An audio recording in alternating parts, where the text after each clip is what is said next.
Hello everyone. We are pushing 2 videos a day with little to no budget. You can help with Buy Me a Coffee or Patreon. Link in the descriptions. Chapter 2976, Ves the Test Subject. When Ves was about to embark on his experiment, he laid his body down on a comfortable operating platform.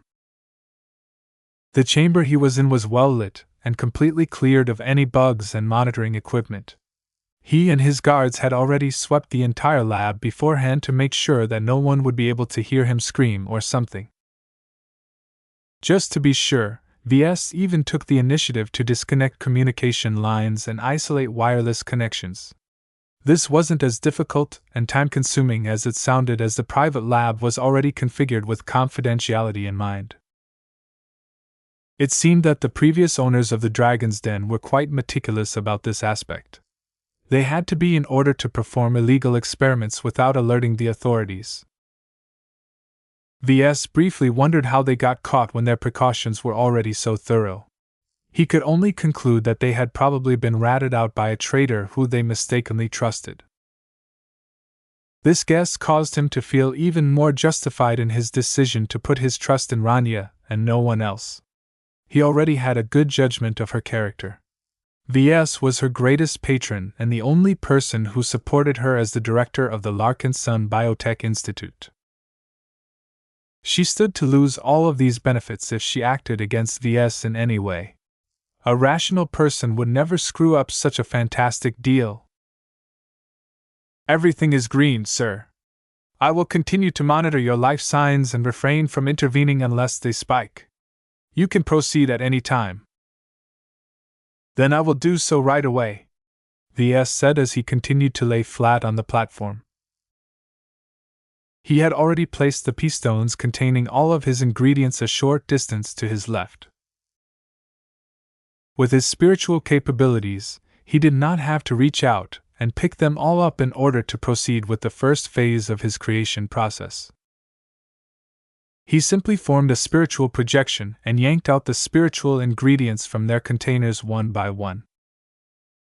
In order to prevent them from decaying or floating away, he rapidly stuffed them all into his own mind. This was a very rash action to make.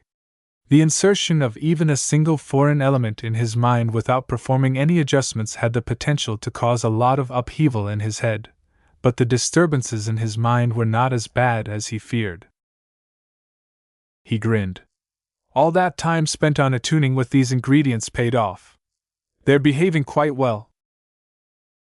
Everything that consisted of spirituality was alive in some way. Even if the fragments did not exhibit much activity, it was still helpful for him to befriend them. This not only caused him to get used to their presence, but the respective ingredients also did not react with hostility when put into his mind. Of course, that didn't mean it was healthy to have all of these ingredients floating around. They were still foreign elements, and unlike Gloriana's spiritual fragment, their attributes and roles were too dissimilar. He had to process them as soon as possible in order to forestall any compatibility issues. I'm beginning the critical process now, he loudly announced for Rania's sake.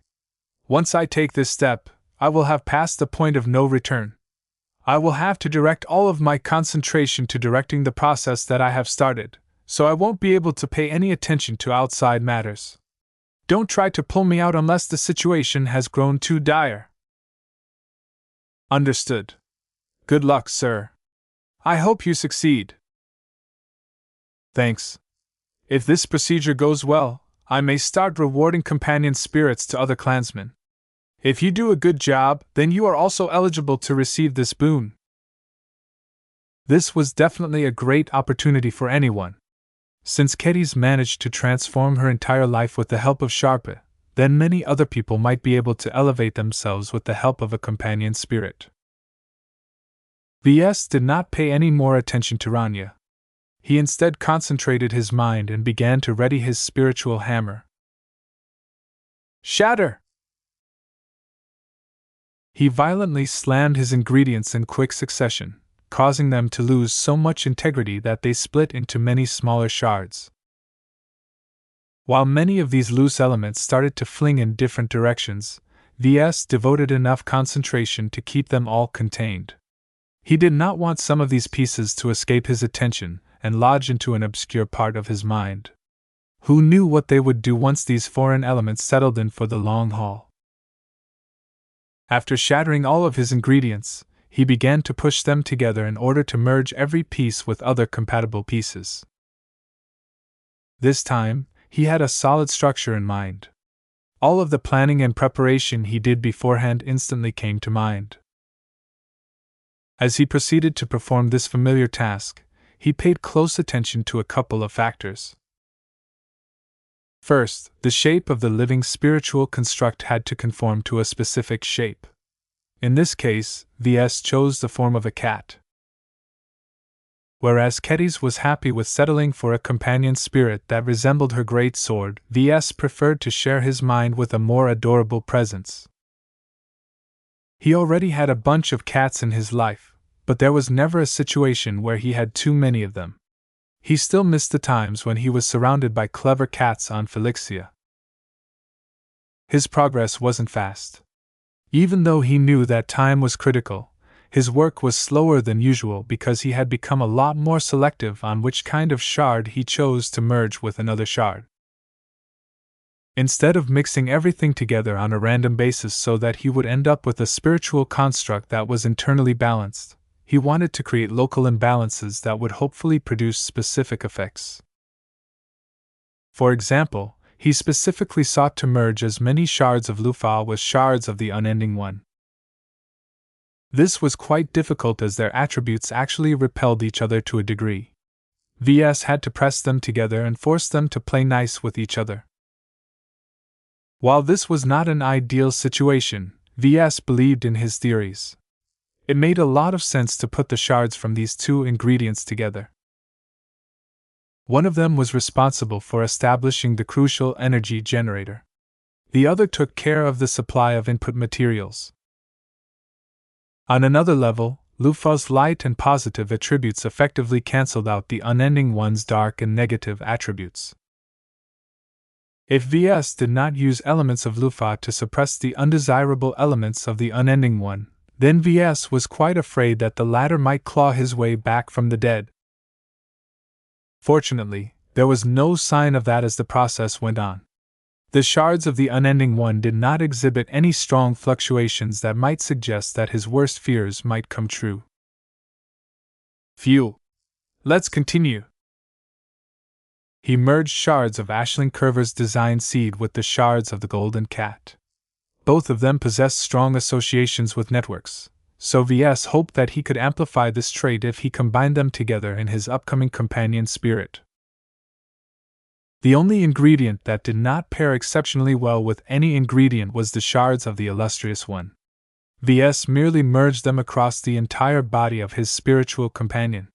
He did not set out to achieve anything specific with them, but was willing to take a chance that something might come good out of this, though it was hard for him to predict the final result.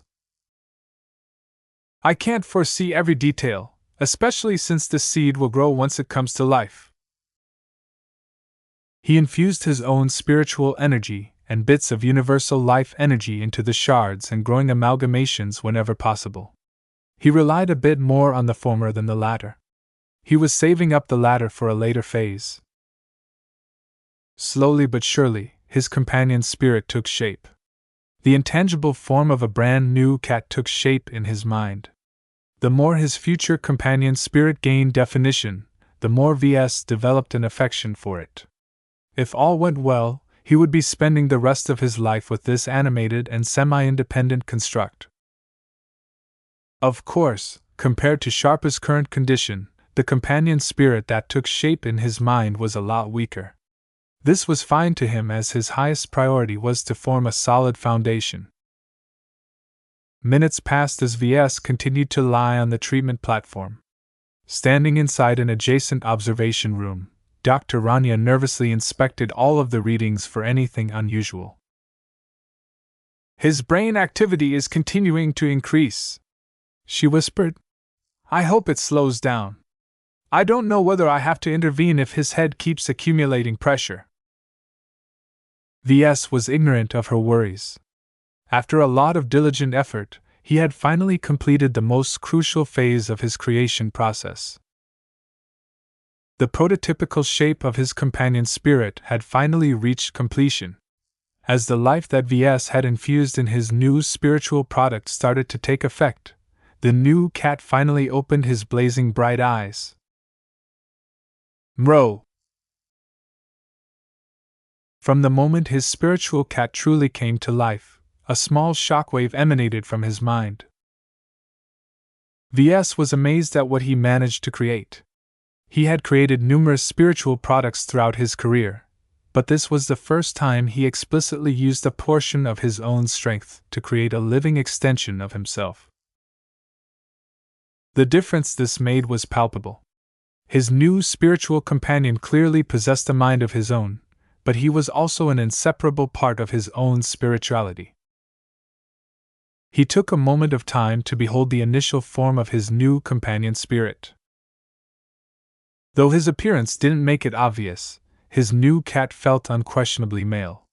This was a deliberate choice, as Ves did not want to deal with Gloriana's nonsense as she found out about his new cat. His new creation's appearance looked a bit strange, though. In his spiritual perception, he sensed that the newborn kitty exuded a shimmering purple vibe. Not only that, but shining sparkles of light flowed across his entire body. This strange light show reminded him of the random flashes that constantly flowed across the illustrious one's body. Just as with the Luminar design spirit, the unexplainable light flashes added a lot of mystique to his new pet.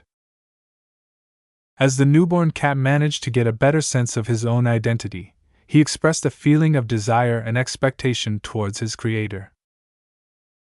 Clever boy. Ves. You already know what comes next, do you? Well, before I proceed, let me name you first. Throughout the past 3 weeks, Ves came up with several possible names. From Leo to Aslan, each of these possible choices sounded elegant or grand.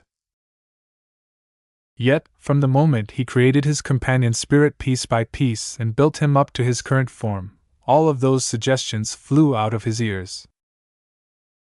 They didn't fit with the close and intimate sentiment he was feeling towards this animated piece of himself.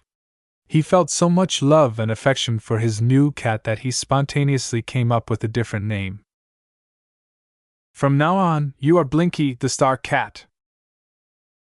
Mro.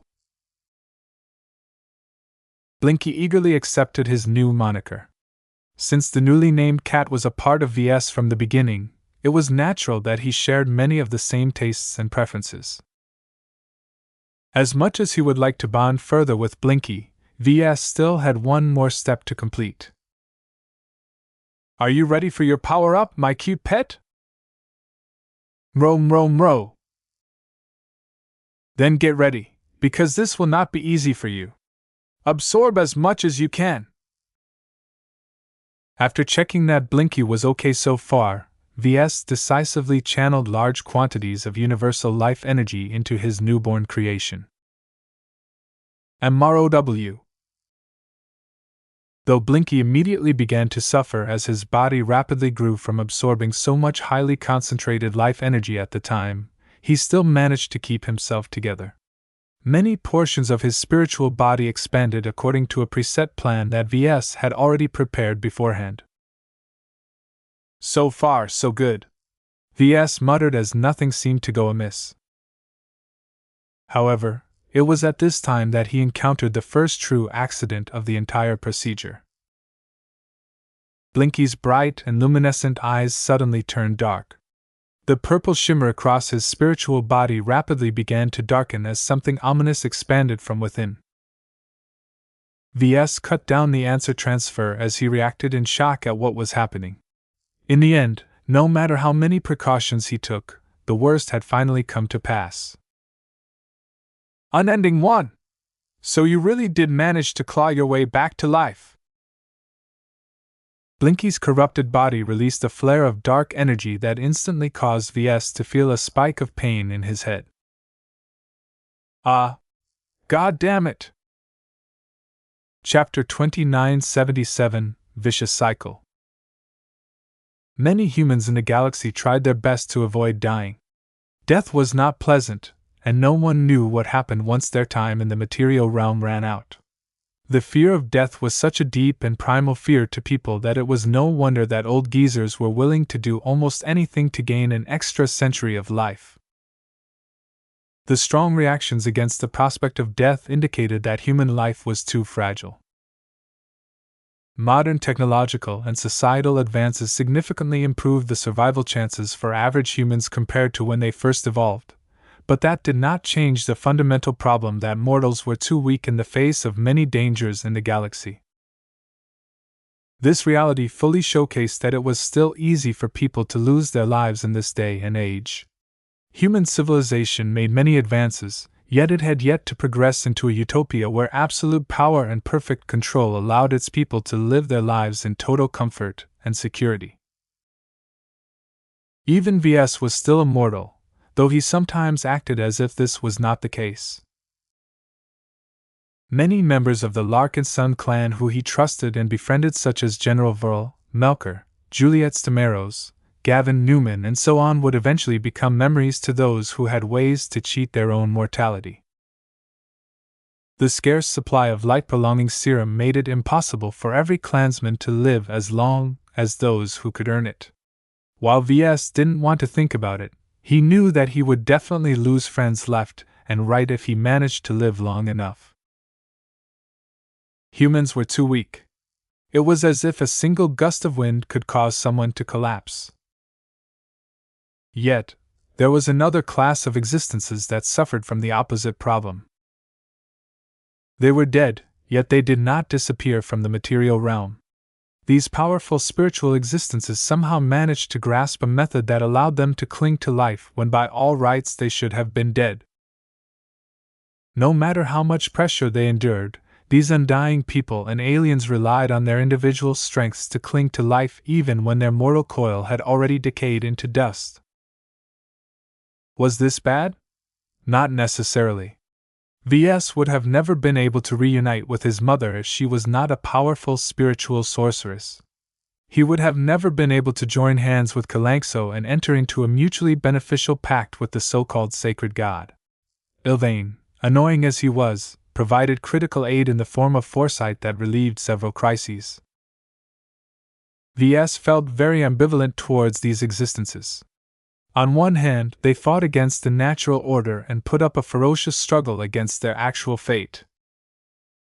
On the other hand, these entities were all friendly and helpful to him, so he had a strong interest in enabling them to stave off their final end. The problem was that hostile entities were also capable of staving off their permanent deaths.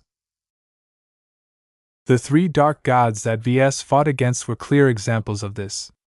Just like Kalangso, they used to be living beings with real bodies in the past. After their fleshy containers expired, their spirits not only lived on, but grew vastly stronger over time. Ves already anticipated that it was difficult to deal with these entities. Though he succeeded in merging the spiritual fragment of the Blinding One with one of his older designed spirits without any issue, the Unending One was different. Back during the battle against the Abyss, Ves had a clear impression of all of the dark gods. The Unending One was clearly the more powerful, more senior, and more wily of the trio. Would such a cruel and self-serving bastard be resigned to dying for real? No! A spiritual entity with that much power and that much time to develop all sorts of brilliant methods should never be easy to take care of. Even an inert and highly purified spiritual fragment of the Unending One managed to come back to life. Oh! Damn! I should have cut more pieces out of you! He screamed as he fought back against the forceful invasion and assimilation of the resurrected remnant of the Unending One. He didn't know how, but the Unending One managed to restore and retain his identity even when Ves was using his shards to birth another life form. This should have been impossible. Any ingredient that Ves used up to create another spiritual product should have lost all of its associations to its past identity. He had never encountered a case where a consumed ingredient managed to come back to life and be strong enough to launch a takeover attempt. It was like Ves eating a chicken sandwich, only for the spirit of the dead chicken to wake up inside his stomach and try to take over his body. The consequences were extremely dire if the unending one managed to corrupt the newborn Blinky. Since the new companion spirit was actually an extension of Ves, the powerful and greedy dark god would not hesitate to use this unbreakable connection as a springboard to take over a much more useful human. If such a disaster came to pass, then his life, his dreams, and the future of the Larkinson clan would all go down the toilet. "Hang on, Blinky! I won't let you die! Not when you are actually me in another instance!" Blinky was not just a pet like Lucky and Clixie. The Star Cat was truly an aspect of himself that he happened to grant a lot of independent autonomy. This had a lot of fascinating implications that Ves was eager to explore, but could only set aside in order to deal with the immediate crisis. Mro! Mro! Mro! His new companion spirit was not doing so well at the moment. In his perception, an oily tar seemed to have poured out of Blinky's shimmering form. The beautiful glitter that resembled shining stars began to dim before the darkness swallowed it entirely. The Star Cat was slowly transforming into a dark cat. "Hang on, Blinky! I am with you! I'm not a pushover!" Ves leveraged all of his spiritual strength to reinforce Blinky and prevent the dark wave from taking over the rest of his body. It barely helped. While his intervention helped his companion's spirit stave off the dark tide, the problem was that the resurrected unending one had already taken over the rear half of the Star Cat's body. It was at this time that a drastic change took place. A powerful suction force emerged from the stomach section of Blinky's possessed body. The unending one had captured enough of the companion spirit's body to activate the devouring ability integrated in the design of the living spiritual construct. Damn! Ves immediately felt that some of the spiritual energy under his direct control disappeared into the vortex. Soon enough, the vortex's suction force grew a little stronger, which was a clear sign that the unending one had no problems converting V's energy into his own strength. This was the powerful capability that Ves had poured a lot of effort into reproducing for Blinky. While he was glad that his efforts succeeded, it was quite awful that his enemy was the one who benefited from this feature. In fact, Ves was also able to sense that the unending one was making certain changes in the design of the spiritual subcomponents related to his original abilities. The Dark God's mastery in this field was much greater, and he knew exactly how to maximize the performance of the features that Ves had pirated from the unending one. "I can't let this go on any further." Ves was not stupid. He could already extrapolate the eventual outcome of this struggle. Despite exerting all of his considerable spiritual strength, he not only failed to drive back the Dark God from Blinky, but was actually feeding his own spiritual energy to the unending one.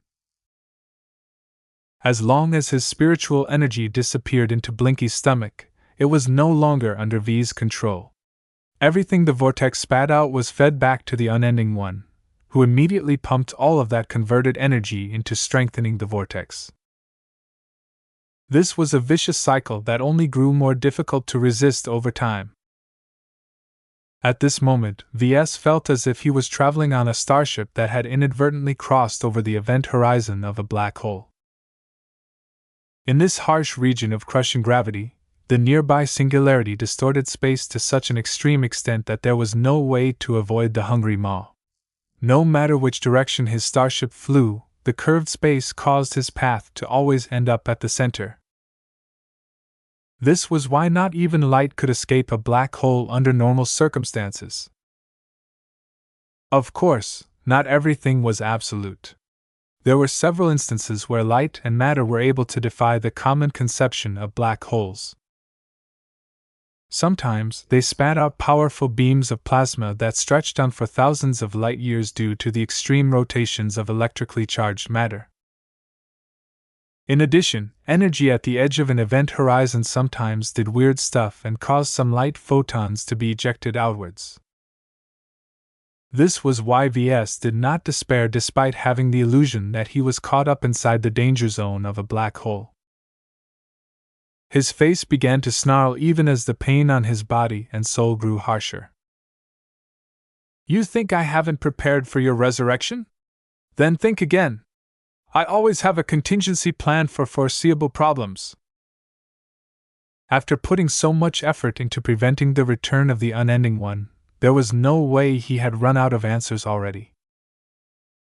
VS placed a number of props at his side in case his worst fears came true.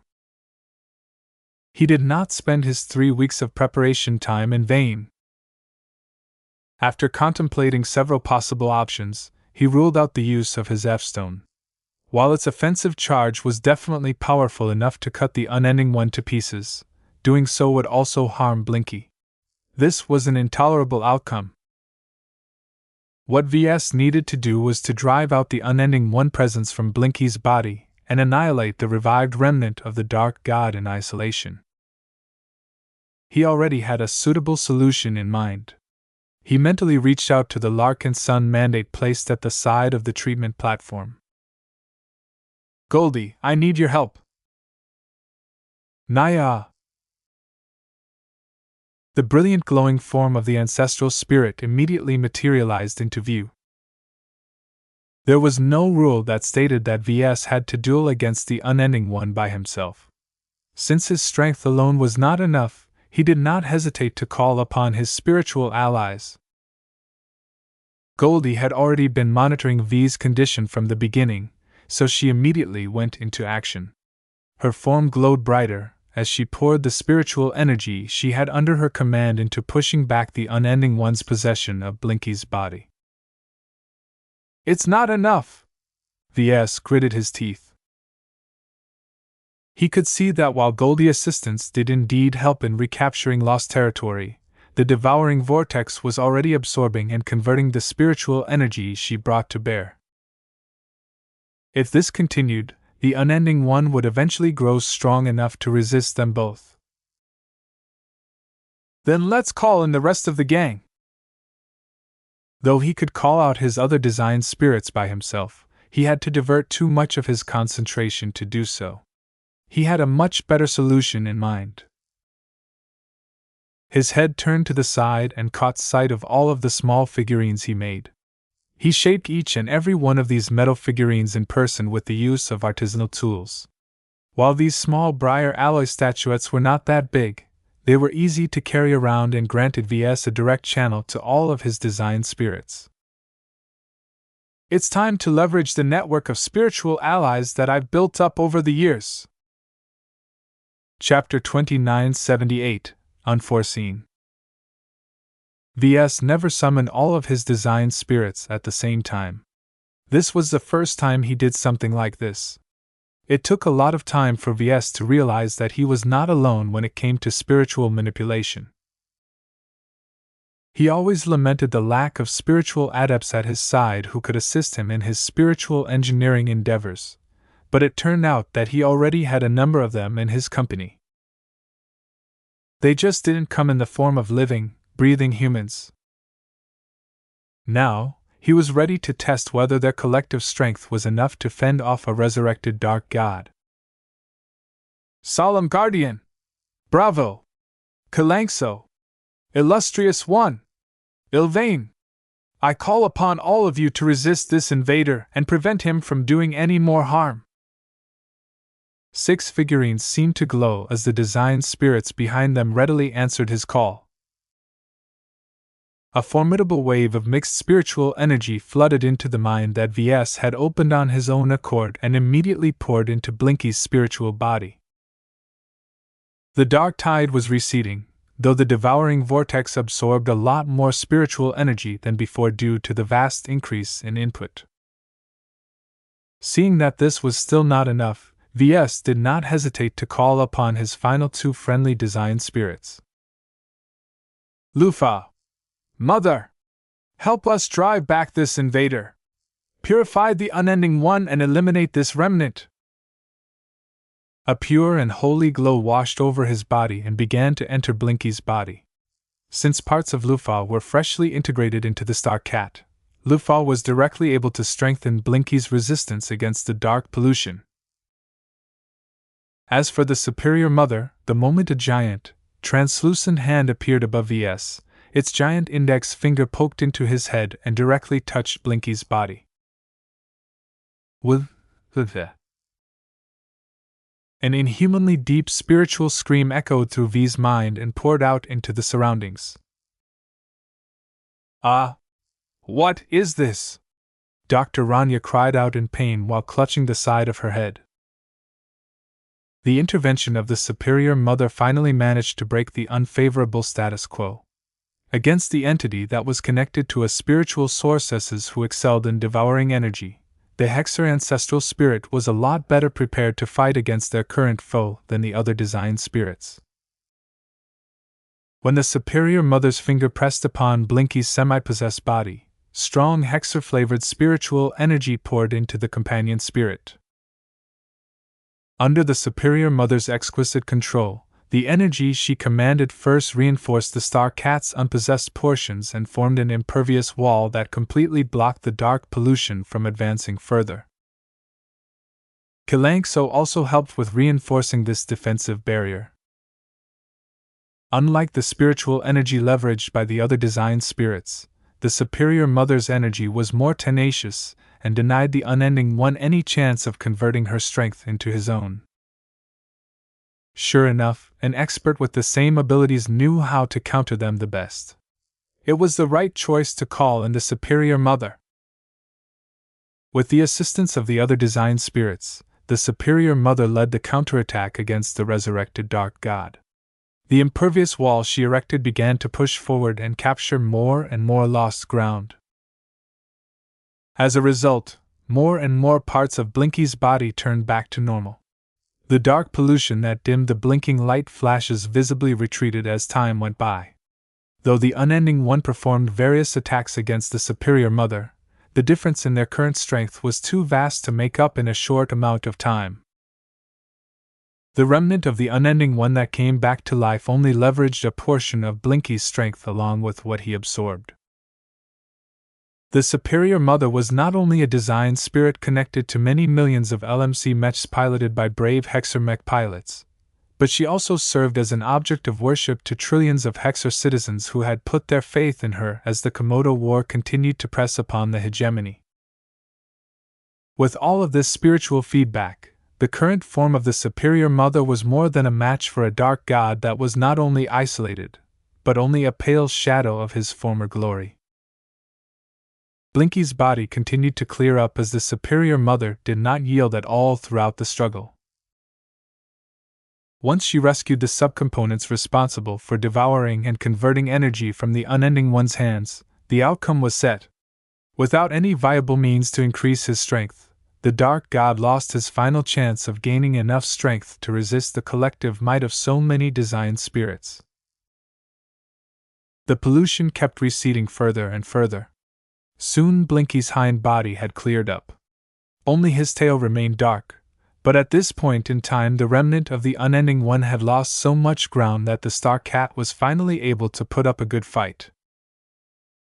In the end, Ves, Blinky and all of the design spirits that had answered the call managed to scour every polluting energy from the companion spirit's body. Strangely enough, the only portion of Blinky's body that remained dark was the tip of his tail. Ves checked it extensively but found nothing wrong with it. Neither the Superior Mother nor Lufa found anything amiss over there either. It was evidently a souvenir from the previous struggle. Blinky had yet to grow older than an hour, but he had already gained his battle scar. "That's the life of a Larkinson," Ves proudly muttered as he relaxed. "We don't shy away from challenges. We fight back as hard as possible." Mro. Blinky experienced a lot of relief now that he had gained control over his own body again. The star cat squinted his glowing eyes and brushed his cheek against the giant finger of the superior mother. As the different design spirits pulled back their presence now that they had done their jobs, the superior mother's giant hand patted V's prone body a couple of times, causing him to feel like he was being squashed like a pancake, before disappearing entirely. Oof! You've grown stronger since last time! The crisis had passed. Though VS couldn't completely rule out that the unending one had disappeared entirely from Blinky, he believed in the judgment of the superior mother. Since she felt comfortable enough to leave at this junction, the risks shouldn't be too great anymore. Are you happy now, Blinky? Mro. It was strange for VS to interact with his new companion spirit. On one hand, he felt as if he was talking to a pet like Lucky. On the other hand, it was like talking to himself because he possessed an undeniable connection to Blinky. In fact, as he concentrated on his companion spirit, he even felt as if he shifted a portion of his consciousness over. For a moment, he became swept up by the illusion that he had become a newborn spiritual entity that was inhabiting a warm and comfortable mind. Yet at the same time he was experiencing this novel new perspective, VS still retained awareness of his main body. This odd situation caused him to think about the relationship between the superior and his birth mother. Had VS inadvertently created an avatar for himself? Though he was fine with letting Blinky maintain his autonomy over his own existence, if VS needed to, he might be able to take more direct control in order to act through a different body. Bro? It's not time yet to test out your abilities. Your spiritual body is still in flux. We have to strike while the iron is hot and finish your initial evolution now that you are still in a flexible state. After Blinky nodded in understanding, VS resumed what he had been doing before the unending one spoiled the show. He channeled large quantities of universal life energy into his companion spirit. Mro! Blinky cried in pain yet again as his entire spiritual existence rapidly grew in multiple measures. Yet despite his distress, VS never saw any signs that he was about to break. Since Blinky was also an aspect of himself, VS keenly understood how far he could push it. He was confident he would be able to cut the flow before Blinky reached his breaking point. Just bear with it. You have already grown a lot stronger than before. Mro. VS patiently expanded his companion spirit until the very end. At some point, Blinky's entire spiritual body had absorbed so much universal life energy that it simply could not integrate any additional strength. Blinky had reached saturation. Seeing that there was nowhere for the remainder of the universal life energy to go, VS stopped spilling it in vain and left the remainder in its P-stone. As Blinky slowly adjusted to his greater power level, VS estimated that his companion's spirit had almost but not quite caught up to Sharpie yet.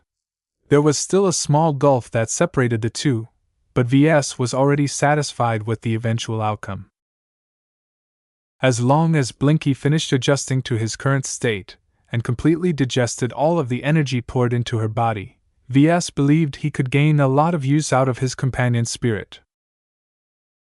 Sir! Sir! Are you okay now? Your life signs have stabilized, but are you feeling well?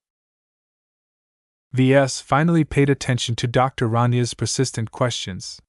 He smiled wryly and lifted himself to a sitting position. I'm good now. A complication had taken place during the procedure, but I managed to fix it before it did any significant harm. I already foresaw this problem, so I was able to apply a countermeasure that I already prepared beforehand. That sounds great. Will you agree to another physical examination? I cannot tell whether your experiences have affected the functioning of the rest of your body. It is best to be safe and perform an immediate examination in order to determine whether any of your body functions have changed. Though Ves wanted nothing more than to return to his workshop and experiment with Blinky, he knew it was a good idea to cooperate with Dr. Rania. "Then let us get it over with," he answered. "Great. You can just lie over there while I put my scanners to work." As various devices began to hover over Ves in order to identify any anomalous, he began to relax in order to recover from his previous exertion. He had lost a considerable amount of spiritual energy during the procedure. Some of it was locked inside Blinky, so it wasn't really lost, but he also expended a lot of energy in trying to resist the Unending One's invasion. Fortunately, he had not lost enough energy to enter into a low mood. He simply felt a bit weary, that was all. He would probably be able to return to his peak a couple of weeks later, but Ves wasn't willing to wait that long. "You'll help me top off my energy reserves, won't you, Blinky?" Mro. From the way that the Unending One managed to leverage Blinky's energy devouring and digestion capabilities, he was already assured that he had met his most important goal. Though Blinky's energy production capabilities were doubtlessly not as advanced and sophisticated as that of the Grand Dynamo, Ves didn't care. Blinky was his own creation and not a black box to him. Though the companion spirit's rapid growth meant that the relevant spiritual subcomponents had evolved far beyond what he could understand at the moment, he had all the time in the cosmos to decipher each and every spiritual mechanism. Just as Ves started to bask in his success, Blinky suddenly grew alarmed when his connection to Ves resulted in a strange reaction. A part of the companion spirit connected directly with a portion of V's body. "Your heart rate is spiking and your stress levels are rising," Dr. Rania called out in alarm. "Your body is heating up and the scanners are saying that a lot of pressure is building up in your chest at the moment." "What?" Ves could feel the heat and pressure emanating from his chest. Had the Unending One left a final surprise or something? Was there something with Blinky that caused his body to exhibit an adverse reaction? As he tried his best to study his body, he did not perceive any unusual spiritual fluctuations except for one strange phenomenon. He managed to perceive a strange spiritual connection between Blinky and the high-level energy cycle that had been running through his chest for a long time. "What the hell?" Mro. Chapter 2979, Escalating Danger. Blinky didn't know what was going on, but a part of him seemed to resonate with the energy cycle somehow. Whatever he was doing was causing the energy cycle generated by his Jutland organ to fluctuate. It was starting to grow unstable for some reason. "Damn it, of all of the events that could go wrong, how come I got this? I didn't prepare for this possibility." Throughout many of his adventures, Ves never had any issue with his Jutland organ and the energy cycle it established. Though it was disconcerting to run around in this state, after months and years of no notable activity, Ves had instinctively begun to dismiss their existence and peculiarities. The high-level energy generated by his Jutland organ was not spiritual energy, and something he was able to harness. Since that was the case, it might as well not exist. Yet this time was different. Ves couldn't explain why Blinky was able to interact with this energy cycle, but he knew that it was critical that he prevented the situation from going out of control. Yet how could he do so? Blinky was clueless at what was going on, and Ves instinctively felt that cutting the odd spiritual connection would lead to very unpredictable consequences. What other means did he possess that could allow him to get this energy cycle under control before it burst his chest apart, or something? A forgotten idea came back into his mind. "Nita!" he yelled. "Yes, sir?" His loyal bodyguard stepped forward. "Go back to the Spirit of Bentheim and retrieve the Warclaw crystal from my vault." "Wait, that's too slow. Just order someone trustworthy to enter the vault and retrieve it on my behalf." I remember that the Cross clan traded it to us months ago, but I never had the time to study it. Move quickly! Since the private lab they were in right now prevented transmissions from going in and out, Nita had to leave the compartment in order to execute her orders. While the bodyguard went outside, Dr. Rania became increasingly more puzzled at the odd reactions that were taking place within V's body. There was no explanation for what was happening. The heat and pressure seemed to come out of nowhere. While the patriarch's Jutland organ absorbed some of the energy building up within the chest, not all of it was solved this way. While she had not been able to provide any meaningful assistance during the earlier event, this was different. She might not be able to affect the cause for the current incident, but she was confident she could relieve the symptoms. Sir, with your permission, I would like to relieve the buildup of heat and pressure from the center of your body. Ves thought about it for a moment, and didn't think it would cause an adverse reaction. Do it! Keep me informed of any dangerous signs. A pair of robotic arms extended from the ceiling and began to press on opposite sides of his chest. They did something that gradually directed the harmful heat and pressure out of his body, causing him to feel a lot more at ease. This was not a permanent solution, though. When Ves studied the energy cycle with his extraordinary senses, he noticed that it was flowing faster and growing in power. Patriarch Ves, your Jutland organ has become 28% more active compared to its normal state. It is continuing to grow active as we speak. The Jutland organ that had pretty much replaced his heart had always presented a lot of mysteries to Ves. Even if a considerable amount of years had passed since the insane researcher planted it into his body, the doctors who examined it never managed to figure out all of its mechanisms. Though Ves managed to obtain some relief in the form of gene optimization treatments and a couple of other measures, the source of the problems still remained. It was difficult for him to pass the time it took to transport the Warclaw crystal from one capital ship to another. This was one of the downsides to choosing to perform this procedure aboard the Dragon's Den. Blinky, you're related to this issue. Is here any way you can stop yourself from disturbing my energy cycle? The star cat blinked his luminescent eyes. Ves already knew that his companion spirit had made no progress at all. Blinky wasn't doing anything in his perspective. That meant the root of the problem was tied to an intrinsic factor of his companion's spirit. A part of Blinky's existence was somehow related to the abnormal phenomenon in his chest. Ves urgently needed to find out which part of Blinky was responsible for his current predicament. Behind the observation window, Dr. Rania grew increasingly more distressed as she tried and failed to come up with a solution to the current problem. She was smart enough to know that she was dealing with a situation where she wasn't able to perceive all of the interactions. The longer she worked alongside Ves, the more she became aware of special interactions between forces of nature that were not commonly known in the general scientific community.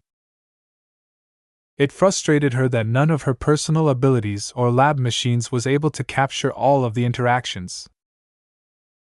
I need to find a way to solve this problem, she muttered in determination. Until then, she could do little else than to treat the symptoms. She still had some questions, though. Sir, why do you believe the Warclaw crystal can solve your predicament? If you are familiar with my condition, then you should know that CFA doctors managed to identify that the energy generated by the Jutland organ resembles that of the energy wielded by the Alshir race. As an exobiologist, how could Rania be ignorant of who the Alshir were? These giant avian aliens used to be one of the dominant alien powers of the galaxy. I recall that the Alshir grew up on a very remarkable home planet called Warclaw. This planet is notable in that it was littered with huge deposits of a crystalline exotic that is vital to their biology. The Alshir physique was so powerful that the members of their race were able to ascend into space and even travel at FTL speeds without relying on any technology. While VS wasn't entirely clear of all of the abilities that the Alshur race were able to perform, it was undeniable that their natural advantages made their empire very formidable. Unfortunately, this powerful alien race suffered from the same problem that afflicted other powerful aliens. Their race was only able to grow and multiply if they had access to Worklaw crystals. Their properties were so essential that a population of Alshur aliens simply wouldn't be able to survive in any regions of space that lacked this exotic. While the Alshur were capable of mining and transporting Worklaw crystals from one location to another one, there was never enough to go around once their population had grown to a certain point. As long as the total supply of Worklaw crystals did not increase, there was no feasible way for this alien race to expand the borders of its empire any further. Dr. Rania gradually widened her eyes as she recalled these details. Do you suspect that your Jutland organ caused you to turn into a similar existence as that of an Alshur alien? It makes the most sense, VS sardonically replied as he continually tried to cope with the disturbances in his body. The so-called Worklaw energy running through my body didn't come from nowhere. Dr. Jutland absolutely had a hand in this somehow. If I was an insane scientist who got kicked out of a deranged cult for being too crazy to their liking, I too would have wanted to develop an organ that could emulate the powers of one of the most powerful apex races of the galaxy. As VS engaged in more and more innovative research, he began to develop a greater understanding of Jutland's motives and objectives. Though he still didn't agree with what the insane scientist had done to him, VS had to admit that Dr. Jutland was still brilliant in his own way. He could have contributed a lot of useful discoveries and inventions if he hadn't taken the wrong turn in his life. Yet the fact of the matter was that Dr. Jutland was a huge bastard who exhibited no restraint at all and did not hesitate to experiment on innocent people. He was a heinous criminal who fully deserved to get impaled by a giant mech weapon. Time passed by as the heat and pressure generated inside VS continued to escalate without any signs of slowing down. The energy cycle had become a little more unstable, but VS could barely do anything to affect it in any way. Nita suddenly returned with a lockbox in her possession. The crystal is inside. Great! Put it beside me so I can pull it out. I am sure it can help me somehow. Dr. Rania did not like this idea. Wait, sir! Let's not be too hasty. We don't know how Worklaw crystals interact with your unique condition. If this unstable cycle that you have described is suffering from an excess of energy, then attempting to use a Worklaw crystal that likely holds even more energy might make your conditions worse.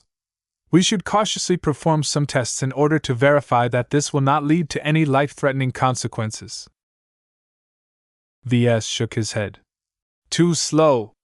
I can't wait that long. I can feel my body growing more unstable by the minute. Don't worry. I don't think a single crystal will cause me to blow up or something. He unlocked the lockbox and retrieved a murky-looking white crystal that looked quite rough. It looked like a piece of cheap quartz, though it looked a little more remarkable. For some reason, VS felt as if there was something very special about the Worklaw crystal. Mro! Blinky suddenly reacted as well.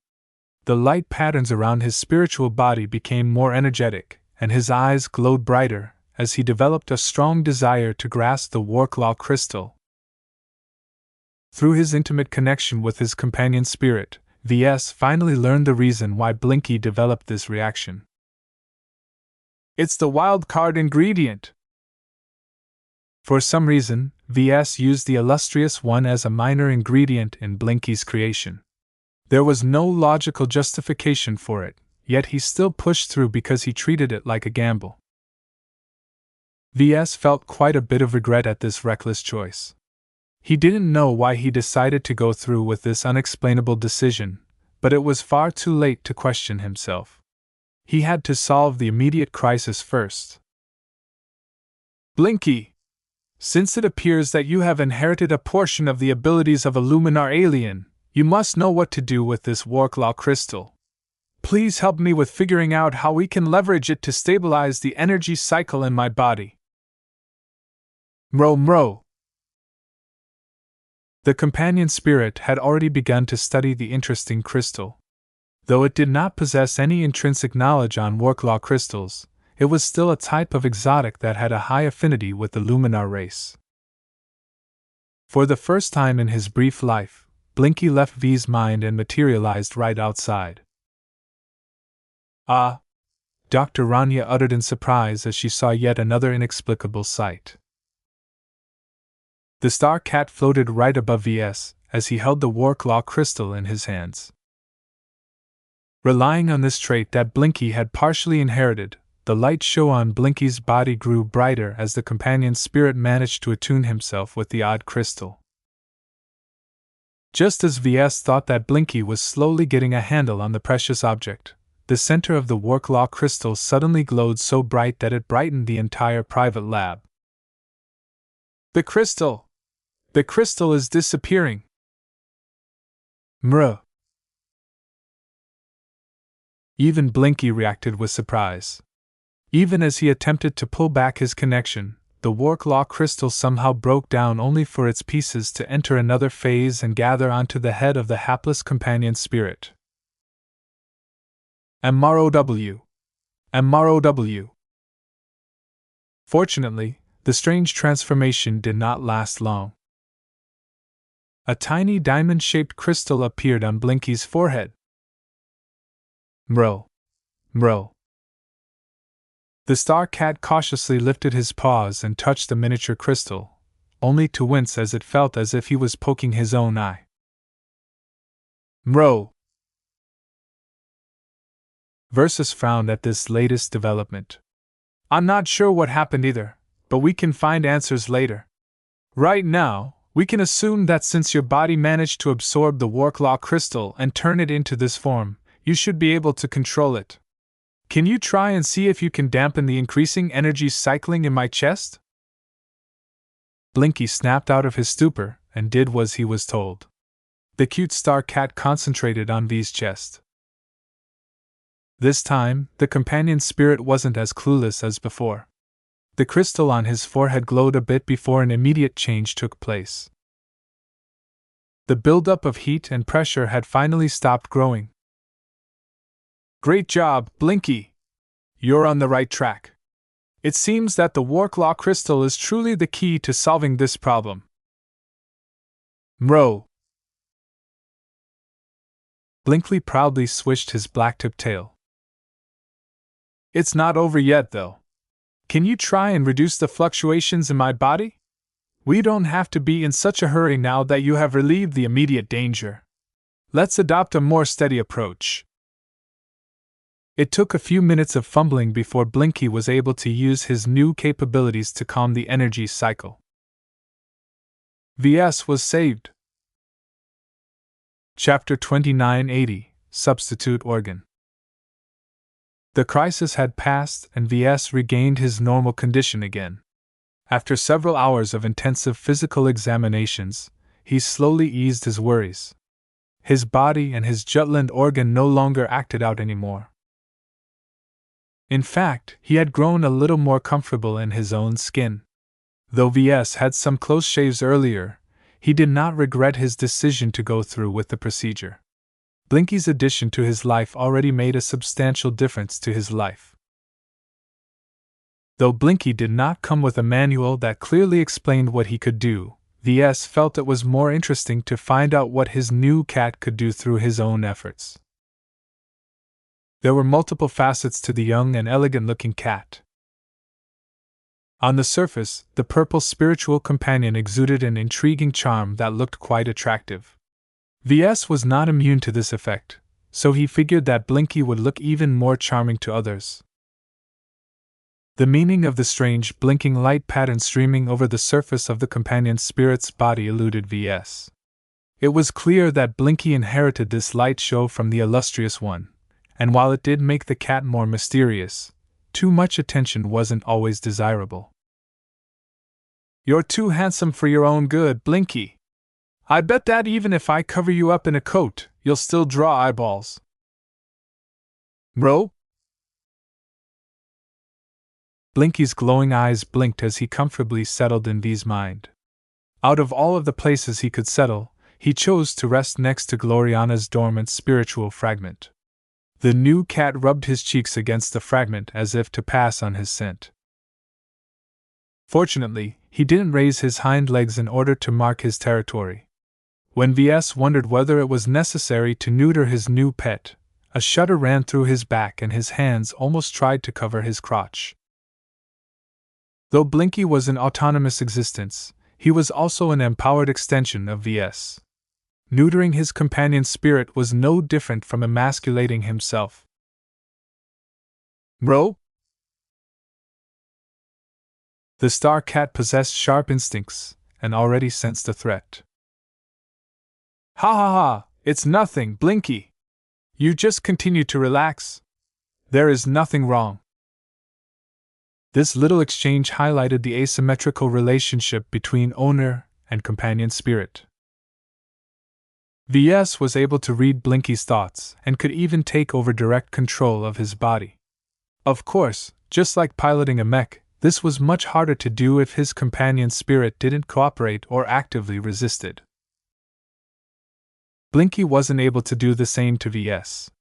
The cat was a weaker and subordinate existence to him, so it would be absurd if the companion spirit suddenly took charge. This was a deliberate design choice. The purpose of companion spirits was to become the pets and helpers of the people they were attached to. In no circumstance should they ever usurp the original consciousness of the bodies they inhabited. Still, Blinky was not completely ignorant of what Ves was thinking. Since the cat inhabited a mind, he was able to sense the thoughts and emotions swirling around him.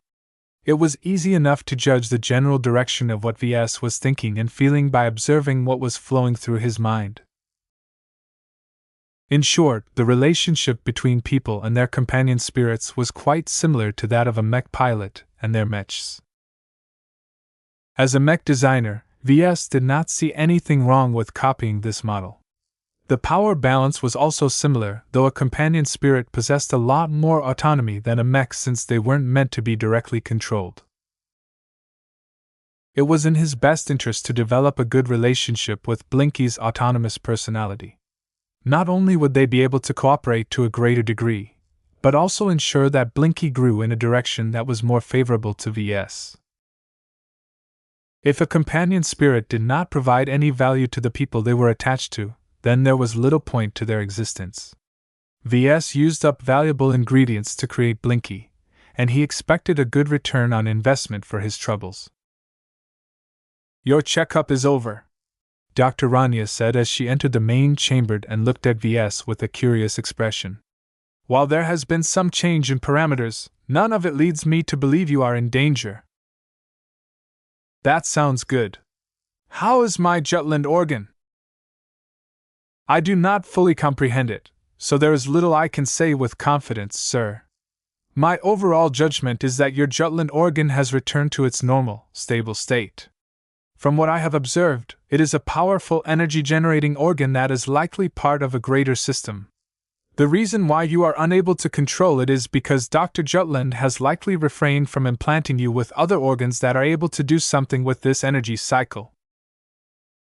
Ves raised his eyebrow. That's quite a concerning guess. Do you have any proof of your assertion?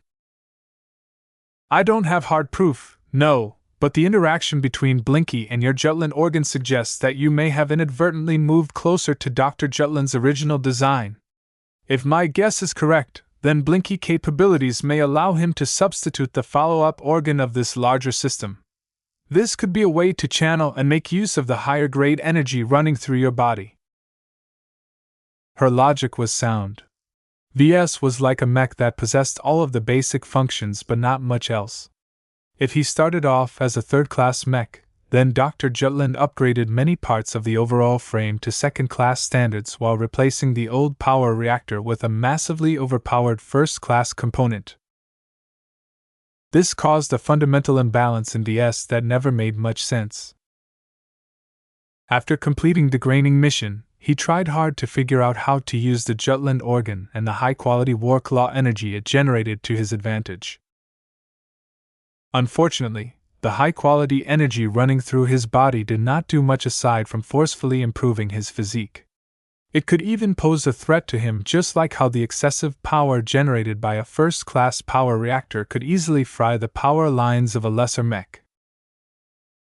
No mech designer was crazy enough to invest so much effort and resources to insert a very potent power reactor in an ordinary mech, especially when the machine in question did not possess any powerful weapons, shield generators, or other modules that could put all of that energy to good use. This was why Ves became intrigued by Dr. Ranya's guess. If she was correct, then Dr. Jutland must have originally designed a powerful module that would allow the unbalanced mech to leverage its excess energy in order to accomplish powerful effects. It was too bad that Dr. Jutland was long dead. His bodily remains and whatever research he left behind fell into the hands of the CFA. There was no way for Ves, Ranya, or any other biotech expert in the Larkinson clan to recreate Dr. Jutland's missing work. Yet mechs did not necessarily have to contain the work of just one mech designer or mech company. As long as other mech designers figured out how to tap into the energy generated by the power reactor, they could easily design and fabricate all manner of other weapons and modules that could complete the mech in question. Ves gained a greater appreciation for Blinky. The companion spirit might finally allow him to make use of the energy cycle that he had long neglected due to helplessness. He quickly reined in his excitement, though. He did not forget the danger he had just gone through. "I think your theory has a lot of merit, Doctor, but I'm not in the mood to rush anymore. I should get more familiar with Blinky first and give him time to familiarize himself with all of his abilities. I'm not sure why he was able to absorb and integrate the Warclaw crystal, but seeing how he was able to calm my energy cycle after this, I'm sure this is the key component to harnessing the energy in my body." The two exchanged a few more ideas about this topic. If Ves felt his body was still unstable, then it was important to figure out how Blinky could help and prevent any further incidents. Since this wasn't the case, Ves thought it was better to slow down and avoid doing anything drastic. He had already gone through enough difficulties for one day. "I believe it is best to perform periodic checks on your body and more specifically your Jutland organ," Dr. Ranya advised. "You don't have to travel to the Dragon's Den for routine examinations. I will make sure to inform the doctors aboard the Spirit of Bentheim of what I require. The equipment over there should be good enough to gather the data that we need." "All right. I will be working intensely on my upcoming mech design projects in the next couple of months, so I won't be able to pay much attention to this issue. I seriously doubt that it is relevant to my mech design work." They continued to discuss various concerns related to the procedure that Ves had just completed. Ves couldn't explain much, though, so he eventually bid goodbye to her and made his way back to his flagship. As he settled inside his shuttle, he continued to explore his new companion spirit. "Blinky, can you come forward?" "Mro." The companion spirit exited his mind and materialized into existence. However, just like Goldie, Blinky wasn't completely able to enter the material realm. He just became visible to the naked eye and exuded a noticeable presence. Only spiritual entities were able to touch him. When Ves passed his hand on Blinky's body, it went right through. He had to leverage his own spirituality in order to physically interact with his new companion spirit. "Come over here, please." The cat floated over until he landed on V's lap. His large, glowing eyes blinked upwards. Ves couldn't resist the cuteness and petted the lovely companion spirit.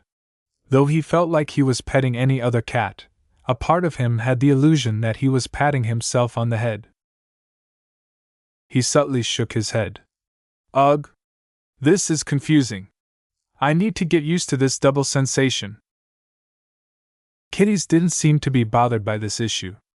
While she was definitely aware that Sharpa was a part of her, she pretty much treated her living sword in tent as a separate existence. Perhaps this approach was for the best. Ves couldn't keep on doubting his own identity whenever he did something with Blinky.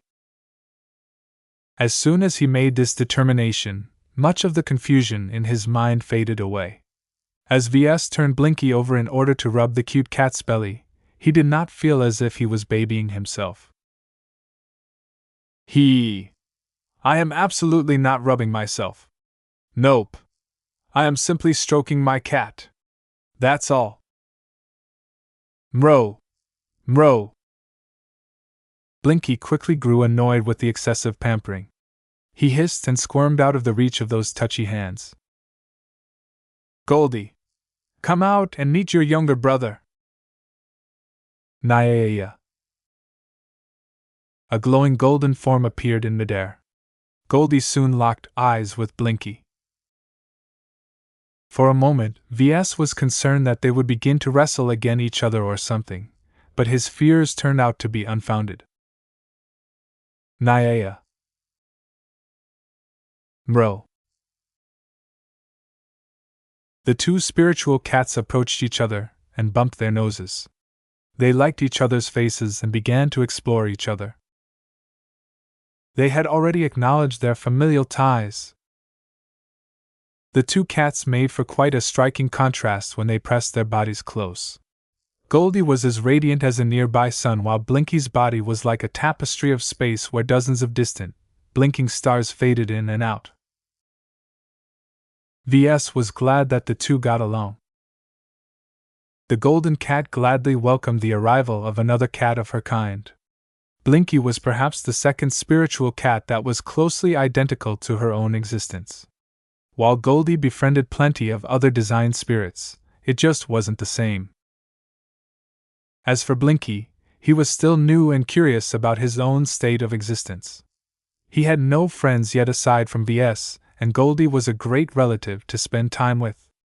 Hopefully, she could quickly get Blinky up to speed on how to live his life as a spiritual cat. Chapter 2981, Low Yield.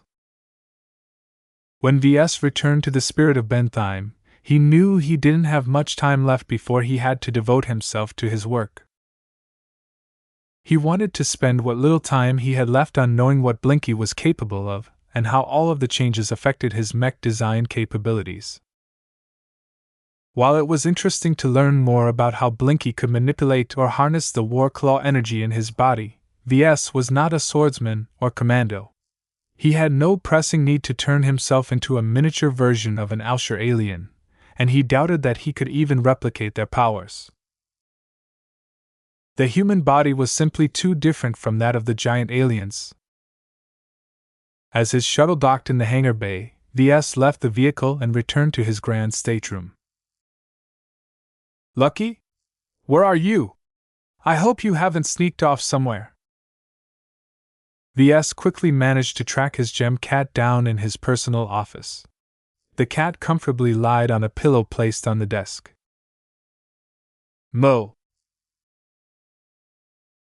You look a bit better now. That's good. I hope it won't take long before you recover. Meow meow. Anyway, I didn't come to inquire about your health. I want you to meet a new addition to our family. Please say hello to Blinky. At his signal, Blinky left his mind and half materialized into existence. The purple cat floated closer to Lucky while lifting his paw in a friendly greeting. Mrow. Unfortunately, Lucky was not that happy to see a new cat appear out of nowhere. Meow. Lucky acted as if he was facing another threat. The mechanical cat hissed and uttered challenging growls as he lifted himself off the desk.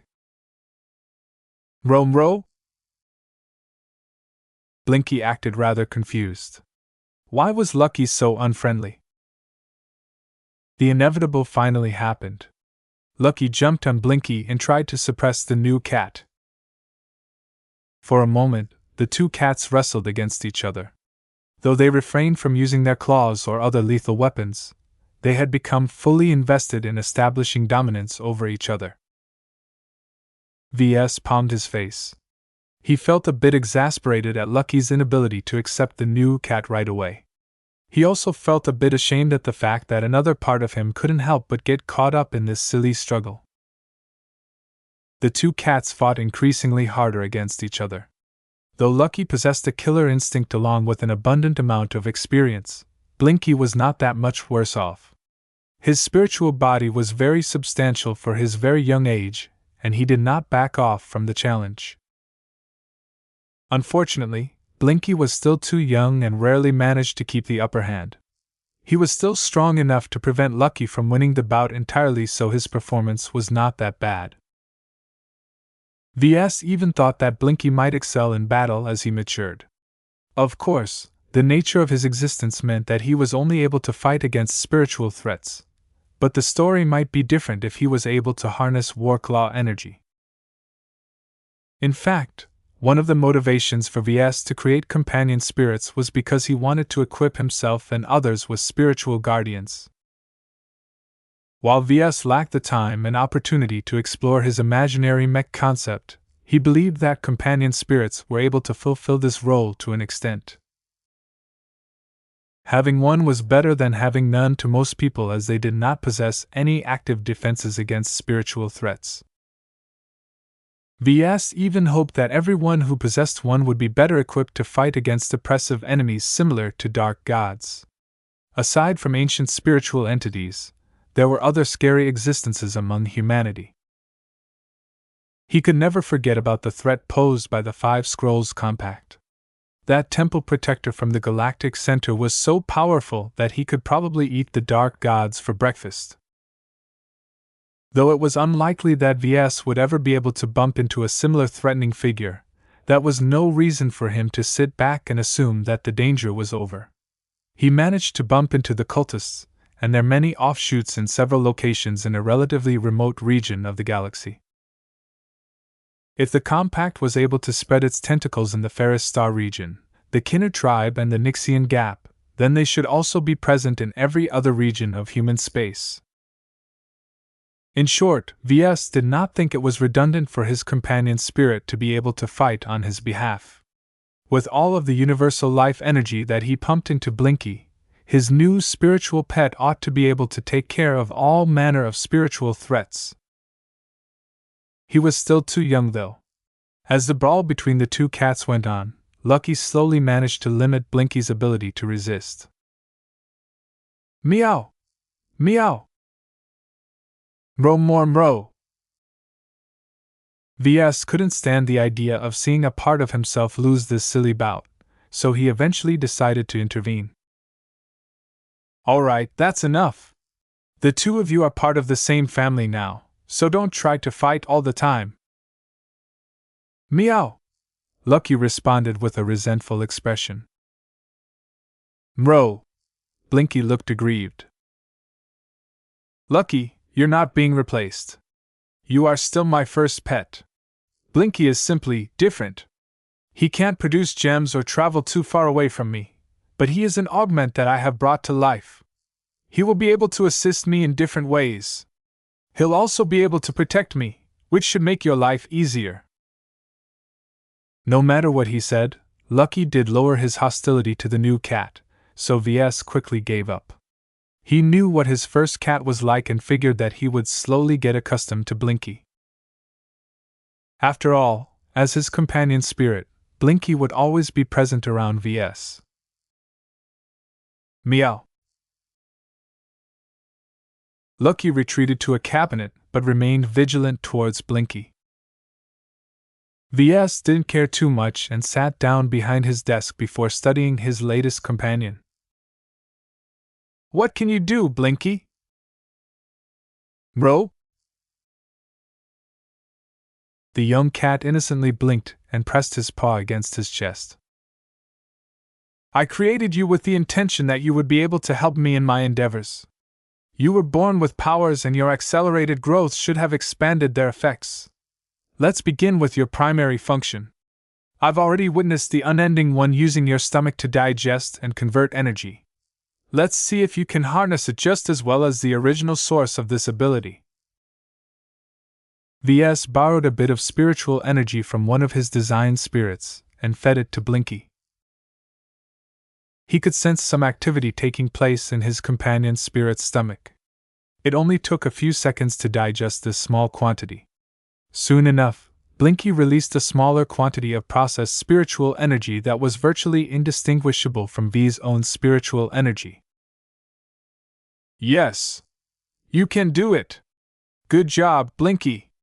Ves affectionately rubbed his new cat's head. Mro.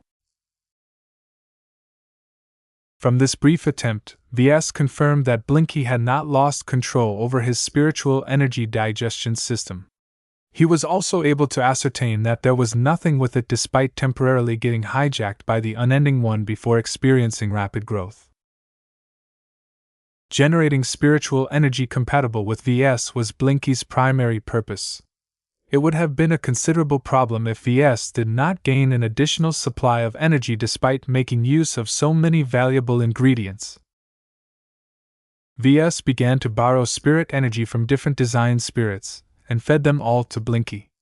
He noted the differences between input and output and methodically documented the most important parameters. Well, it looks like you are quite a capable boy. I am pleasantly surprised by your speed, though your efficiency could still use a lot of work. Mro. It was rather insane how quickly Blinky was able to digest heterogeneous energy. This was his greatest advance. Even if Ves shoveled a lot of spiritual energy inside Blinky, his companion spirit only needed a couple of minutes at most to break it all down and reconstitute it into a form that Ves could directly take over. In this regard, its potential output was far higher than that of the Grand Dynamo. Though the fantastic spiritual engineering product did not require any input from Ves, its output was too stable and fixed. There was no way for Ves to quickly supplement his spiritual energy. This forced him to inject a constant amount of spiritual energy inside his pistons to steadily build up a reserve in the case of accidents or emergencies.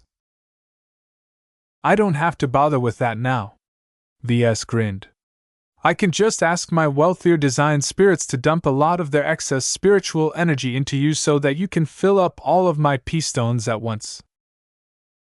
In fact, it wasn't strictly necessary anymore for Ves to build up so many spiritual energy savings. With how fast Blinky was able to digest different kinds of spiritual energy, Ves could just make use of this capability on the spot whenever he was working on a demanding project. The only downside was that Blinky's yield was quite awful. Though Ves somewhat expected it, he still felt a bit distressed by how much energy was ultimately wasted. The exact yield depended on how closely the input resembled the output. For example, Goldie's spiritual energy only had to undergo a moderate degree of processing before it turned into energy that was completely compatible with Ves. It was multiple times worse when Blinky processed spiritual energy that was very foreign. While Ves was happy that he at least had a way to convert less desirable forms of spiritual energy into a much more desirable one, he still wanted to improve this yield so that Blinky could do more with less. You still have a lot more room for growth, Ves stated as he gently rubbed Blinky's back. You should continuously try your best to improve your yield. An average of just 20% is just too wasteful. Mro. Ves proceeded to explore other possibilities. For example, he tried to see if Blinky could produce different kinds of spiritual energy. Do you recall my wife's spiritual fragment? Try and replicate the spiritual energy you have sensed. Let's see if you can produce different attributes. Mro. It turned out that Blinky did not have as much versatility as Ves hoped. The companion spirit was only able to produce one kind of spiritual energy, and nothing else. This meant that Ves wouldn't be able to use Blinky to spare Gloriana from exhausting herself whenever she worked on special projects. Mro. It's okay. There is still a possibility that you can acquire this ability. You just have to work towards it. As long as you keep growing, there is always a possibility that you will be able to develop a new solution. Though Blinky couldn't do as much as he hoped, Ves was already happy with what he got. He couldn't ask for more, and the cat's current capability truly solved a serious problem. Well, this will doubtlessly be helpful in some design applications, but that is not enough. Let's see what else you can do. I did not put so many different ingredients in you for nothing. Ves continued to explore what Blinky could do. For example, he ordered Blinky to move as far away as possible. Blinky was only able to move around a couple of compartments away from Ves before bumping into a limit. This was actually the same distance limit of his remote spiritual projections and constructs. Damn. I can't send you far away and have you perform errands on my behalf like Lucky. Meow. Lucky grew smug. Ves was not too disappointed. What Blinky could do was already helpful. He could completely replace the functioning of his spiritual ear and spiritual eye. It took quite a lot of effort as well as conscious control in order to be able to make use of these simple spiritual augments. It was too bad that Blinky wasn't able to affect Touch Solid when he was out and about. Perhaps this was another capability that Blinky could acquire through his growth. Chapter 2982, Shameless Pet. Ves became fascinated with exploring what Blinky was capable of. He knew his own design well enough to know that Blinky could do more than what he had already discovered. I spent weeks refining a complex design and used up 7 different spiritual ingredients to establish your existence. I don't expect too much from you, but you are definitely not as one-dimensional as Sharpet. Compared to Sharpet, Blinky's nature was a lot more complex and multifaceted. While this should theoretically bestow the latter with more abilities, the downside was that they probably weren't too strong. Sometimes, simplicity wasn't a bad result. Sharpet was quite one-dimensional, but that caused it to become exceptionally good at its only function. It also managed to grow and develop new capabilities that fully suited Keddy's. Yet due to Sharpet's limited spiritual attributes, it was highly unlikely for it to develop any new abilities unrelated to swords. This was not what Ves sought. While he primarily created Blinky in order to solve his spiritual energy needs, companion spirits possessed a lot more potential than that. Their growth potential was limitless, and Ves felt it was too wasteful if the living spiritual construct that would accompany him for the rest of his life only possessed a single specialty. After another hour of exploration, Ves discovered a couple more useful abilities. Blinky was able to possess and inhabit an object. When Ves pulled out a figurine of his desolate soldier and modified its control systems to accept unconventional input, Blinky was able to control it like it was his own body. Remarkable! Since Sharpet was able to enter a sword, Blinky ought to be able to inhabit objects as well. There wasn't much benefit to doing so, though. Unlike Sharpet, Blinky's existence didn't alter his personality or distort reality around him due to lacking a force of will. Ves failed to come up with a practical reason to make use of this capability. It was fun to see Blinky control all sorts of mech figurines, but they were just toys. It wasn't possible for Blinky to take over other objects unless they incorporated a special control system that was specific to spiritual entities. This meant that Ves wouldn't be able to use Blinky to hijack someone's weapon, combat armor, or other equipment. It also ruled out taking over larger machines such as mechs or starship systems. However, what if I prepare all of these products myself? He could theoretically modify one of his mechs with a special control system to enable Blinky to pilot it. Since Ves was able to take direct control of Blinky at any time, this theoretically implied that he could use this roundabout way to pilot a mech. He firmly shook his head. This is a silly idea.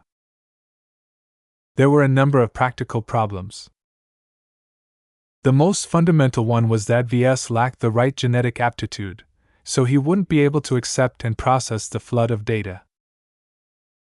Even if he was able to offload this to Blinky, the second problem was that the special control system was barely functional.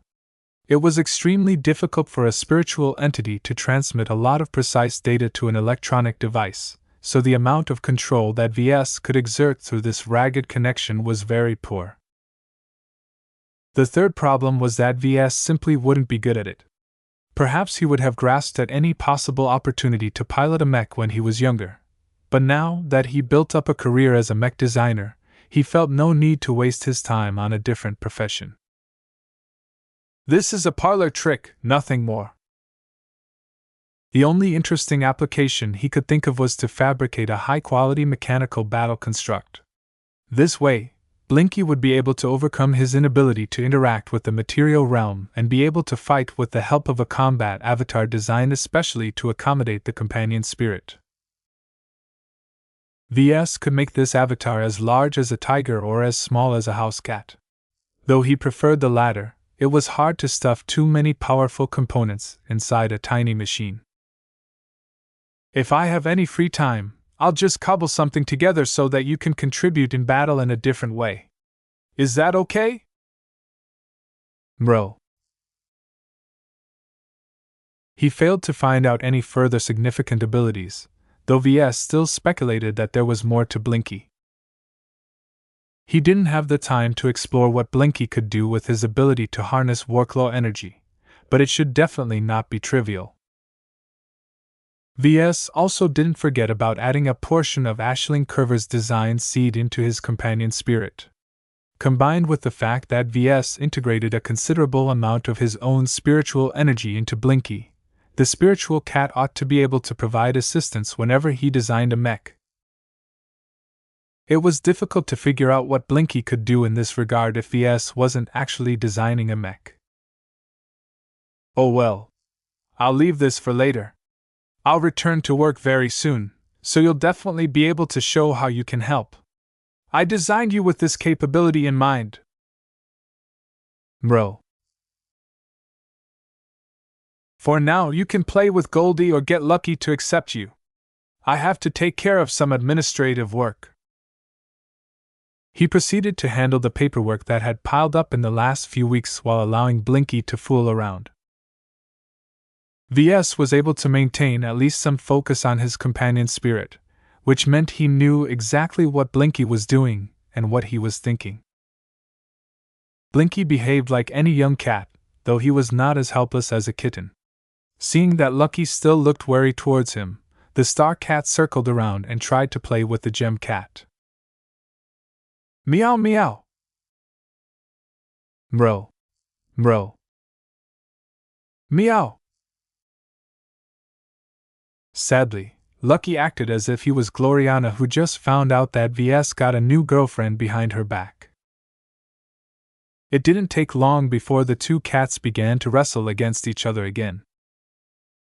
This time, Blinky tried to leverage more strength. Mro mro. Nyaya?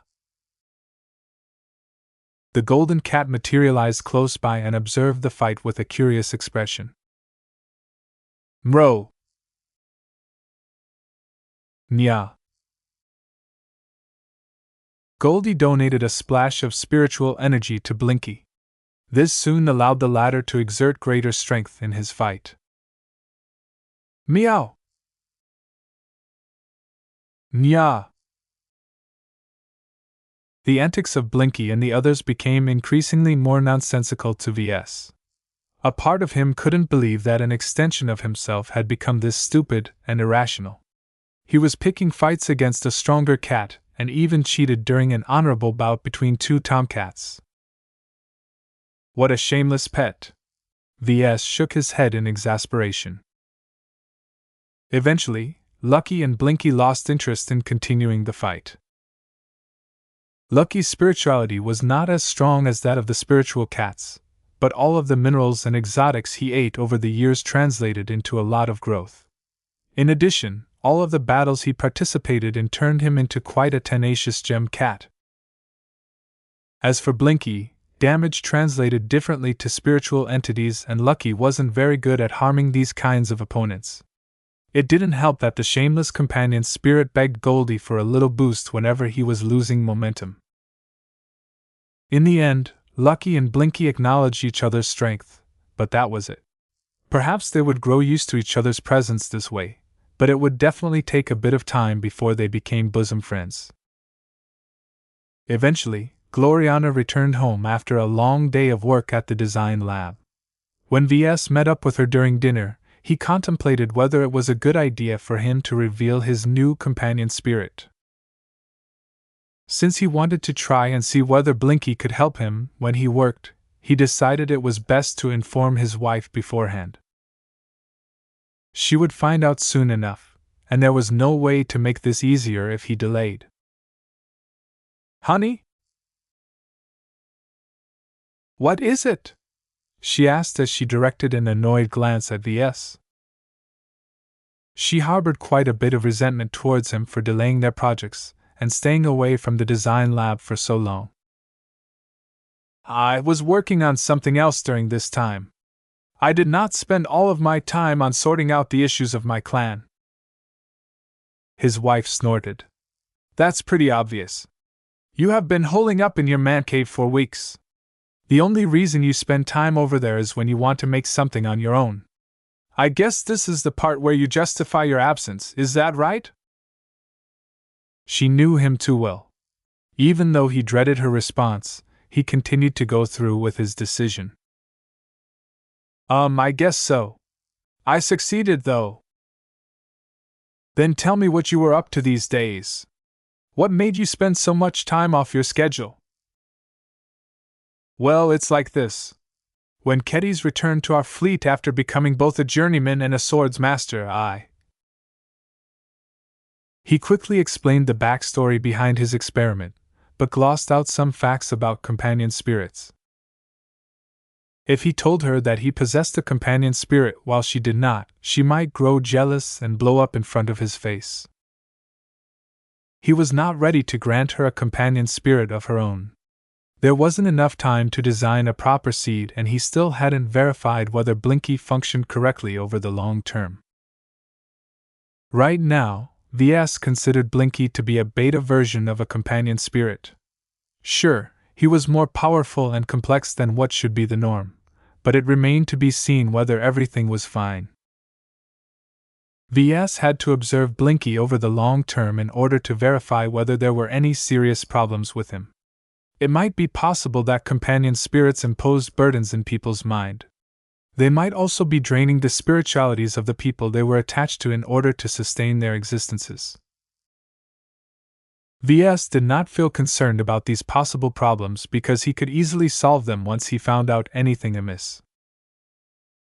This would not be the case for Gloriana, who was not only bad at spiritual perception, but could not consciously solve any issues in her mind. A part of Ves knew that he would only be making it worse for him if he postponed the threat. If Gloriana found out the truth about companion spirits a year from now after they completed all of their expert mech designs, she would probably be livid that Ves denied her the opportunity to leverage a powerful advantage to make their designs even better. The only ways to mitigate this disastrous explosion was to find a good excuse or design a great companion spirit. Well, those were problems for later. Right now, Ves lied about Blinky's actual state and simply presented his companion spirit as a solitary spiritual entity. "So your new cat is similar to Goldie, right? He's a proto-god." "Something like that. Blinky's role is much more specific." "Well then, show him to me. I'm quite curious to see whether you have the skill to design a good cat. You should have come to me. I could have helped you refine your design and prevent you from making the mistake of creating another male proto-god. Female ones are vastly superior. Ves coughed but didn't reply. Instead, he mentally signaled Blinky to stop dozing off in his mind and come out to introduce himself to Gloriana. Row. Blinky appeared in front of V's face. His purple, lustrous form along with his starry light pattern made an instant impression to Gloriana. His wife stopped eating as Blinky slowly flew closer. When the cat came close, he raised his paw in greeting. Mro. You're so cute. You're handsome as well. Come here, little fellow. You're called Blinky, right? Gloriana's eyes turned into stars as she beheld the pretty cat. She reached out to grab Blinky, only for her limbs to go right through. She recalled that Blinky was a proto-god that was similar Goldie, so she could not embrace the young cat with her limbs. She already knew how to handle this situation, though. She concentrated her mind and applied a trick that Cynthia Larkinson had taught to her and channeled her spiritual energy through her limbs. Though this was very strenuous to her, she didn't care and successfully embraced Blinky against her chest. Oh, you're so warm and fuzzy! I already love you so much. You're such a good boy. Mro. Blinky was already showing signs of distress. Chapter 2983, Third Round of Mech Design Projects. The excitement surrounding Blinky died down. Since Gloriana accepted the star cat into her family, not even Lucky could shoo away the new addition anymore. After a good night's rest, Ves and Gloriana freshened up and strode into the main design lab with much more weight in their steps. Their pets quietly followed after them, aware that this was a special day for the Larkinson clan. Ves no longer paid too much attention to Blinky. Now that he had gotten what he wanted without any further repercussions, he could fully focus on the next major priority of the design department.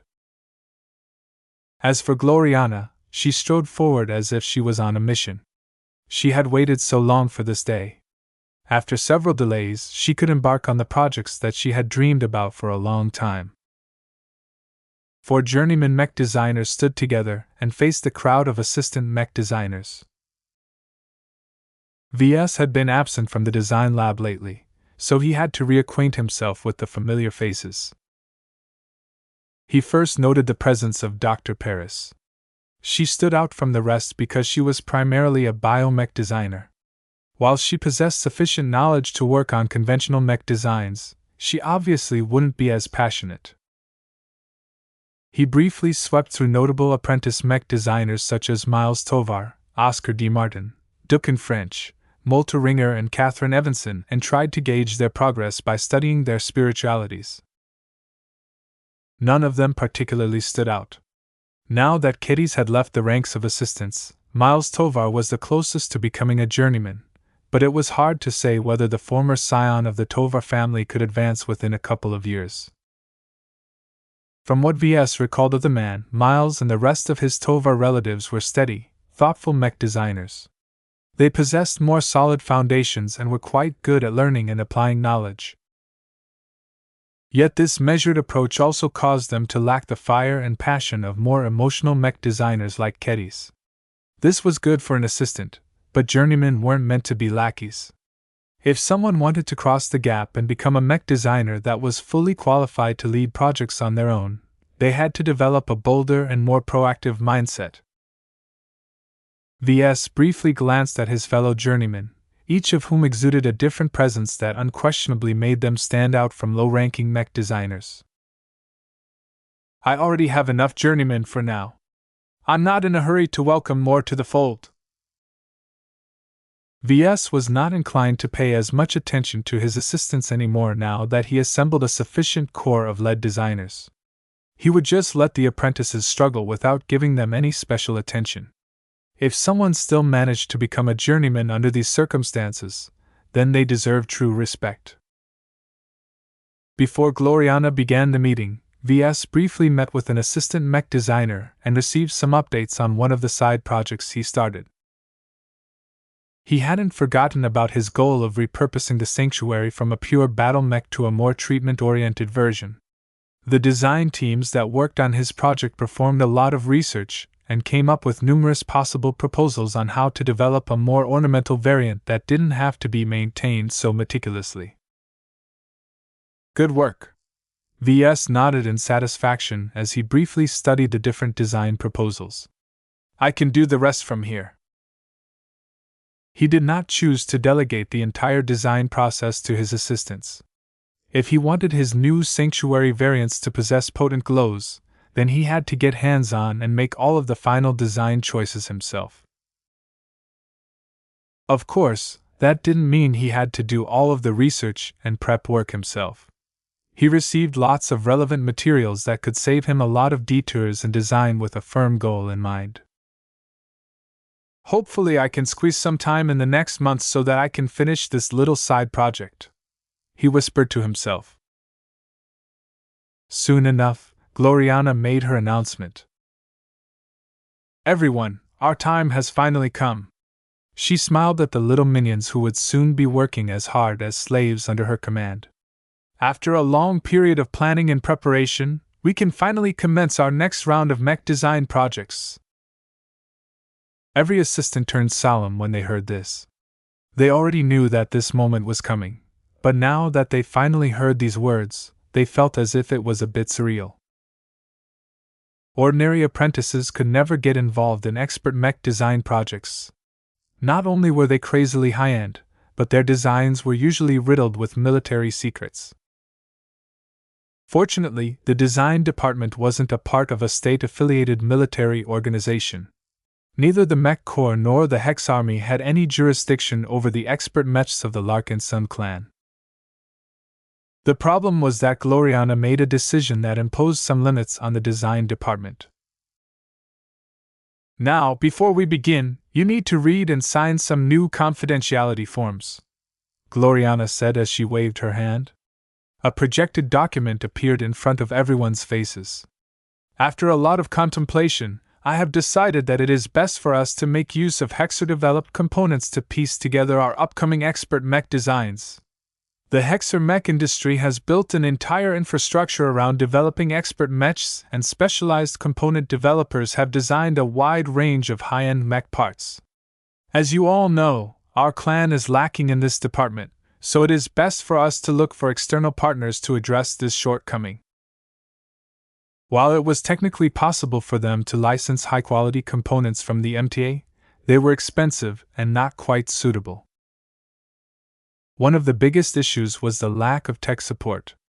These exclusive components were of a different breed from other parts.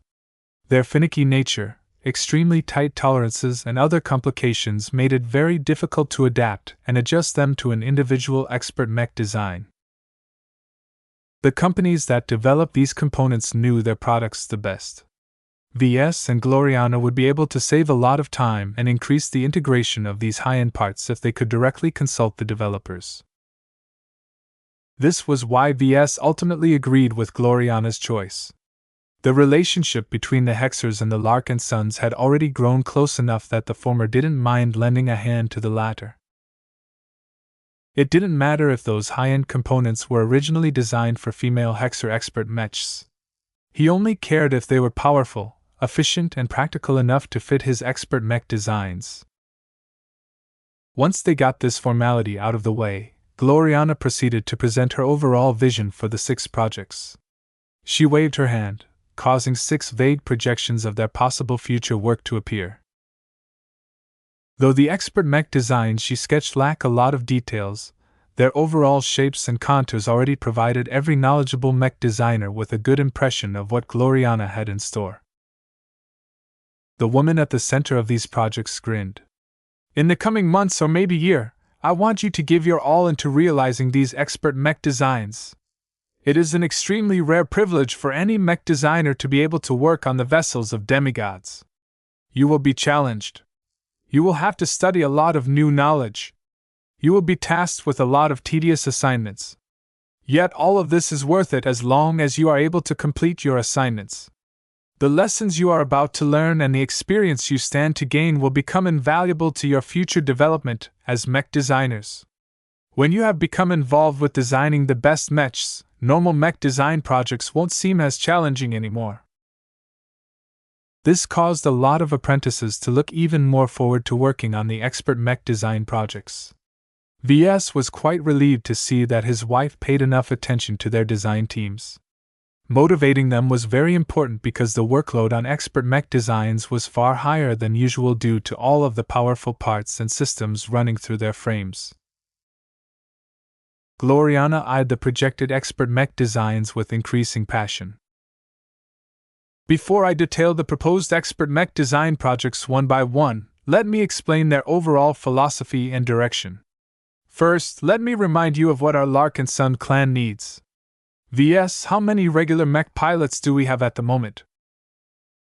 20,000, though only a fraction are assigned to dedicated mechs. Is that a lot? It's a lot. Ves smirked. We have more than enough mech pilots to defend our fleet. As long as we fabricate enough bright warriors and other Larkinson mechs, our comprehensive military might will soar. Gloriana turned to face the audience again. Do you hear that? Our mech forces are not lacking mech pilots anymore. They can fully hold their own against other opponents, even if they have military roots. Yet that is not enough to round us out. The Battle of Reckoning has clearly shown how lopsided battles can become when expert mechs join the fray. The assistants here hardly needed to be reminded of that bloody battle.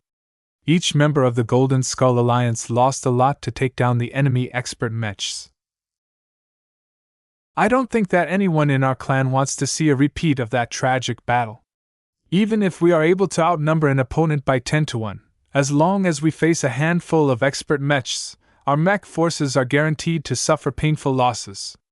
Expert mechs are so powerful that every attack they inflict can easily tear through the armor of ordinary mechs and butcher the mech pilots inside. If these expert mechs are allowed to continue their killing spree without getting blocked, then our clan will suffer at least 100 mech pilots, if not more, to take any of them down. This was not the only downside to lacking expert mechs. Expert pilots and their powerful machines were able to exert drastic changes in morale. They were such notable presences that their appearance on the battlefield could even swing the outcome of massive battles between mech divisions. I believe you can understand what I am conveying to you, Gloriana continued. Our second-class expert mechs must excel in dueling and fighting against other expert mechs. They need to demolish the heroes and pillars of the enemy as quickly as possible in order to decrease the pressure on our men and push our enemies to their breaking points. In concrete terms, this means that our expert mech designs will incorporate more powerful weapons that excel at penetrating high-quality armor. This means there is less room left to integrate weapons that are geared towards inflicting destruction on a wider scale. There were always trade-offs, and Gloriana had already made her first one. Ves fully agreed with her decision to design expert mechs that were expressly designed to fight against equal opponents. This was the standard choice for anyone who was about to design an expert mech, and neither Ves nor Gloriana saw any reason to buck conventional wisdom. It was still easy enough for this kind of expert mech to destroy lots of regular mechs. Their efficiency wouldn't be as high, though. Gloriana also announced another global design choice. In pursuit of maximum power, we must also sacrifice the endurance and running time of our expert mechs. The nature of our fleet and the battles we tend to fight leads me to conclude it is not critical for us to design expert mechs that can last 12 or 24 hours straight onto a battlefield. While this decision makes sense for the military, we tend to get caught up in pitched battles most of the time. It is more important for us to solve the most critical elements quickly than to wear down our opponents over time. This was another decision that made sense.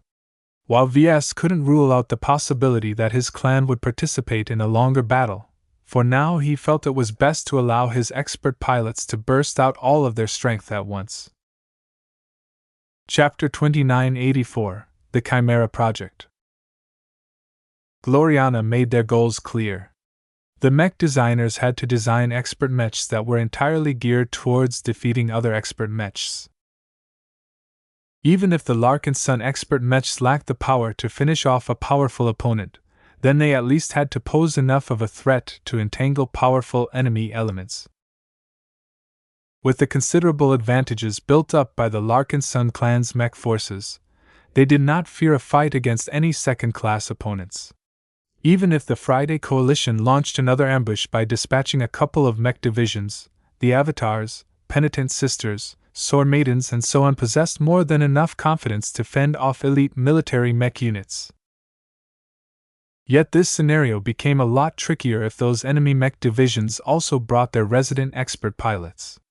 The inclusion of these powerful elements introduced a lot of variables on the battlefield, and made it much harder for the Larkinsons to limit the damage they incurred.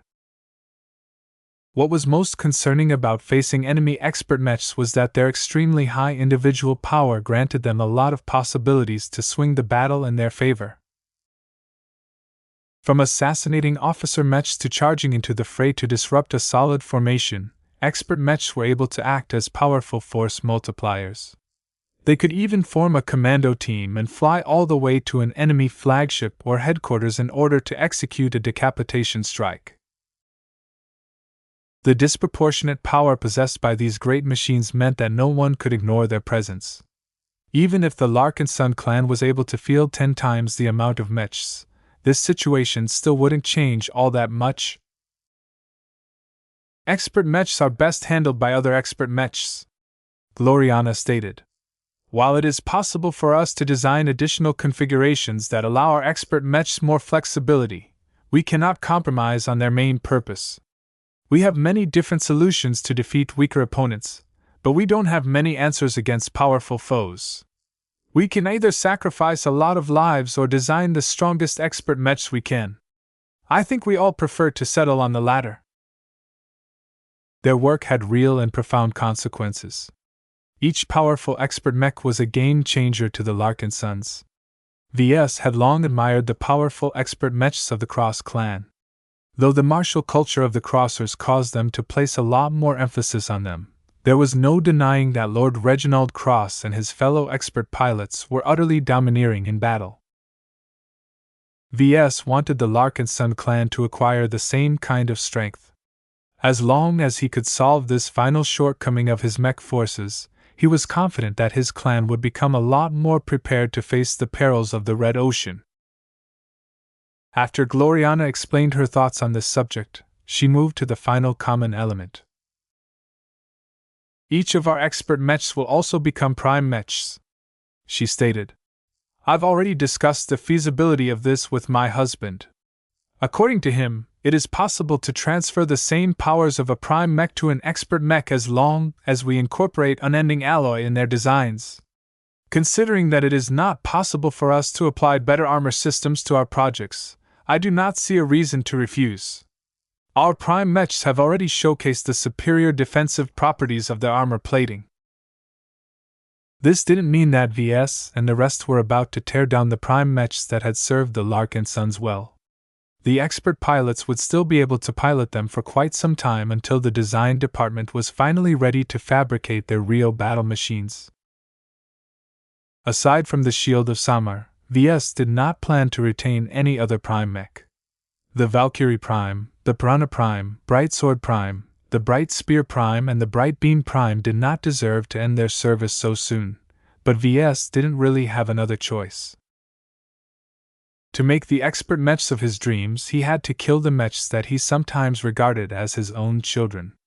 This was the woe of every mech designer, and something that was never an easy decision to make. Gloriana did not spend too much time on explaining the more esoteric properties of their upcoming expert mech designs.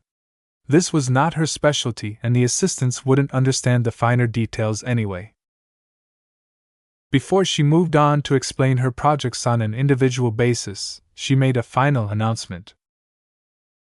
It is no secret that we have managed to secure the services of Master Moira Willix of the Mech Trade Association as an external contributor and consultant to our projects.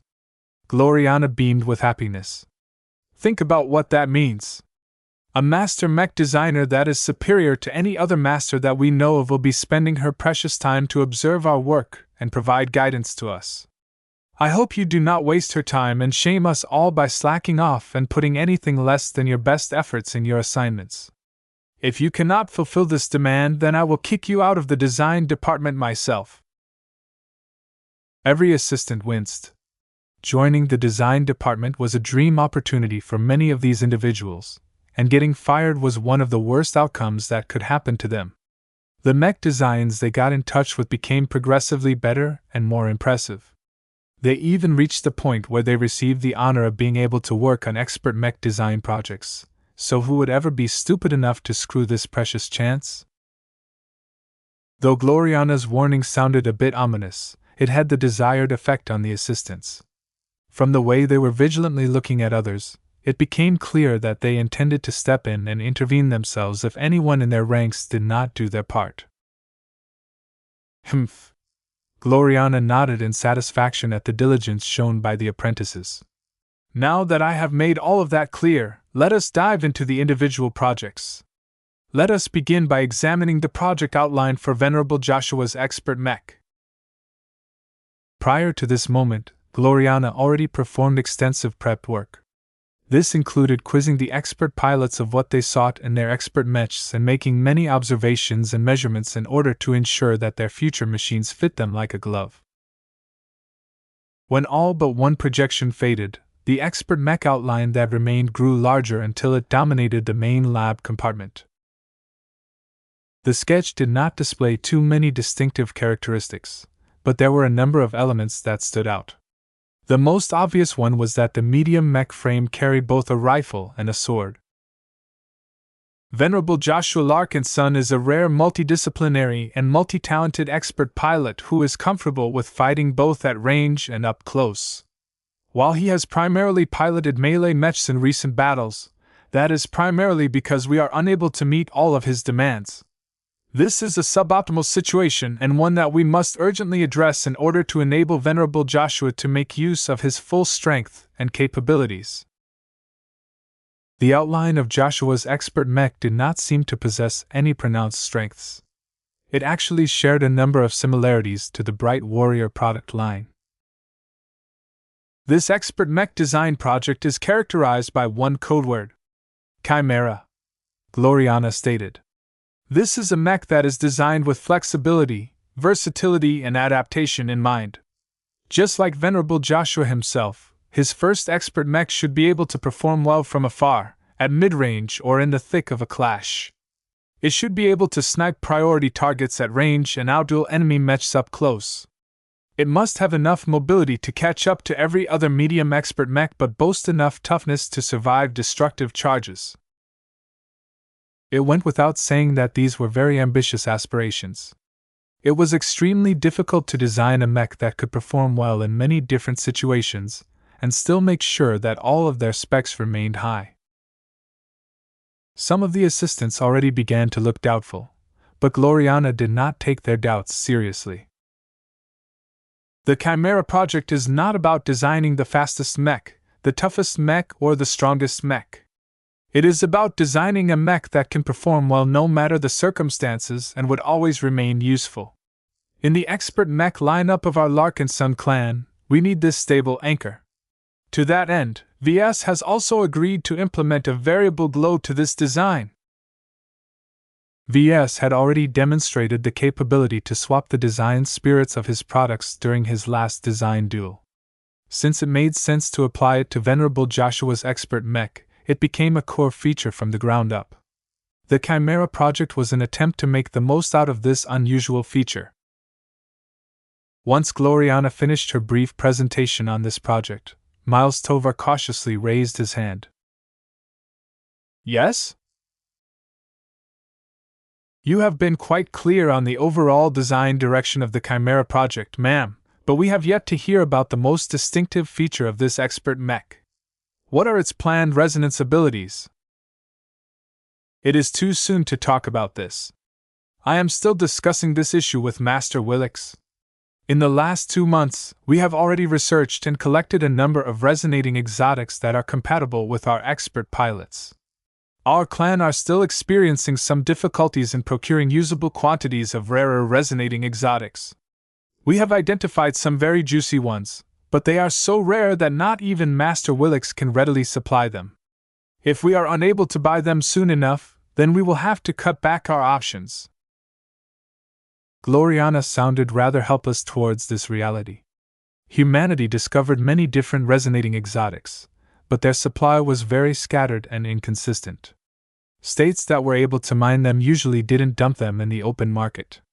Instead, they treated these goods as strategic materials and hoarded them for their own expert mechs. While it was still possible to buy lower grades of resonating exotics in one market or another, the more potent ones were too difficult to obtain for the Larkinsons. The main reason for this was because they got used within months after they were excavated. This was one of the fundamental reasons why the power of a state was necessary to accumulate a lineup of quality expert mechs. Without the advantages of territory and all of the powers that it bestowed, it was too hard to obtain many necessary goods. Fortunately, Master Willix was willing to lend a hand according to their prior agreement, but even she couldn't completely ignore the rules established by the MTA. As long as the Larkinson clan was able to acquire enough quality resonating exotics, the design department did not have to start off with developing low-tier expert mechs, but could start with designing mid-tier expert mechs straight away. Even though they were much harder for beginner expert pilots to control, this was not a big deal as there were several ways to temporarily suppress the more powerful functions. The only relief they had was that Master Willix was willing to provide a little assistance, but she still expected the Larkinsons to source the bulk of the resonating exotics they intended to use. Collecting these valuable materials was a challenge that everyone who intended to develop an expert mech had to solve. VS already had some ideas in mind that might help. Though he was not willing to exchange his MTA merits to procure these rare exotics, he was confident he could trade something else in order to acquire higher quality resonating exotics. Will this hero mech come in multiple configurations like the Bright Warrior? It shouldn't be necessary, at least at first. Gloriana shook her head. Let us not get ahead of ourselves. I have worked on expert mech designs in the past. The scope and difficulty of these projects are far greater. We must set simple goals at first and do our best to meet them. It is not necessarily the case that we will put down our work once we complete a project. Expert mechs traditionally remain in active development for a long time. We can slowly implement changes and upgrades to our proudest works so that they can become better over time. This was the advantage to working on custom mechs as opposed to mass market models. It was very important for the production-ready version of a mech design to remain consistent and up to date for a long span of time. This is not necessarily the case for expert mechs. The importance of making them as strong as possible meant that their developers should frequently go back to their finished works and examine their prior performance. If actual battles showcased a new shortcoming, then the developers would definitely do their best to plug the gap before it turned into a fatal vulnerability.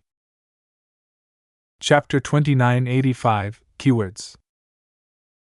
Once Gloriana was happy that everyone understood her intentions towards the Chimera project, she moved on to the second expert mech on the list. The projection of Venerable Joshua's hero expert mech made way for a much thicker and beefier outline. Hardly anyone failed to recognize the distinctive contours and color scheme of the Shield of Samar. Compared to the current Prime Mech version of this defensive mech, the Expert Mech revision took over many of the elements of the Shield of Samar, and somehow made them bigger, heavier and more imposing. VS felt like palming his face. His earlier attempt to persuade Venerable Janzi to move away from a near-immobile mech fell on deaf ears. Janzi had doubled down instead, and Gloriana was happy to indulge the stubborn expert pilot's desires. Our second expert mech design project centers around a simple keyword, bulwark. In contrast to all of the other projects, the expert space knight that we are designing for Venerable Janzi is heavily based on an existing mech. Her demands are very clear. The Bulwark project must not work towards developing a new mech, but instead aim to upgrade an existing mech. It is difficult for us to explain what this exactly means, but all you need to know is that we will try to retain as many elements from the current Shield of Samar as possible. Can that be done? Someone asked. Why, certainly. Gloriana smiled. It's been done before. The only complication is that the requirements we have to meet and the approach we have to adopt is a little cumbersome. Our goal is not to design an expert mech that is similar to the Shield of Samar. We must sincerely take the current prime mech version of the mech and implement a wide range of modifications to elevate its capabilities. The Space Knight you've projected is larger and thicker than the Aurora Titan design. Are we increasing the Shield of Samar's weight class? That is correct.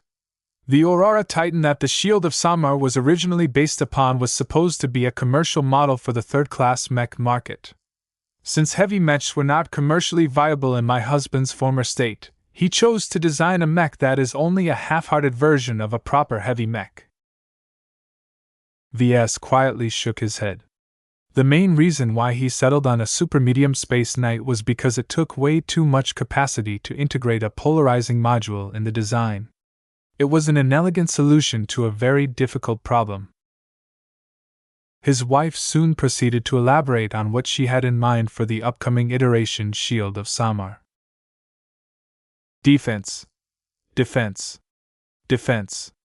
Everything about this mech is geared towards defense, Gloriana stated as she sent a brief glance towards Ves. Now, I am aware of the limitations of designing heavy melee mechs, but we must respect the wishes of the mech pilots we serve.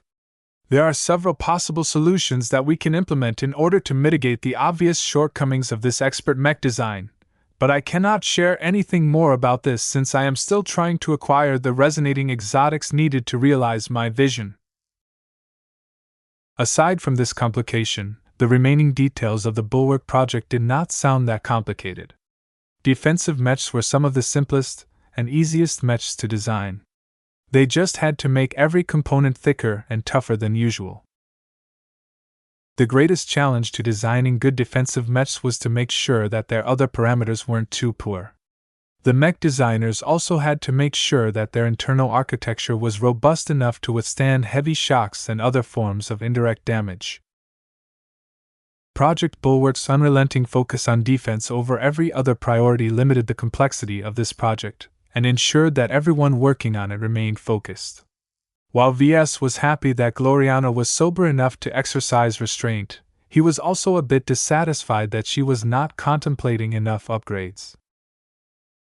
Gloriana didn't care about his feelings. She had a strong idea of what the expert mech version of the Shield of Samar should look like. It didn't matter if the mech was originally his own work and that Gloriana hadn't been involved with the design of the Aurora Titan. Now let's move on to a mech that is very much the opposite to the Shield of Samar. The projection of a considerably smaller and slimmer expert mech appeared into view. Venerable Tusa is our only expert light mech specialist. His needs are fairly simple and obvious. He wishes to pilot a light mech that is fast but more importantly elusive. The expert mech that we will develop for him must possess the best mobility out of all of the projects we will be working on for this round. The outline of the expert light skirmisher that Gloriana prepared resembled the ferocious Piranha product line. Ves already knew that Venerable Tusa had become quite a fan of the Piranha Prime's properties. The only issue was that the Piranha Prime was still a bit too sluggish for Tusa's tastes. The base model was designed to be an offensive mech that leveraged its debilitating glow to wipe out weakened opponents with great efficiency. It was not designed to fight against unaffected enemies that could put up a good fight. In order to provide Venerable Tusa with the capability to duel other expert mechs, Gloriana had to implement some targeted adjustments. I have established an overall direction for this expert mech design after comprehending Venerable Tusa's piloting profile and listening to his own requirements. The keyword for this project is disruption. The light skirmisher he wishes to pilot has to be able to exert a great degree of pressure towards his opponents due to all of the possible ways he can disrupt their critical arrangements and spoil their master plans. While his expert mech is not meant to be a stealth mech, it should still be able to rely on its superior mobility to travel behind enemy lines and perform critical disruption missions. Venerable Tusa's expert mech had to be able to fend for itself. It had to be tough enough to withstand saturation bombardment, fast enough to outrun enemy pursuit, and strong enough to complete its sabotage or assassination tasks without excessive delays. Gloriana pointed at the flight system of the proposed expert mech. If you look closely enough, then you might have noticed that the flight system and other mobility systems of the mech aren't geared towards straight-line acceleration. It is much more important for this expert mech to be nimble than to become the fastest sprinter. It has to be able to weave between a tight formation of enemy mechs and navigate through clouds of debris without slowing down too much. The superior evasion ability of the Disruptor project also has to be high enough to evade enemy expert mech attacks in the heat of battle. The expert light skirmisher therefore incorporated many miniaturized boosters that were pointed in many different directions. A mech that aimed to maximize its forward acceleration at all costs would have featured a lot of boosters oriented towards the rear. The Disruptor project instead placed these boosters to the sides or even the front of the mech. This allowed Venerable Tusa's upcoming expert mech to quickly dash back or to the side with not that much effort. Will Venerable Tusa's expert mech possess the same glow as the Piranha Prime, ma'am? Molter Ringer asked. Gloriana pinned the little assistant with a glare. Did you forget what I told you? What is the primary purpose of our expert mechs? To fight against other expert mechs? Correct. Now think about how glows work. They affect the minds of mech pilots, completely bypassing any mech or barrier that stands in the way. This means that the effectiveness of a suppressive glow can vary depending on the mental strength of the enemies subjected to it. How do you think an enemy expert pilot will fare when subjected to the ferocious piranha's glow? The answer was obvious. Molter lowered his head. The expert pilot will easily be able to shrug off the effects. Gloriana snorted. Took you long enough. Everyone else, don't make the same mistake. While we do not exclude our expert mechs from being used against cannon fodder opponents, they must not sacrifice their ability to fight against equal opponents. It is a waste of a glow to apply a suppressive glow to the Disruptor project. It is much better to make use of a supportive glow that aligns with Venerable Tusa's piloting tendencies because there is much less resistance that way. She made a good point. Expert pilots could easily block the influence of glows they didn't like, but they could embrace them as well if they saw no problem with it. This allowed Venerable Janzi to draw strength from Kalankso's glow.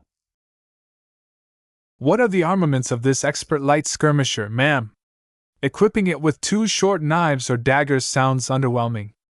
An expert mech should definitely be able to carry a larger weapon loadout.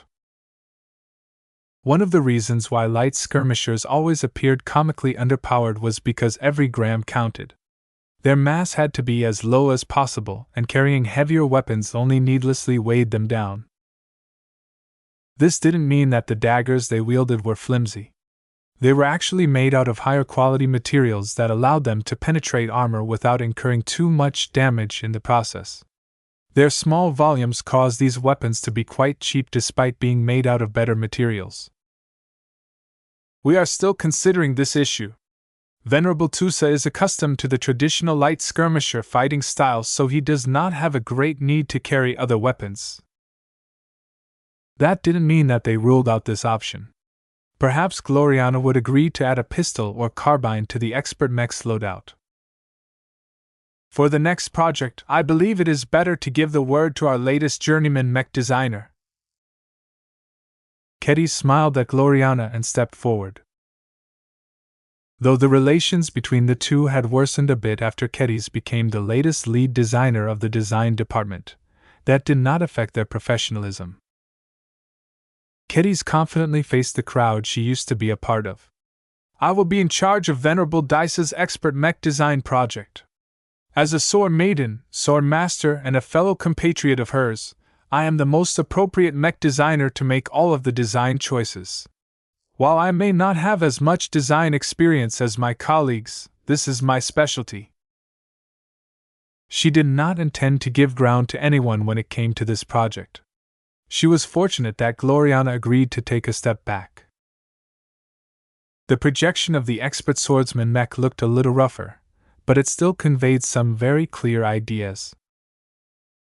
The projects that Gloriana exhibited so far are all good at something, but they are still lacking something, Kedis explained.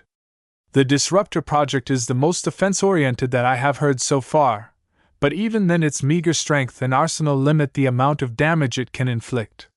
Sometimes we have to face an opponent that is too tough to damage with a couple of tiny knives. Sometimes, the only way to defeat an enemy expert mech is to apply a judicious amount of leverage. This is where Venerable Dice's expert mech comes into play. Just like any other sword maiden mech, the most prominent feature of the projected design was its prominent great sword. Since Gloriana likes to label these expert mech designs with keywords so much, here's the one for this expert mech project: Decapitator. Venerable Dice likes to decapitate formidable opponents, and the expert mech that we will provide to her will give her the strength to do so. It is not a machine that is designed to bully the weak. It is a machine that is meant to vanquish the powerful. Kedis did not aim low, that was for sure. The Decapitator project is the strongest duelist among the 6 expert mech designs and our best champion against the most formidable expert mechs we might encounter.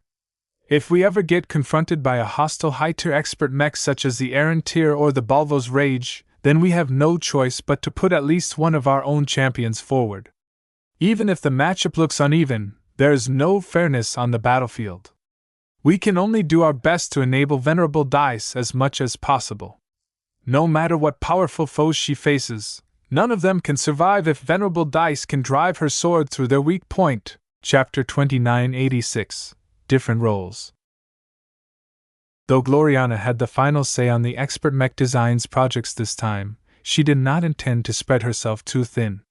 There were some projects which interested her more than others.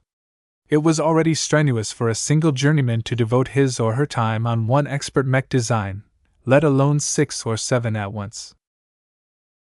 For this reason, she adopted the same project management model that Ves liked to use. While she still grasped the highest authority on the projects, she did not intend to meddle too much in the projects she assigned to other journeymen.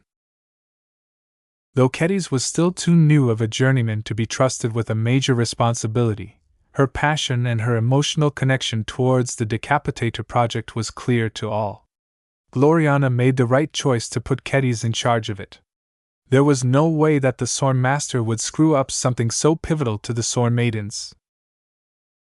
In order to achieve the best possible results, Gloriana even put down her jealous and competitive streak. Every mech designer in the design department was an asset, and the only way to fulfill her ambitions on these projects was to leverage their specialties to the fullest. Ves was watching her carefully all the while.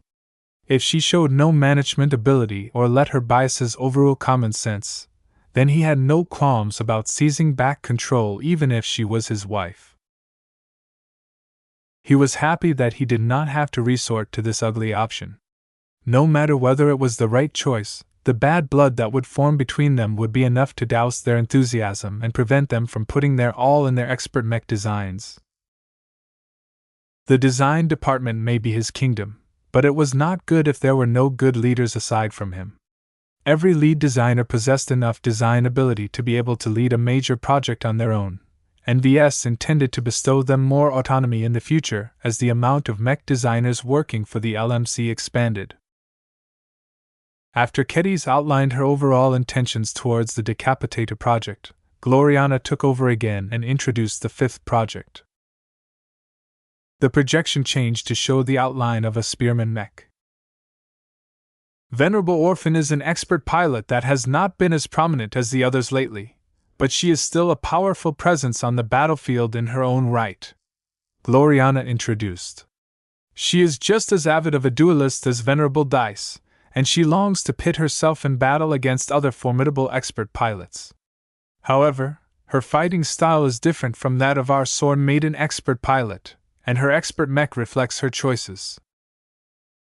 Compared to the previous expert mech design, the one on display right now was bulkier and looked as if it was much more ready to absorb enemy attacks.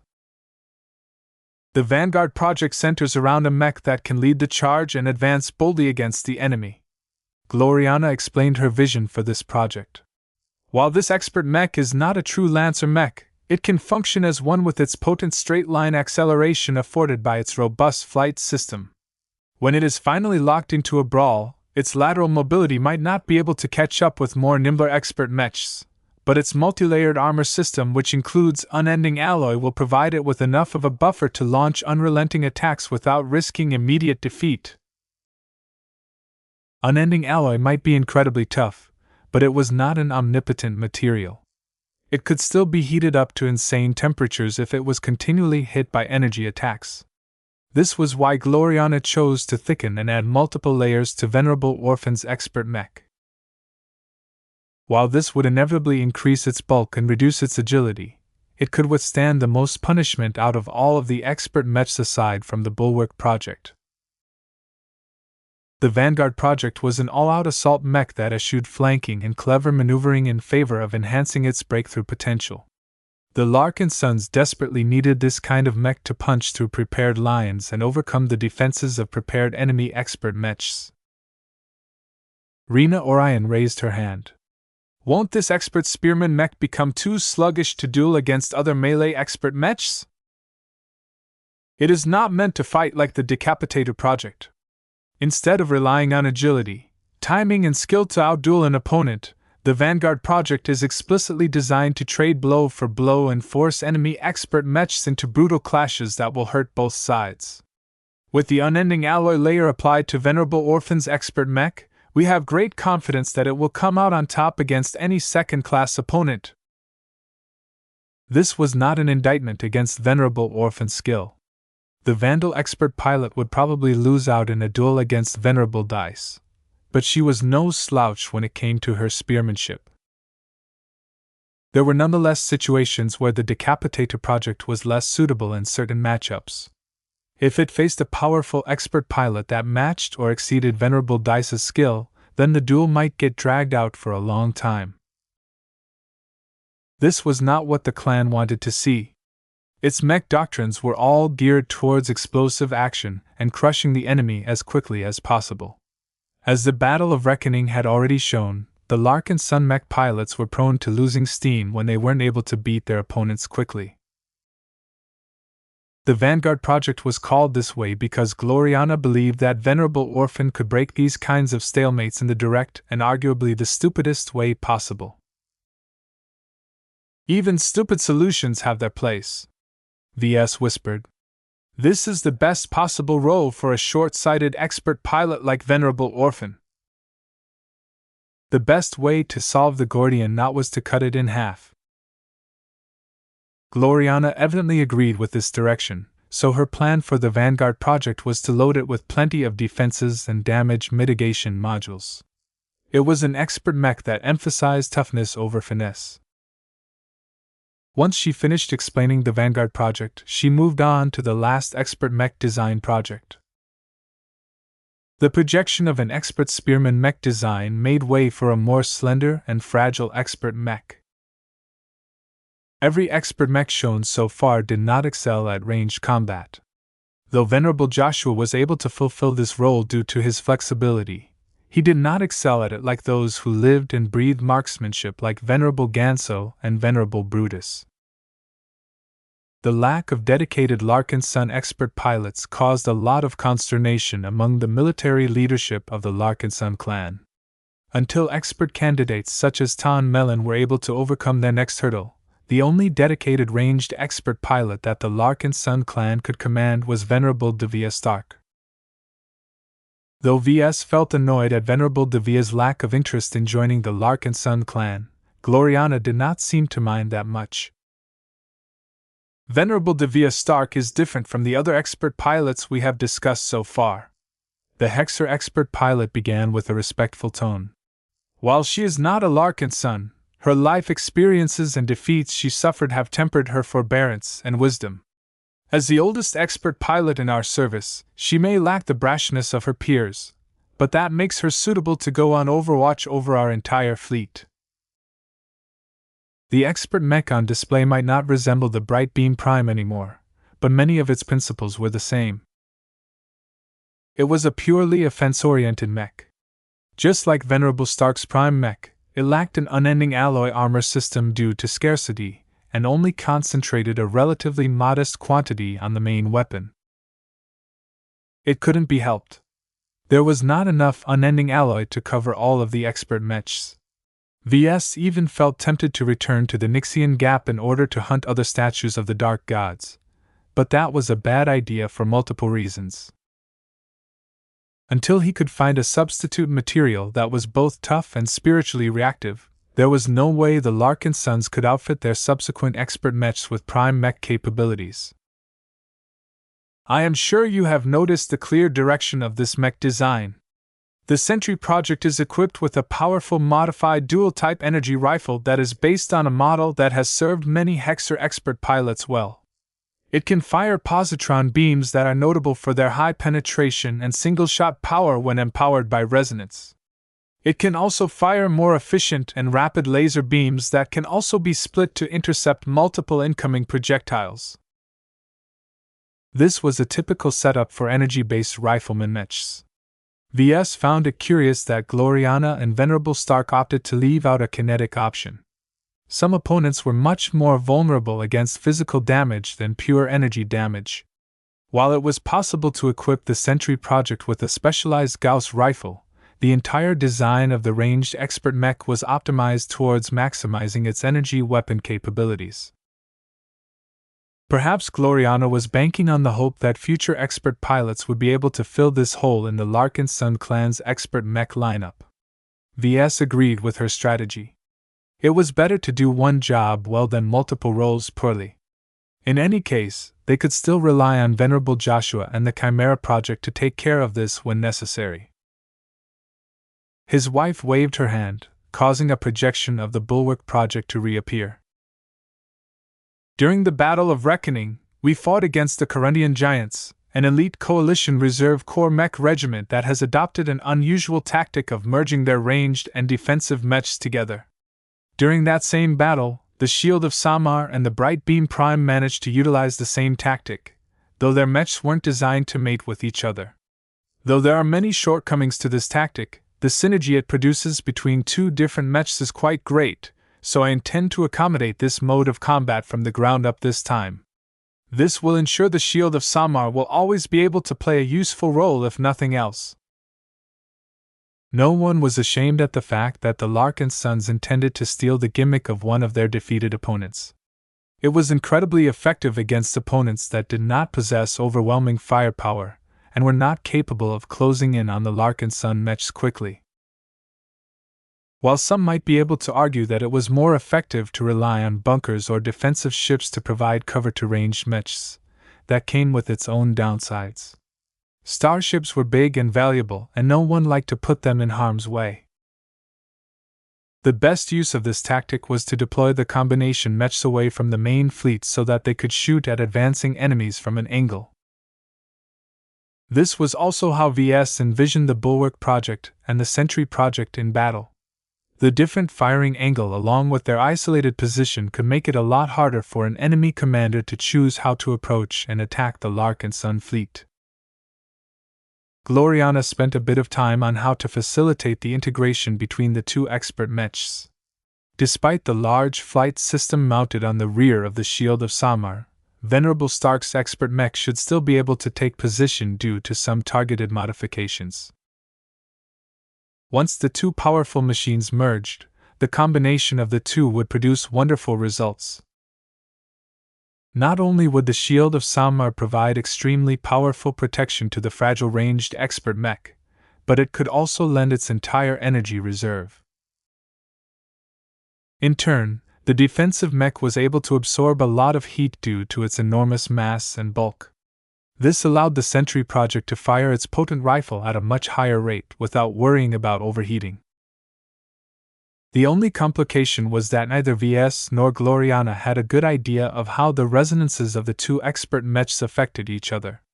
They might cancel each other out to some extent, which would result in weaker overall performance. This was something that only Master Willix could solve. Gloriana finally ended her presentation. She clapped her hands and caused the projections to disappear. Well, that's it for our 6 projects. Do you have any questions? If not, I will announce which projects you will be working upon and issue your first assignments. Since we still don't know for certain which resonating exotics we will be working with, we will not be able to complete our mech concepts quickly. In the first couple of weeks, you will mainly be doing research in order to explore our options. Expert mechs don't follow the same rules as ordinary mechs. We can pack far more features in them, so don't hesitate to suggest new ideas. Let us make our expert mechs bloom. Chapter 2987, Limited Access. The design department hadn't gone through any expansions lately, so there were only around 50 assistant mech designers. That was way too few. Expert mech design projects were only geared towards individual mech pilots, but their complexity vastly exceeded that of regular mech design projects. While the burden on the lead and contributing designers was far greater, they still required the support of a large amount of assistants. The integration of many powerful miniaturized components in a compact mech frame resulted in a lot of mutual interference and unintended interactions. Many of these problems were difficult to predict and could only be discovered by performing endless simulations or prototype testing. Still, it was still workable, just not ideal. VS was already thinking about recruiting a couple of hundred low-ranking mech designers in the next big stop of his expeditionary fleet. Though his fleet had just picked up a lot of talents from the Life Research Association, most of them were too accustomed to working with biomechs to fit in well with the design department. The only reason why VS agreed to add Dr. Paris to a design team was to keep an eye on her. She was in possession of a lot of secrets. He was not relieved with letting her stay with her fellow compatriots aboard the Spirit of Bentheim. Who knew what sort of information she might spill? Once the little assistants all knew which expert mech designs they would be working upon for the next months, Gloriana gathered her fellow journeymen together. I can't spread my attention on all 6 projects at a time, so I will be focusing most of my efforts on 2 of them. The 3 of you can supervise the rest, though this does not mean you can do what you want without going by me first. Have I made myself clear? VS shrugged. You're in charge this time, Gloriana. We trust in your vision. Good husband. She grinned and leaned in to peck his cheek. I won't betray your trust. I have waited so long for this. Even if we aren't technically qualified to design expert mechs, I am sure we can make something we can be proud of at the end of this journey. The enthusiasm flowed from Gloriana's body. It was clear that she was ready to give it her all as soon as she handled all of the leadership and administrative issues. She quickly gathered herself and faced the other journeymen. Considering our specialties, inclinations, and design experience, I have allocated you to projects that I think you'll be able to help the most. That doesn't mean that you should work exclusively on your assigned projects, as your specialties are useful for other mechs as well. It just means that I am relying on you to keep the projects on schedule and make sure that our design teams are not spending their time fruitlessly. We understand. It was the same as how VS handled the projects, so the journeymen knew how they should act. Very well then. I'll start with myself. I am quite interested in designing the defensive schemes of the Bulwark and Vanguard projects. The expert mech designs of both projects demand a lot of expertise in metallurgy, materials science, battle mechatronics, armor systems, and so on. Since none of you specialize in defensive systems, I'll take on this responsibility. Her logic was sound. In truth, The design department was lacking in multiple departments now that its scope had grown. VS could really use journeymen who specialized in ranged weapons and armor systems. VS. Yes, honey? I know you can't wait to devote your time to the Chimera project, but I'm also handing responsibility of the Sentry project over to you. It's not that technically complex, though it is very challenging to design an expert-grade energy rifle that can be fully harnessed by Venerable Stark. You seem to have a love for laser weapons, so you can try and tinker with the rifle and see if you can integrate your special crystals or something. Obviously, she didn't think VS could succeed in integrating luminar crystals and high-end laser weapons.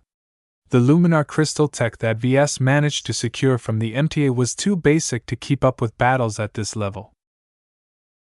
That didn't mean that VS intended to give up on it. He recently discovered that luminar crystals were actually spiritually reactive. If he found a way to leverage this property, he might be able to give his wife a big surprise. I will make sure to treat each project equally, though that doesn't mean I will spend the same time on them both, VS promised. The Chimera project is much more technically complex than a simple expert rifleman mech. Both of them understood this, so they did not speak any further about this topic.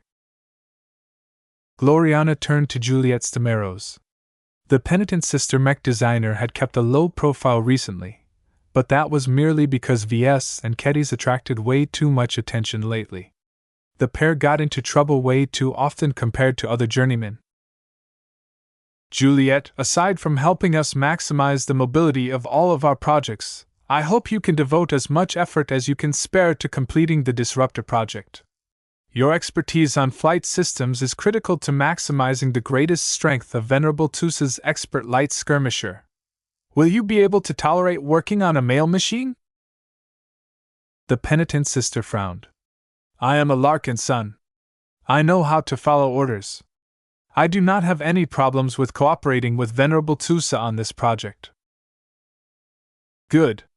Kedis already knows her assignment, so I don't need to elaborate on this. Is everyone clear on what they have to do during this phase? Juliet raised her hands. Your presentation did not delve into the role of resonating exotics. When will we know what kind of powerful resonance abilities we can integrate into our expert mech designs? I already told you that I cannot make any definite statements on that yet. Gloriana impatiently frowned. I don't want to design expert mechs that are too shabby, but in order to work on something better, we need to acquire higher quality resonating exotics. Master Willix can help us find matching ones for each expert pilot, but she can't procure the best ones for us without getting hindered by the rules. The easiest way to obtain them without any fuss is to exchange them with MTA merits, but that is not an option. The clan required a lot of merits to reach the Red Ocean, so it was stupid to spend it on something that was much less important to its overall future. VS was willing to sacrifice the upper potential of his first batch of expert mechs if it meant securing passage. Doesn't Master Willix have a lot of merits? It won't work. Gloriana shook her head. The rules and the principles she abides by won't allow her to subsidize our work to this extent. You have to realize that she is already providing us trillions of hex credits worth of value by putting her expertise at our disposal. She also warned me that her rivals within the association are paying much closer attention to her actions as of late. She ruffled a lot of feathers and is paying the price for that. We can't let her get into any deeper trouble because we are too greedy. VS hadn't been speaking with Master Willix as of late, so he was not aware of these new developments. Does that mean we have to rely on our own efforts to procure the resonating exotics we need? For the most part, yes. His wife sighed. It's infuriating to contact a representative of a state and get cut off as soon as I make my request. States are way too stingy with their strategic materials. Why can't they just sell a batch of them to us at a good price? We have plenty to spare. VS and the other two journeymen looked awkward. This isn't a problem that you can solve by throwing money at it. We need to raise our status and engage in long negotiations in order to get them to open their strategic reserves. This is a task that is better suited to a diplomat. At least leave the talking to someone else. Fine, she replied with a glum expression. We can discuss this problem in detail later. I will have my resonating exotics, one way or another. The design department soon turned into a hive of activity, as various mech designers went to work. Since they were still in the early stages of the project, they were mostly performing research on what kind of modules they could add to their expert mech designs and what kind of quality materials they should make use of to maximize the potential of the expert mechs. The design department had plenty of money to splurge on expensive goodies. This was because each project came with a staggering budget of 200 billion hex credits each.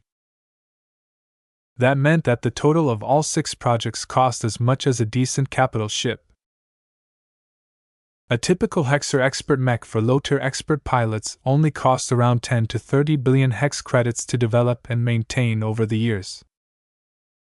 While the hexadric hegemony could afford to spend more, the amount of expert pilots in the state was quite staggering. It was not economical to provide each of them with high-quality expert mechs. The Larkinson clan's situation was different. Even though the Larkinsons were still saving up a lot of money to fund future capital ships, Ves did not feel too burdened with spending more than 1 trillion hex credits on just 6 expert mech designs. Of course, spending so much on each project was not as impressive as it sounded. Expert mech development teams employed by states usually enjoy a lot of conveniences, Gloriana explained to Ves.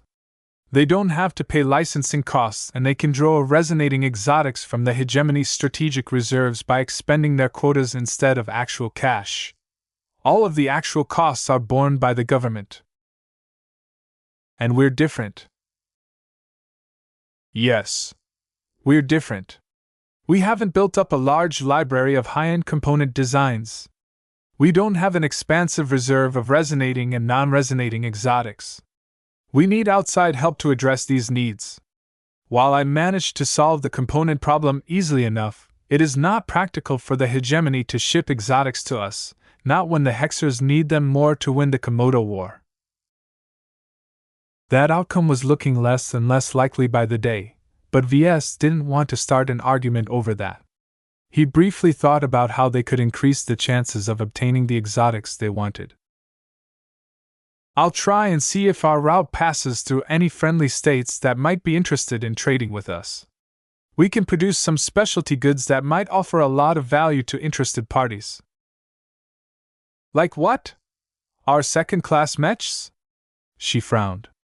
I don't think you want to give away our advantages so easily. Also, unless you sell them in greater quantities, no government institution will be interested. There is always a chance that the exclusive products we trade to them will suddenly become obsolete when you begin publishing commercial second-class mech designs. By the way, when do you intend to do that? Our demand for funding grows every day, but the LMC's growth in third-class mech sales has plateaued. Ves shook his head. We don't have to resort to that option yet. I still have a couple of alternative ideas that might solve both of those problems. In any case, it doesn't matter if most states don't value what we can offer yet. As long as we find one receptive state, we can get what we want. The question was whether they would be able to bump into such a state at all along their journey. The Larkinson clan simply didn't possess enough strength and prestige to get their foot in the door. Gloriana's eyes brightened for a moment. Hey, what about that dwarf state you are interested in visiting? Do you have any friends over there? Maybe you can persuade them to give us access to their strategic reserves. I don't think that will work, honey.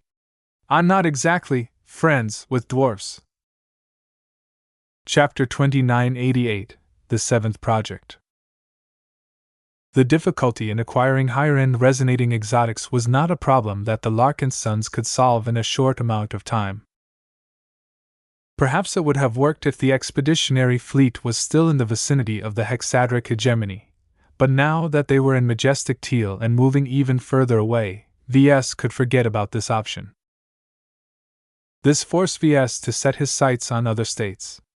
Due to the fact that the expeditionary fleet was trying to reach the lesser Beyondergate a few star clusters away, the Larkinsons wouldn't be staying in any state along the way long enough to forge new friendships. Since relationships were important in this kind of business, VS felt very constrained by this situation. Slowing down the fleet might allow them to develop a relationship with a state along their route, but it was unacceptable for him to delay his journey to the Red Ocean any further. VS wanted his expert mech designs to start off on a stronger footing. While it was not impossible to swap low-grade resonating exotics with more expensive ones in the future, that would basically entail tearing entire expert mechs open, as resonating exotics were often applied to their core parts. Still, it was technically possible to overhaul an existing expert mech, so VS did not find this an unacceptable option. The real problem was that VS would have to beg a senior or master to integrate the resonating exotics in an expert mech. If he tried to do it himself, then the resonating exotics simply wouldn't generate any resonating abilities under the prompting of expert pilots. This was one of the big secrets that journeymen didn't have access to. VS felt very frustrated by this, but he supposed the MTA had a good reason to withhold it from everyone. Besides, it was truly wasteful to let journeymen design expert mechs when there were plenty of seniors and masters who were willing to take on this job. As the first days of preliminary work passed by, VS met frequently with Gloriana in order to keep each other up to date on what they were working on. Good communication was essential to keep everything on track. During a brief break time, the pair cuddled together in a lounge near the design labs. The two pressed up against each other while their cats played around. Meow. Lucky looked annoyed as Blinky patted his tail. Mro. The companion spirit acted as if he didn't do anything wrong.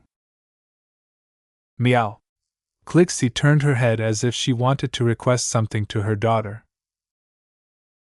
Nya. Goldie flew forward and gently pressed Blinky away from Lucky.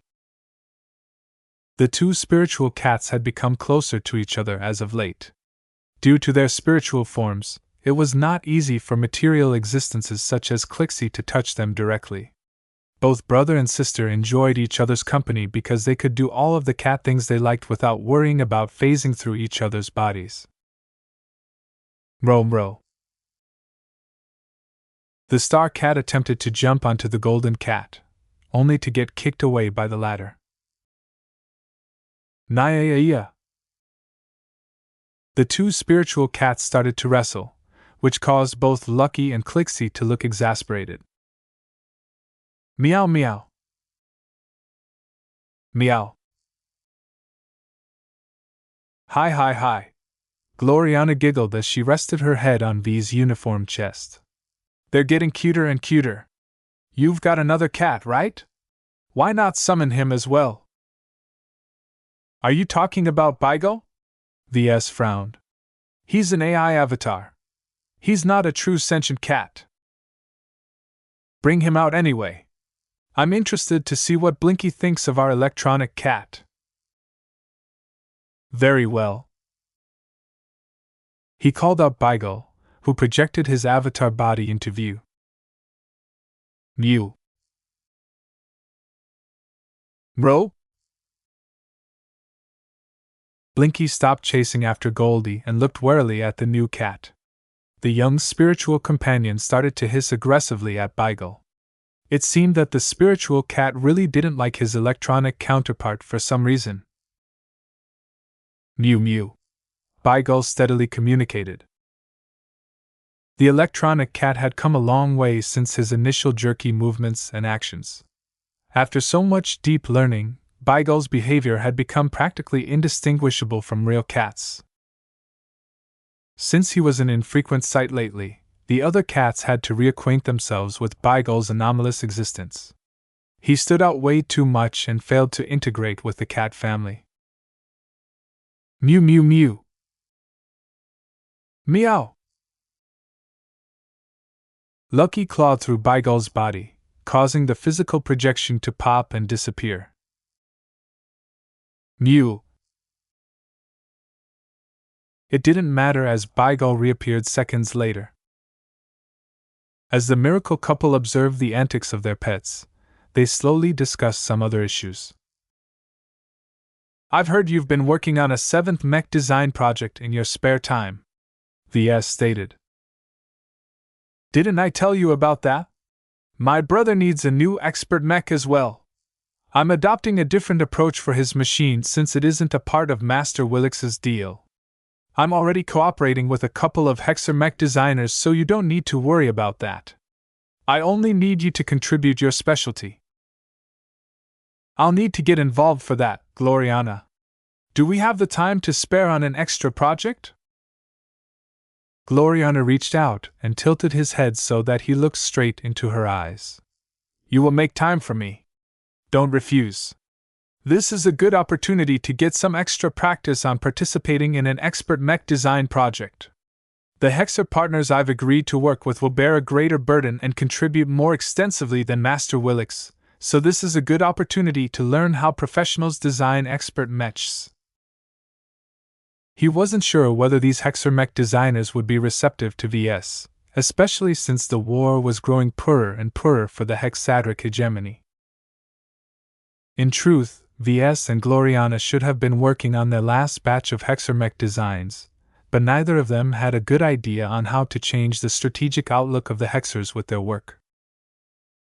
The Hexers had no problem defeating the regular mech pilots of the Friday Coalition. It was the large number of coalition-aligned expert pilots and expert mechs that truly caused the Hexers to falter as of late.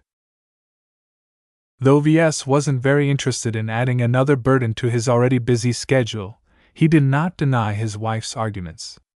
As a mech designer, he possessed a lot of fascination for expert mechs, and this might be a rare opportunity to see how they were designed by those who possessed a lot of experience in this field. As for the fact that Gloriana's partners were Hexers, that didn't play much of a factor in his decision. He knew his status among the Hexers had already become special since his mech designs made such a profound impact on the Komodo War. You're the ultimate good boy, Gloriana summed up with a smile. Soon enough, they finished their break and went back to work. Aside from supervising his design teams, he also fleshed out his draft designs for the Chimera project and the Sentry project. The latter was simpler and easier to design, so Ves started with it first. Just like Gloriana, he copied over many of the design principles of the Bright Beam Prime. There were two fundamental differences, though. First, the Bright Beam Prime was based on the Bright Warrior IB, which was not a specialized ranged mech design. Since there was no pressing need for Venerable Stark to fight against powerful opponents up close, Ves and Gloriana preferred to start from scratch and design an expert mech that completely specialized in ranged combat. Gloriana wanted no compromises in this regard, and Ves was of the same mind. Well, just because it is weak in this area doesn't mean it's defenseless. It would be rather silly if a single ordinary melee mech can defeat an expert mech. There were plenty of ways to prevent such a shameful outcome. If the situation was truly desperate, then the expert rifleman mech could always activate a bayonet on its rifle and stab enemies with it. If the expert mech lost its rifle for some reason, it could pull out a backup knife or better yet a foldable sword to fend off annoying light skirmishers or something. The limitations that caused many mech designers to restrain the amount of modules they put into their regular mech designs no longer applied here. When Ves started to browse the library of high-end expert mech components, he became amazed at how small they were.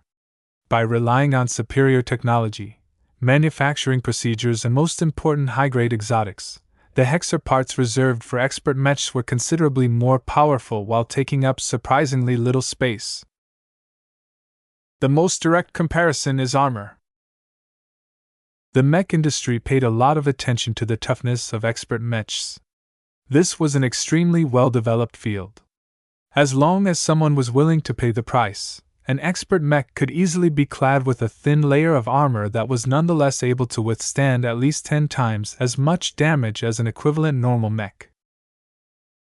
What was even more intriguing was that the efficiency of expert mech-grade armor systems rose drastically when they got thicker. This was the greatest reason why heavy expert mechs had the courage to resist attacks launched by offensive expert mechs. This didn't even factor in how many useful resonating exotics could directly amplify the performance of the armor system or specific modules.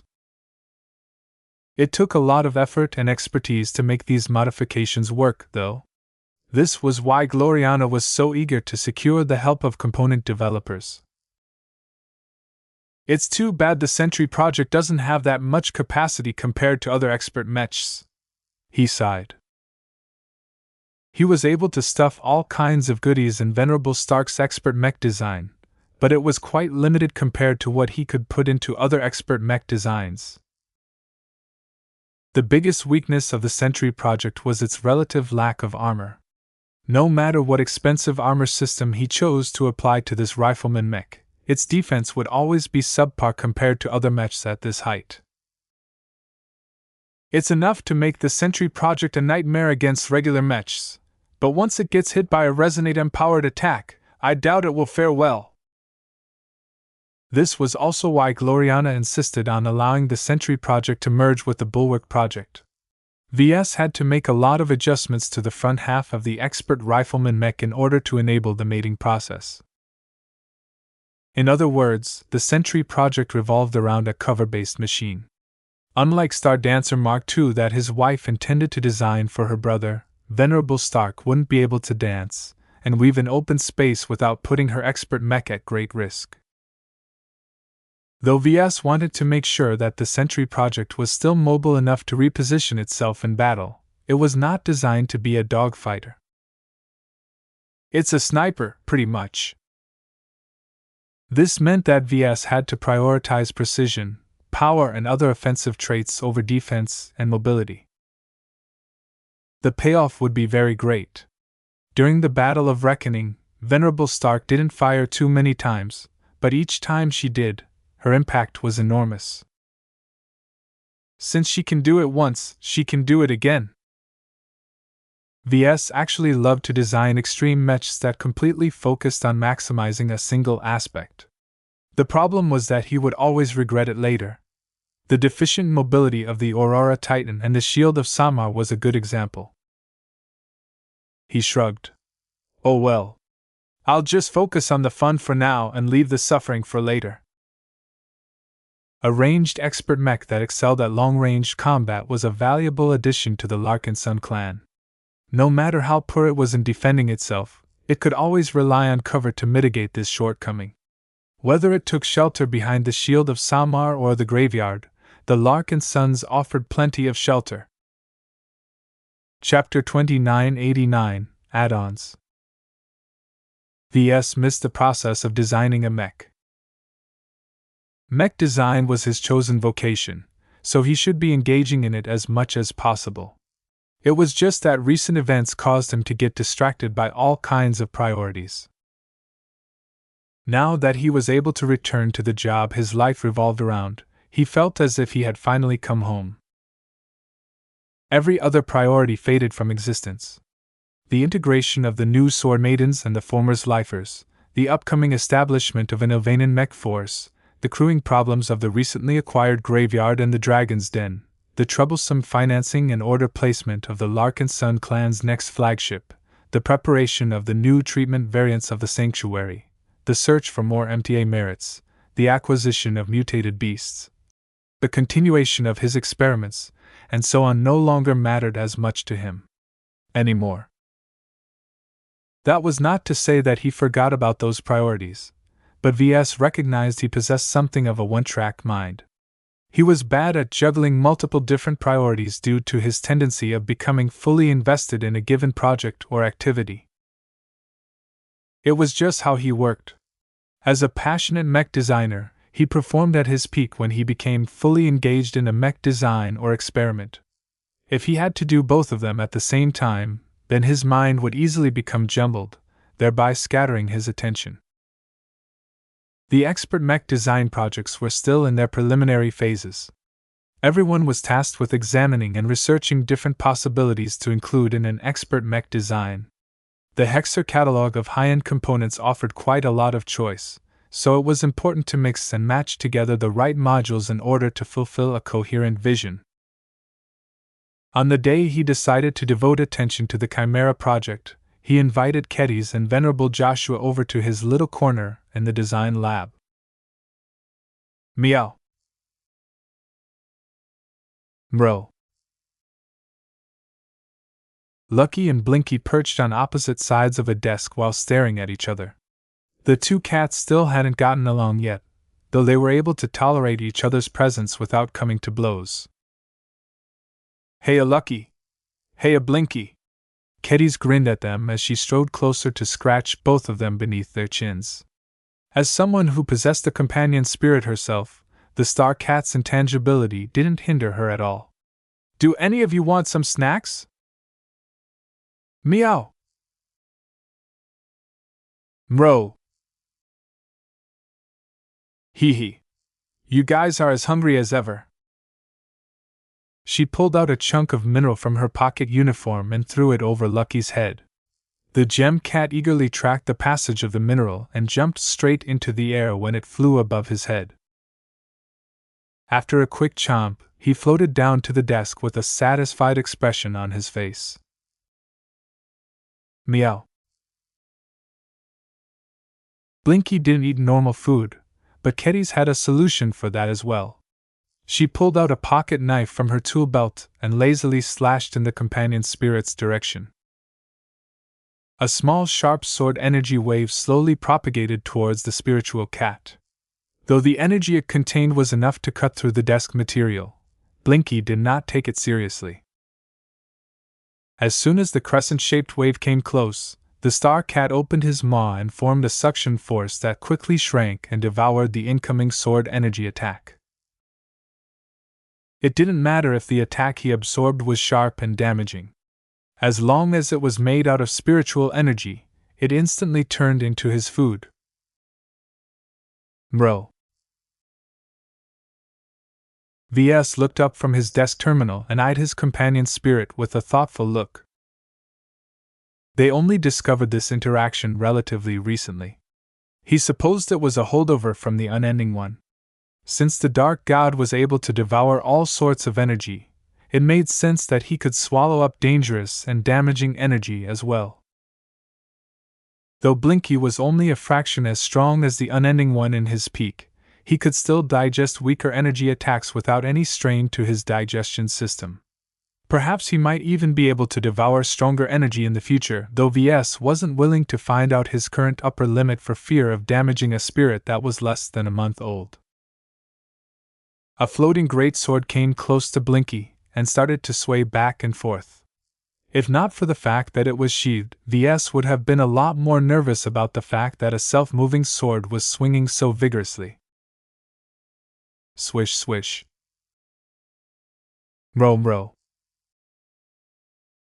Since Sharpa and Blinky were the same kind of existences, they had struck an immediate friendship. The two were already swapping ideas about how to fulfill their jobs better, and how much they liked their respective partners. Venerable Joshua looked envious at what was going on. Can I have one of these pets as well? They're really cool and I think it might be handy to have something around that I can carry in my head. Patience. Ves waved his hand at him. This product is still in development. The ones you see before you are still experimental. I have to do my due diligence and monitor them in the long term in order to verify they are safe. Once I am done with that, I might be open to bestowing these new mind pets to people who contributed a lot to our clan. I can't wait, Joshua replied in an excited tone. Of course he was excited. He was V's biggest fan. Not only that, but he also possessed a great sensitivity towards life. Gifting him with a living companion that he could bring everywhere, even into battle, would likely do wonders for his mood. In fact, Ves just came up with an idea on how he might tie a companion spirit to Mechs. If he was able to flesh out this idea, He might be able to empower Joshua even further and give him one more tool that could help him achieve victory. Today was not about creating new companion spirits though, so Ves quickly set this idea aside. Once Joshua and Kedis sat down next to each other, Ves activated a projection of a vague sketch of the Chimera project. I'm sure that both of you know the overall direction for this expert mech design project, Ves began. The simplest way to put it is that it takes the concept of the Bright Warrior but takes it a step further on account of incorporating superior materials, better technology, and a much more ambitious outlook. While Gloriana has already explained what you want to see in your expert mech, now that we are fleshing out the details, we have bumped into some additional junctions that require your input. Venerable Joshua grew confused. He turned to his girlfriend. What is he saying? He means you get to make more choices. Kedis slapped his arm. It's your expert mech, so you have to be the one to tell us what you use to implement. While mech designers like us can make many smaller decisions on your behalf, there are plenty of details that will have a profound effect on your battle performance. We can't assume responsibility over them, so that is why you are here. I see. I understand. Then ask away. Ves began to introduce the most pressing question. As I have said earlier, the Chimera project is multifunctional, just like the Bright Warrior. The difference is that the former is currently set up as a hero mech while the latter is a modular mech platform. What this means is that mechs such as the Quint can only fulfill one role at a time. In order to turn it from a swordsman mech into a rifleman mech, it has to spend at least half an hour if not more under the care of a maintenance crew in order to swap out the modular mech parts. Do you want to go through this trouble when you move on to piloting your expert mech? Venerable Joshua looked thoughtful. When I piloted the Quint, there were many situations where I would have liked to wield a rifle while I was wielding a lance. When I wielded a lance, I sometimes wanted to wield a sturdy shield as well. I could have done a lot more in battle if I had access to multiple tools on the battlefield. I understand your desire, but it is simply not practical for the Bright Warriors. Ves sighed. The modular mech platforms are already marked by a lot of compromises, but if I try to turn them into hybrid mechs that try to fulfill every role at the same time, it will turn into a bloated mess that can only deliver mediocre performance. There is virtue in specialization. The Valkyrie Prime that you are currently piloting is much stronger because it is designed to be good in its chosen role. I understand all of that. There are lots of mech pilots in the LMC who are looking forward to moving on from the Bright Warriors. What does this have to do with my expert mech, though? Ves smiled. We have already decided that you should adopt a flexible expert mech, but there are further choices you can make. The central question which I am trying to present to you is whether you wish to pilot a multipurpose mech or a modular mech? A multipurpose mech is like a hero mech but with several more options. A modular mech is like a Bright Warrior where you can swap out components to change its strengths. Kedis quickly explained. The pros and cons of both approaches should already be clear to Venerable Joshua. The problem was that he couldn't make a choice. Even though he piloted mechs for a living, he simply did not possess enough comprehension to make informed decisions on complicated technical matters. Ves decided to offer him a tip. Don't think about what goes on inside the frames of the mechs. That is a job for mech designers. Think about what will serve you better in battle. Do you want to have lots of choices when you are deployed in battle, or are you willing to sacrifice this convenience in order to gain greater performance in the configuration that you have chosen? The expert pilot looked genuinely torn. He could imagine plenty of scenarios where he would rather have one or the other. What do you recommend, sir? Well, Ves expected this question. Venerable Joshua was not yet accustomed to having so much choice. Prior to this moment, he piloted whatever mechs his superiors assigned to him. He never had much choice whether he was assigned to the Bright Warrior IC, the Quint, or the Valkyrie Redeemer. One of his most notable strengths was that he was able to adapt to many different mechs, particularly if they were designed vs. There was never a case where a mech would be adapted from the beginning of the design phase. "Let me tell you what I think," Ves said. "The Chimera project can go both ways, but I believe that too much choice and too many compromises is not a good thing.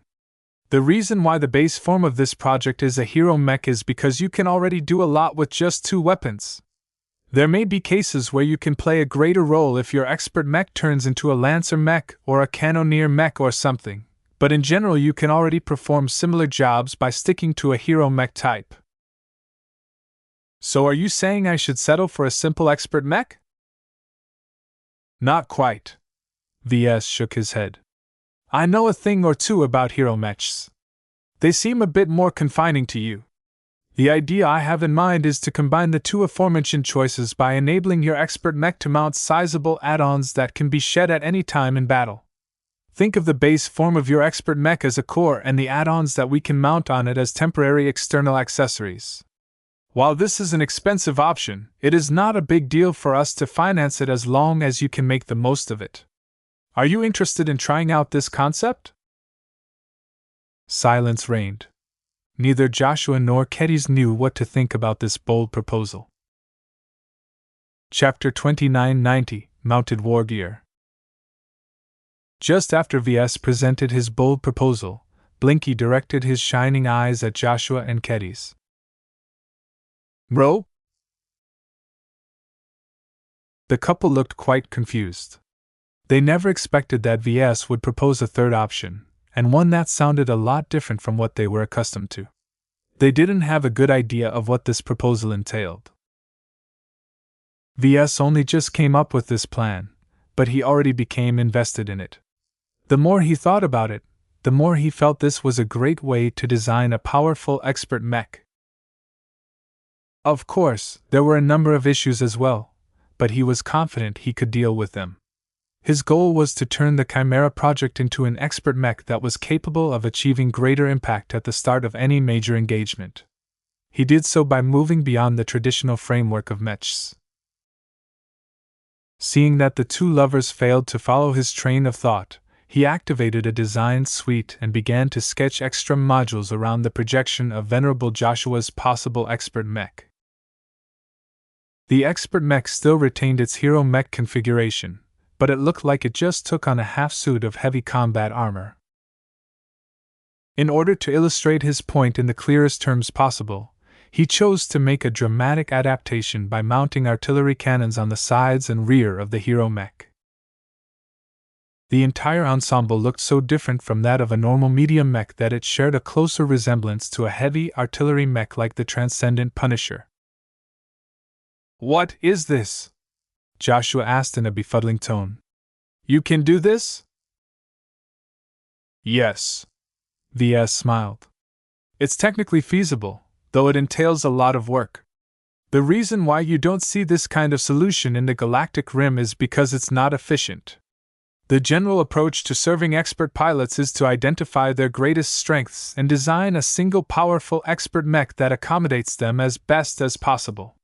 This model works well for specialists such as Venerable Janzi and Venerable Tusa, but you're not a part of them.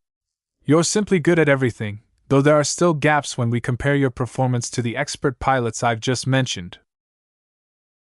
This was something that troubled Ves quite a lot when he started to think on how to approach the Chimera project. Venerable Joshua was his favorite expert pilot, and he wanted to do something more for him. From the current direction of this project, Ves didn't feel as if he would be doing him any justice. He needed to turn Venerable Joshua into the most defining hero of the Larkinson clan. This would not only inspire his clansmen, but also make other parties pause whenever they felt tempted to attack the expeditionary fleet. How could he grant more power to Venerable Joshua without muddling up his expert mech design? How could he turn Venerable Joshua and his expert mech into the centerpiece of the Larkinson clan's mech forces? It was very hard for bland and balanced mechs to attract attention. Ves had always been an advocate of the idea that it was better to go for extremes than to do your best to shore up your weaknesses. Typical machines such as rifleman mechs and knight mechs possessed very clear strengths and weaknesses. They were good at some aspects and horrible at other aspects. Humanity found a way to cope with the latter while making the best of the former. Mixing and matching different mech types was the best way to draw out the strength of specialized mechs. This is why he came up with the concept of add-ons. Ves became inspired to adopt this solution after recalling his experiences back on Prosperous Hill 6. The most memorable event was witnessing the Biojuggernauts rampage. The way Uranus devastated an entire city and slaughtered thousands of mechs, including instantly killing several expert mechs, was an incredibly dreadful sight. It was an inspiring one as well. As a mech designer, Ves was able to appreciate the rogue biomonster's combat effectiveness at a much greater level. Though a single squad of MTA mechs finally managed to take Uranus down, that was mostly because the tech disparity was too big. The fundamental lesson that Ves drew from this incredibly impactful event was that size mattered a lot. A bigger mech could carry more stuff that allowed it to wield greater power. However, there were good reasons why mechs never got too big. It was more economical and efficient to adopt the standard sizes that the mech community had settled with after hundreds of years of continuous development. Yet did that mean it was useless to deviate from these norms? No. It was just a lot more wasteful to go off the beaten path. It just so happened that Ves didn't care too much about the cost.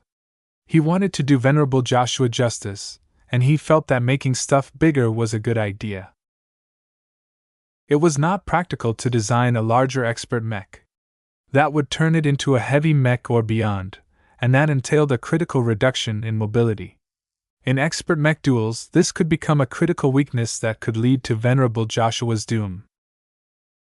Instead, Ves chose to retain the regular hero mech form, but decided to mount temporary add-ons to it. When he researched this topic prior to his meeting with Joshua and Kedis, he found out that it was already an approach that existed for a long time, though it was not that common in the galactic rim.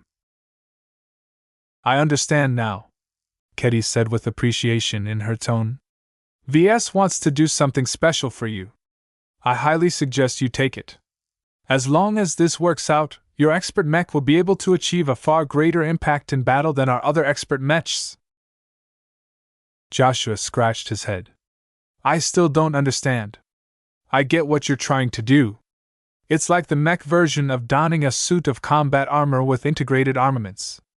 I am just trying to figure out what the point of this is and whether it will actually help me in battle. All of this sounds so outside of what passes off as normal in mechs that I'm afraid I won't find my groove. I would rather pilot a hero mech and be done with it if that is better.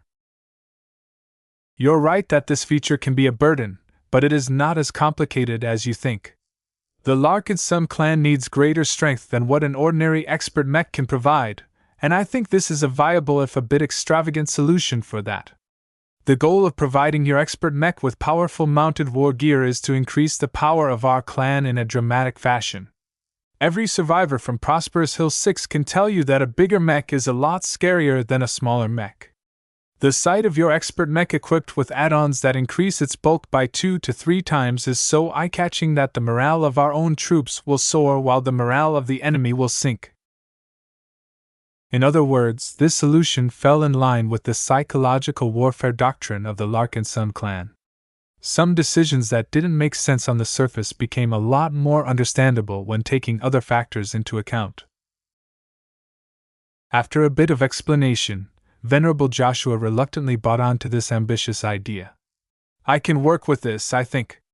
If our clan can really benefit from it, then I'm willing to try it out. What kind of configurations are you thinking about making, though? Ves smiled. Now that he managed to convince Joshua to embrace the idea, the rest was simpler. Let's start with just a couple. We can add more mounted war gear loadouts as time goes on, but we don't have the time to design that many. He tapped the projection that he currently projected. Take this artillery war gear for example. I may have gone overboard with exaggerating its size and cannon loadout, but this is actually a decent choice.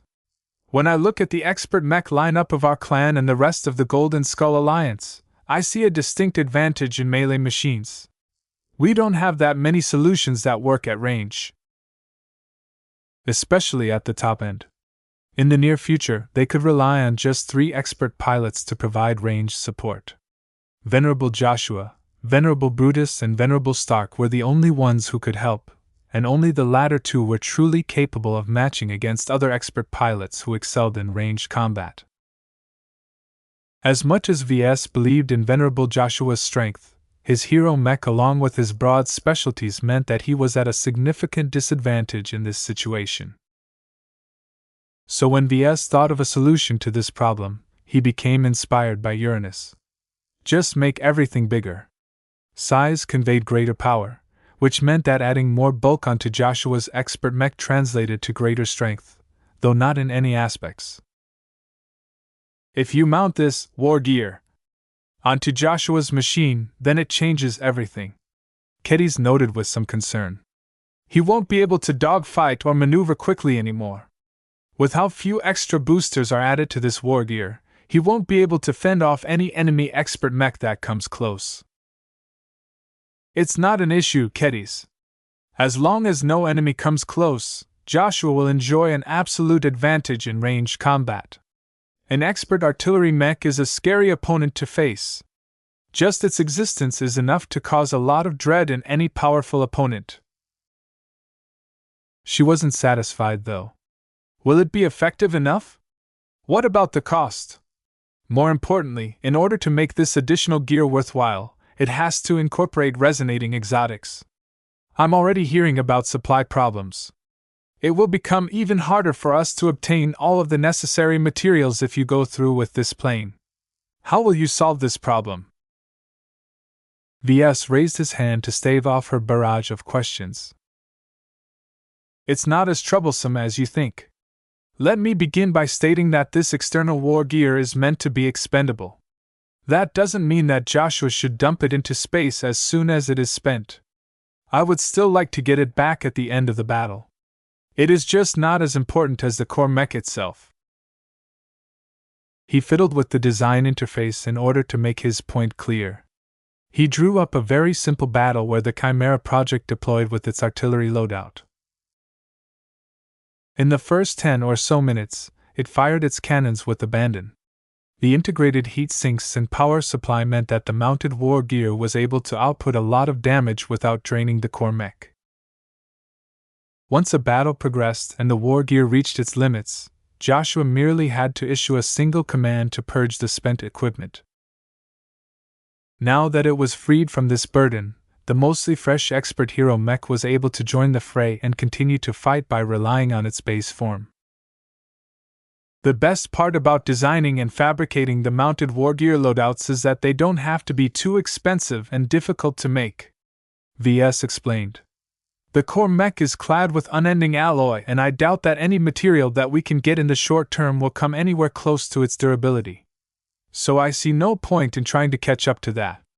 Instead, we can rely on cheaper materials but simply apply greater quantities so that the size and bulk of the war gear is responsible for conveying power.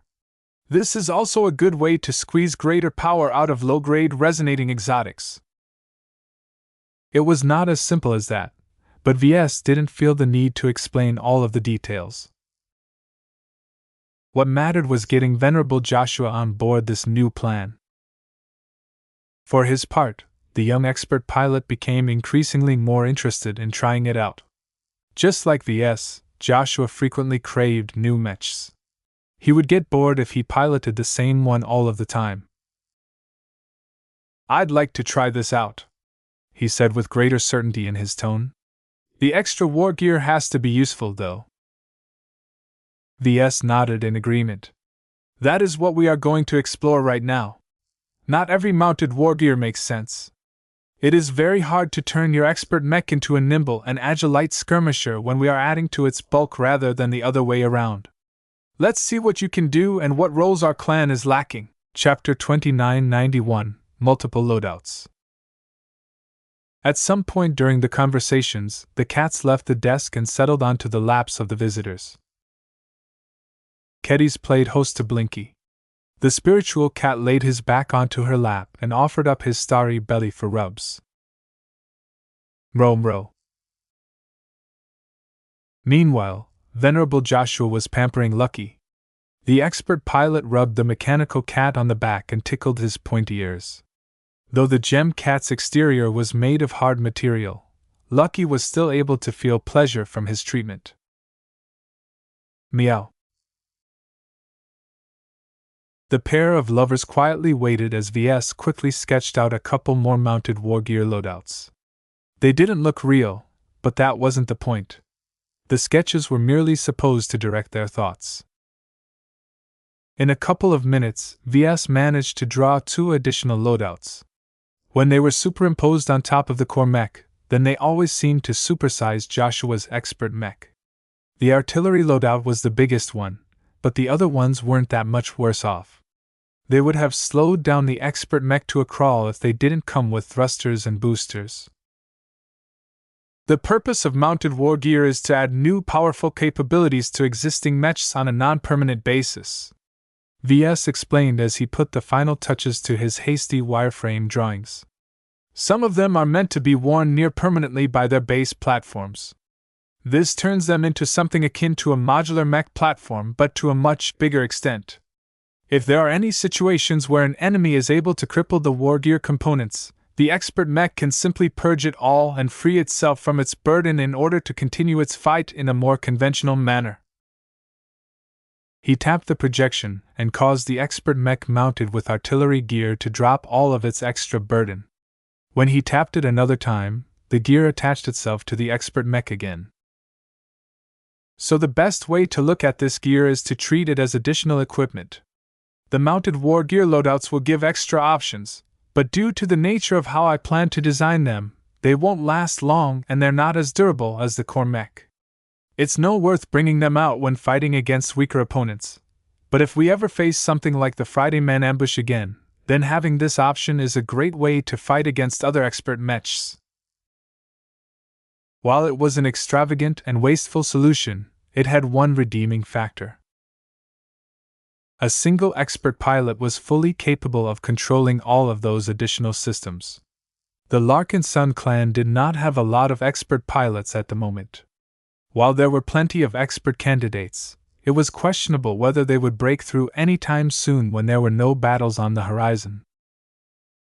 This meant that Ves had a great interest in maximizing the power of every expert mech.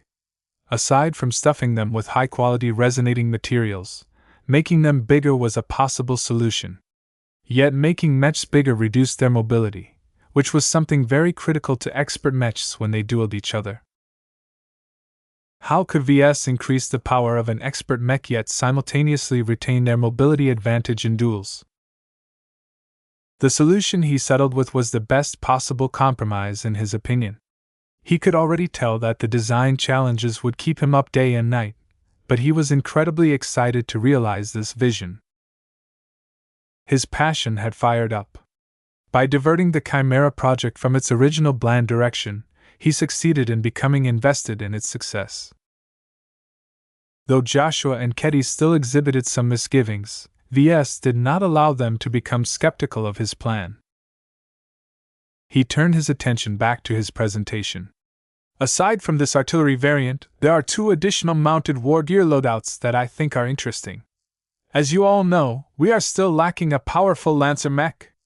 We need an expert mech that can charge straight towards the enemy and punch through any obstacle, whether it is an array of defensive mechs or a powerful capital ship. Remember the earlier phases of the battle against the Abyss where we confronted the Gravitas Narlax? I remember. Venerable Joshua looked a bit grimmer as he stroked Lucky's back. A lot of good Larkinsons died that day, and not just against those dark gods. I never want to fight a pirate warship again. There is no guarantee that your wish will come true, Joshua. Do you understand the environment we will be entering soon?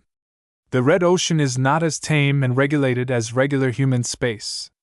The Big Two may be sweeping the indigenous alien empires that are rooted there, but I have heard plenty of tales of fish slipping through the net. According to the galactic net, these aliens don't have a tradition for using mechs. Instead, just like humanity in the past, their main war-making potential consists of warships. Alien warships. The strengths of these warships varied wildly depending on the alien species and other variables. Some were beatable by third-class outfits, while others were so powerful that they demanded the MTA and CFA to put in a serious effort to crush the alien fleets. No one doubted that the Big Two would be able to wipe the dwarf galaxy clean of sentient alien inhabitants, but the problem was that conquering any galaxy took a lot of time, even if it was just a miniature-sized one. Since the Big Two could not afford to direct too many war fleets away from the Milky Way, it would probably take a few decades to an entire century to finish the job.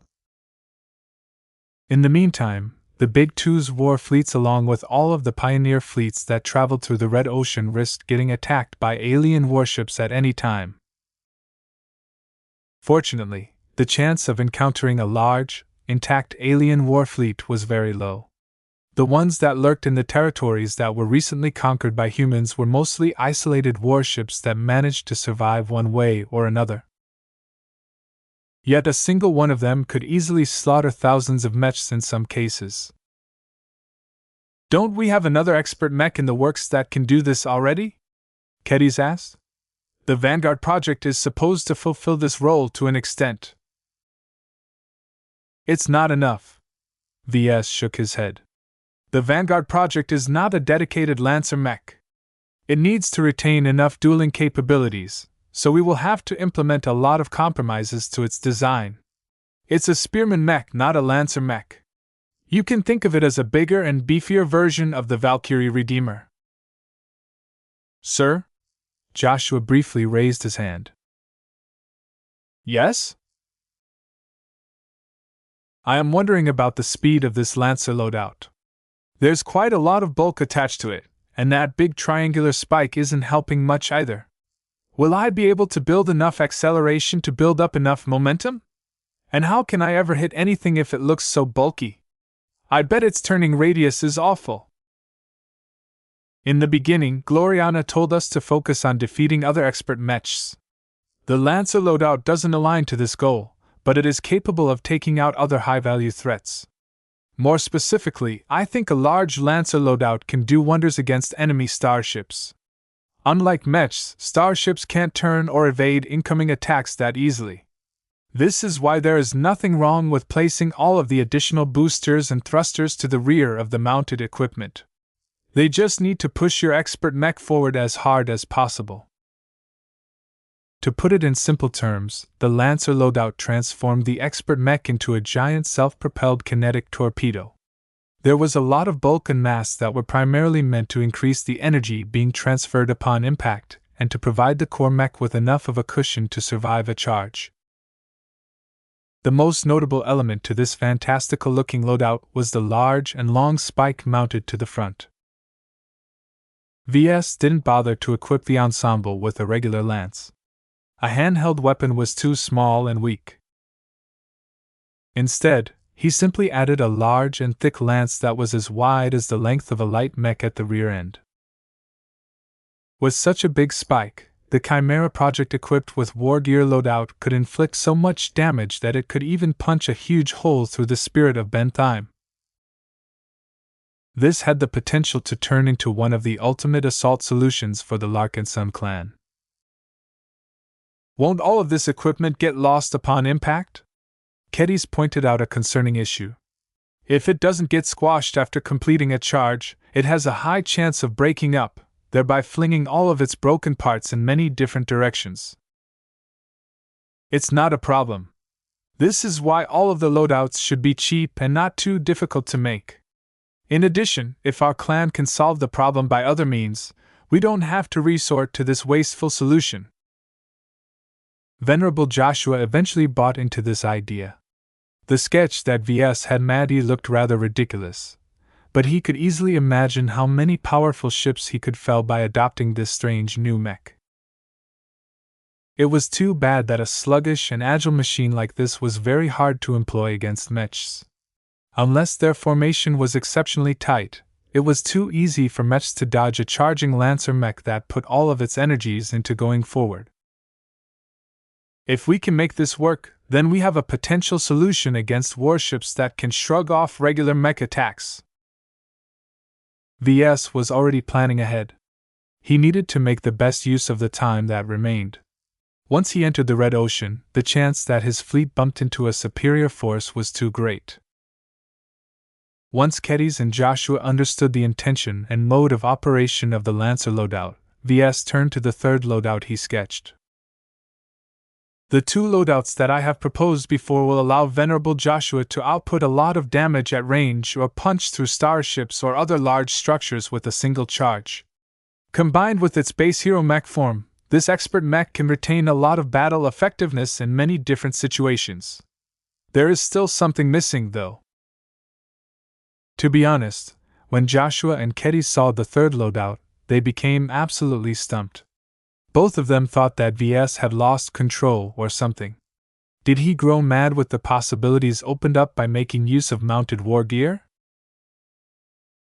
Sir. Joshua hesitated. Why is this third loadout made of meat? Ves grinned and leaned back on his chair.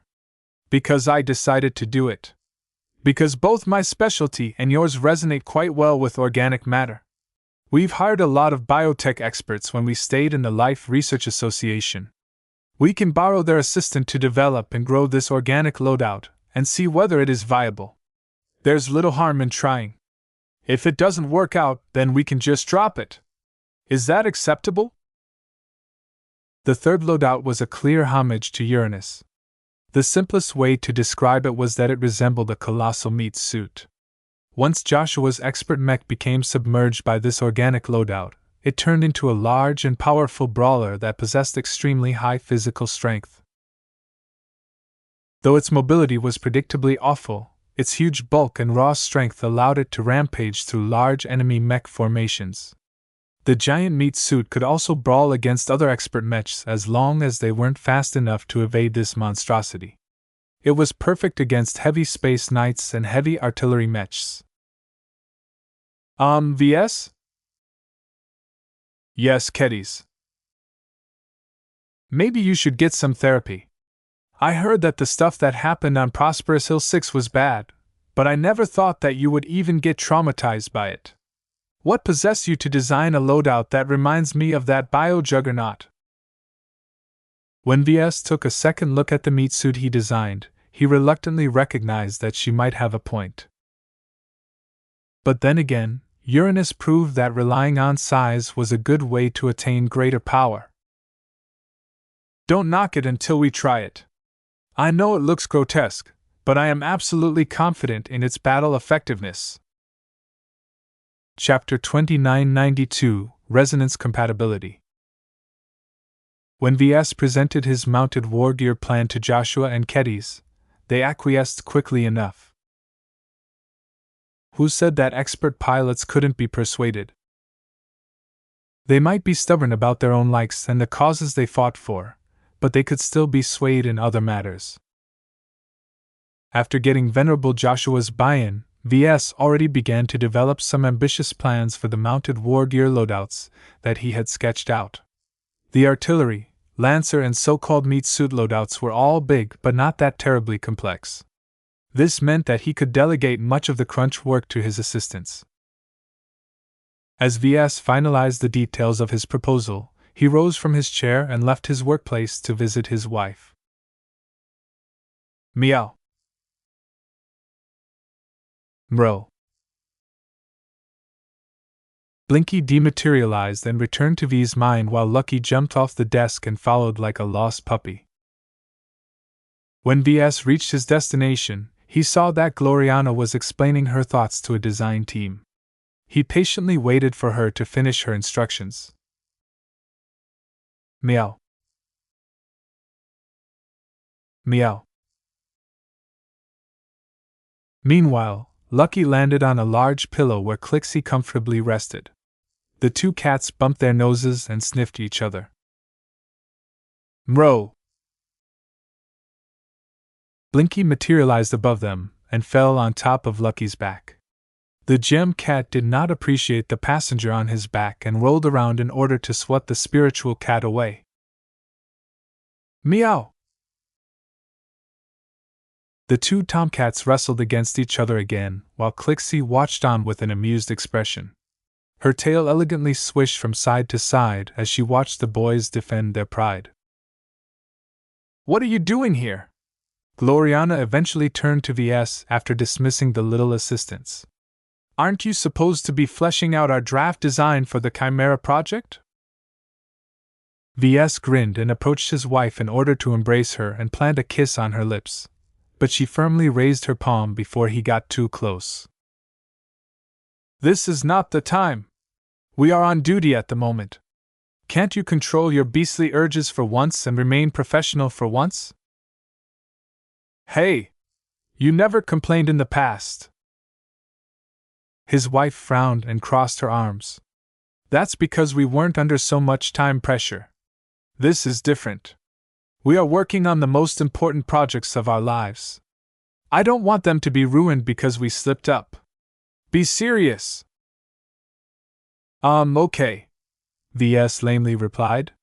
He would just have to try again when they were off duty and back in their grand stateroom. "Anyway, I did have some business to talk about. I just came up with a fantastic new idea that would definitely elevate the Chimera project." He enthusiastically explained his proposal. He even projected his sketches in order to convey his thoughts in the clearest fashion possible. "With all of this mounted war gear, we can use the Chimera project as a powerful rallying symbol and a vessel to intimidate the mech pilots arrayed against us. The impact on morale when fighting against an extremely powerful giant is not something you can imagine. The best part of this all is that it plays to our strengths and mitigates our weaknesses. Since we are nowhere near the size of conventional states, we don't have a large base of mech pilots to establish a continuous supply of expert pilots. People like Venerable Joshua are very scarce to us, so it makes sense to invest in them and empower them as much as possible. Since it is much easier for us to acquire funding, we can invest them all in large amounts of regular exotics and low-grade resonating exotics that are readily available on the market. It doesn't matter if their properties are relatively shabby. As long as we cobble them together into a loadout that is massive enough, sheer quantity will ensure that the final product is still powerful. In short, this plan is perfect. This will truly make the Chimera project shine." As Ves finished his brief presentation, he waited to hear the praises of his wife. She did not look amused. Her frown grew deeper as she formulated a lot of thoughts. Gloriana?" "Ves," she finally ground out. "Have you gone crazy?" "What? Did you go mad?" "No." "Then why did you deviate from my instructions and expand the scope of the Chimera project?" "It's not as bad as it sounds. This is a great way to—" "You idiot! The design department is horribly short of manpower. If we pursue your inane ideas, the Chimera project will be delayed by at least a year." "It won't take that long. We're not designing an extra expert mech, but merely external add-ons that can temporarily augment an existing expert mech. It's just another form of mech equipment." Gloriana slapped her palm against his chest. "You are overlooking at least one crucial factor. I participated in an expert mech design project. Even though I was just working in an assisting capacity back then, I still know something that you don't. Have you ever considered the issue of resonance compatibility?" Ves finally paused. What?" "Thought so." Gloriana huffed and crossed her arms. "To be honest, if you propose to apply this mounted war gear concept onto regular mechs or prime mechs, I wouldn't be so opposed to it. This is different. Do you know why? Because expert mechs must be internally consistent when it comes to their resonance profile." Ves scratched his head. Please explain. The two of them sat down on a nearby couch. Clixie moved over and dropped herself onto Gloriana's lap. She curled her back as a dainty hand began to stroke her furry back. Meow. The most defining factor that makes expert mechs so powerful is because they resonate with expert pilots. This is something that you already know, but think deeper about what I just said. Why are some expert mechs stronger and some of them weaker? Assume that they are designed by the same mech designers with the same materials and mech components. That left out a lot of obvious answers. Ves had to think over it a little deeper. It has to be a design factor then. Correct, she said. Just by having the same designer, the same materials, and the same components doesn't ensure that the end result will be similar in terms of quality. This is because resonating materials have to abide by additional rules in order for them to show their value. One of them is that they also affect the resonance of other resonating exotics. Do you understand? A light shone in V's eyes. If that is the case...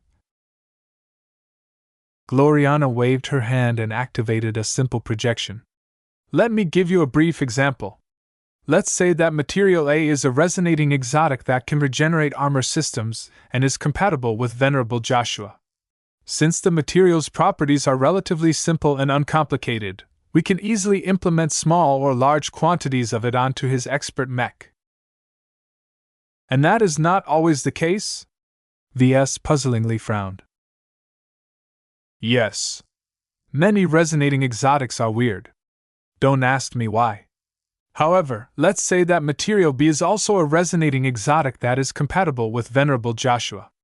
Now, let me say that it can empower the firepower of his energy rifle, but when we test it out, it turns out that it is only effective when used at a quantity at or greater than 50 kilograms.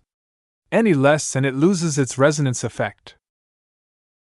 Those were some odd rules, but certain regular exotics also work in this fashion. Now let me state a third rule. Material B inhibits the resonance of Material A and vice versa. In other words, they cancel each other out. Now think about that. What does this mean, Ves? It means, a powerful rifle must incorporate a large quantity of Material B in order to be powerful enough, but that will directly weaken the effects of Material A. The regeneration resonance ability of the expert mech drops as a consequence. That is quite bad. Visit lightnovareader.com for extra chapters. There's more to it than that, Gloriana said. The large quantities of Material A that is incorporated in the armor system will also weaken the effectiveness of Material B. The energy rifle won't receive as much empowerment.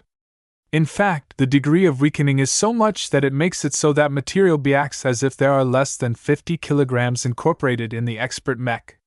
When it falls below this threshold, the resonance is cancelled out. That lump of Material B has effectively been neutralized. Then we apply more Material B. But then Material A will be weakened even further. Gloriana shook her head. The end result is an expert mech that makes only a fraction of the use of the expensive resonating exotics it incorporates. The degree of utilization is just 20% from what it could have been if the two resonating exotics didn't fight each other. That did sound like a huge problem, but Ves didn't think that was all. If there are resonating exotics that cancel each other out, then there should also be ones that mutually reinforce each other. There are. The problem is that there are way more relationships that lead to mutual suppression than mutual reinforcement. The latter is relatively rare, and that leads to all kinds of complications. Let's say that there is Material C that can enhance the resonance shield of an expert mech. When this material is in close proximity to Material A wonderful effect happens. They strengthen each other by as much as 50%. The defensive properties of the expert mech become drastically stronger. I can hear a but coming. Gloriana grinned. Of course. Do you think that everything is perfect? Far from it.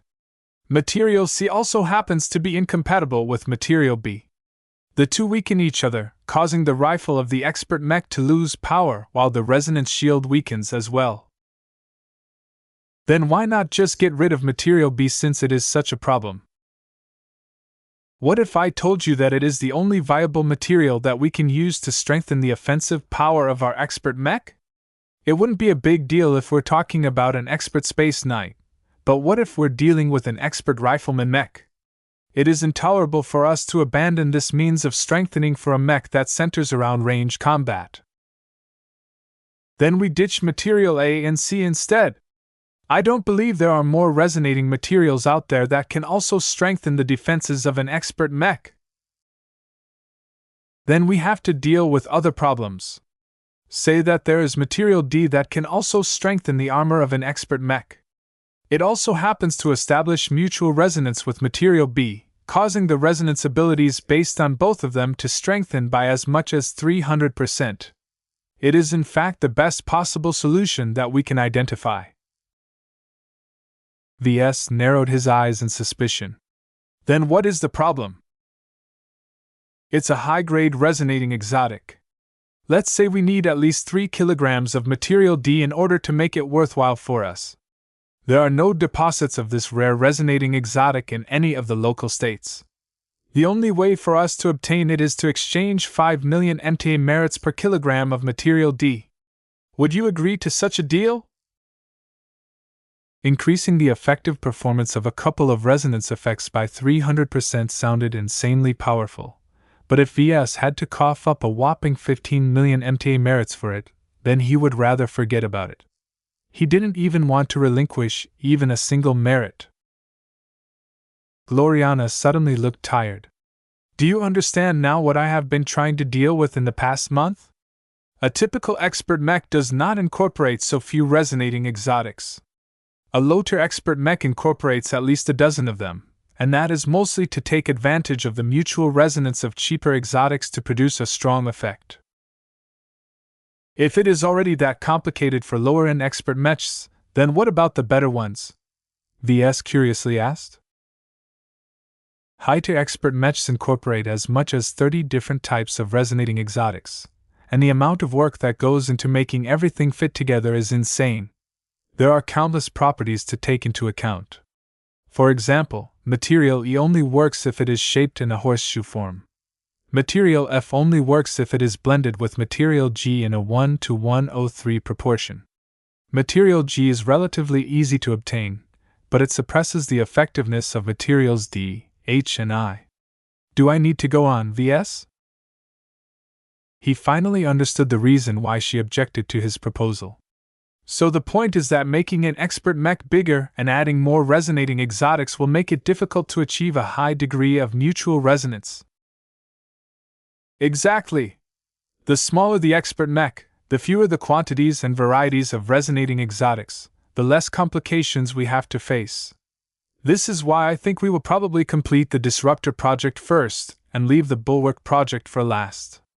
What you have just suggested will definitely push the Chimera project further behind, because each mounted war gear loadout has to be compatible with the mech that carries all of that extra gear. And before you suggest, if you just make it out of regular materials, then the loadout won't be able to enjoy any strengthening and protection effects. The expert mech will probably tear it apart when it activates its resonance shield or exerts lots of force and stress due to its extreme performance. If this was the case, then applying mounted war gear to Venerable Joshua's expert mech would be a lot more complicated than he thought. Chapter 2993. Another disagreement.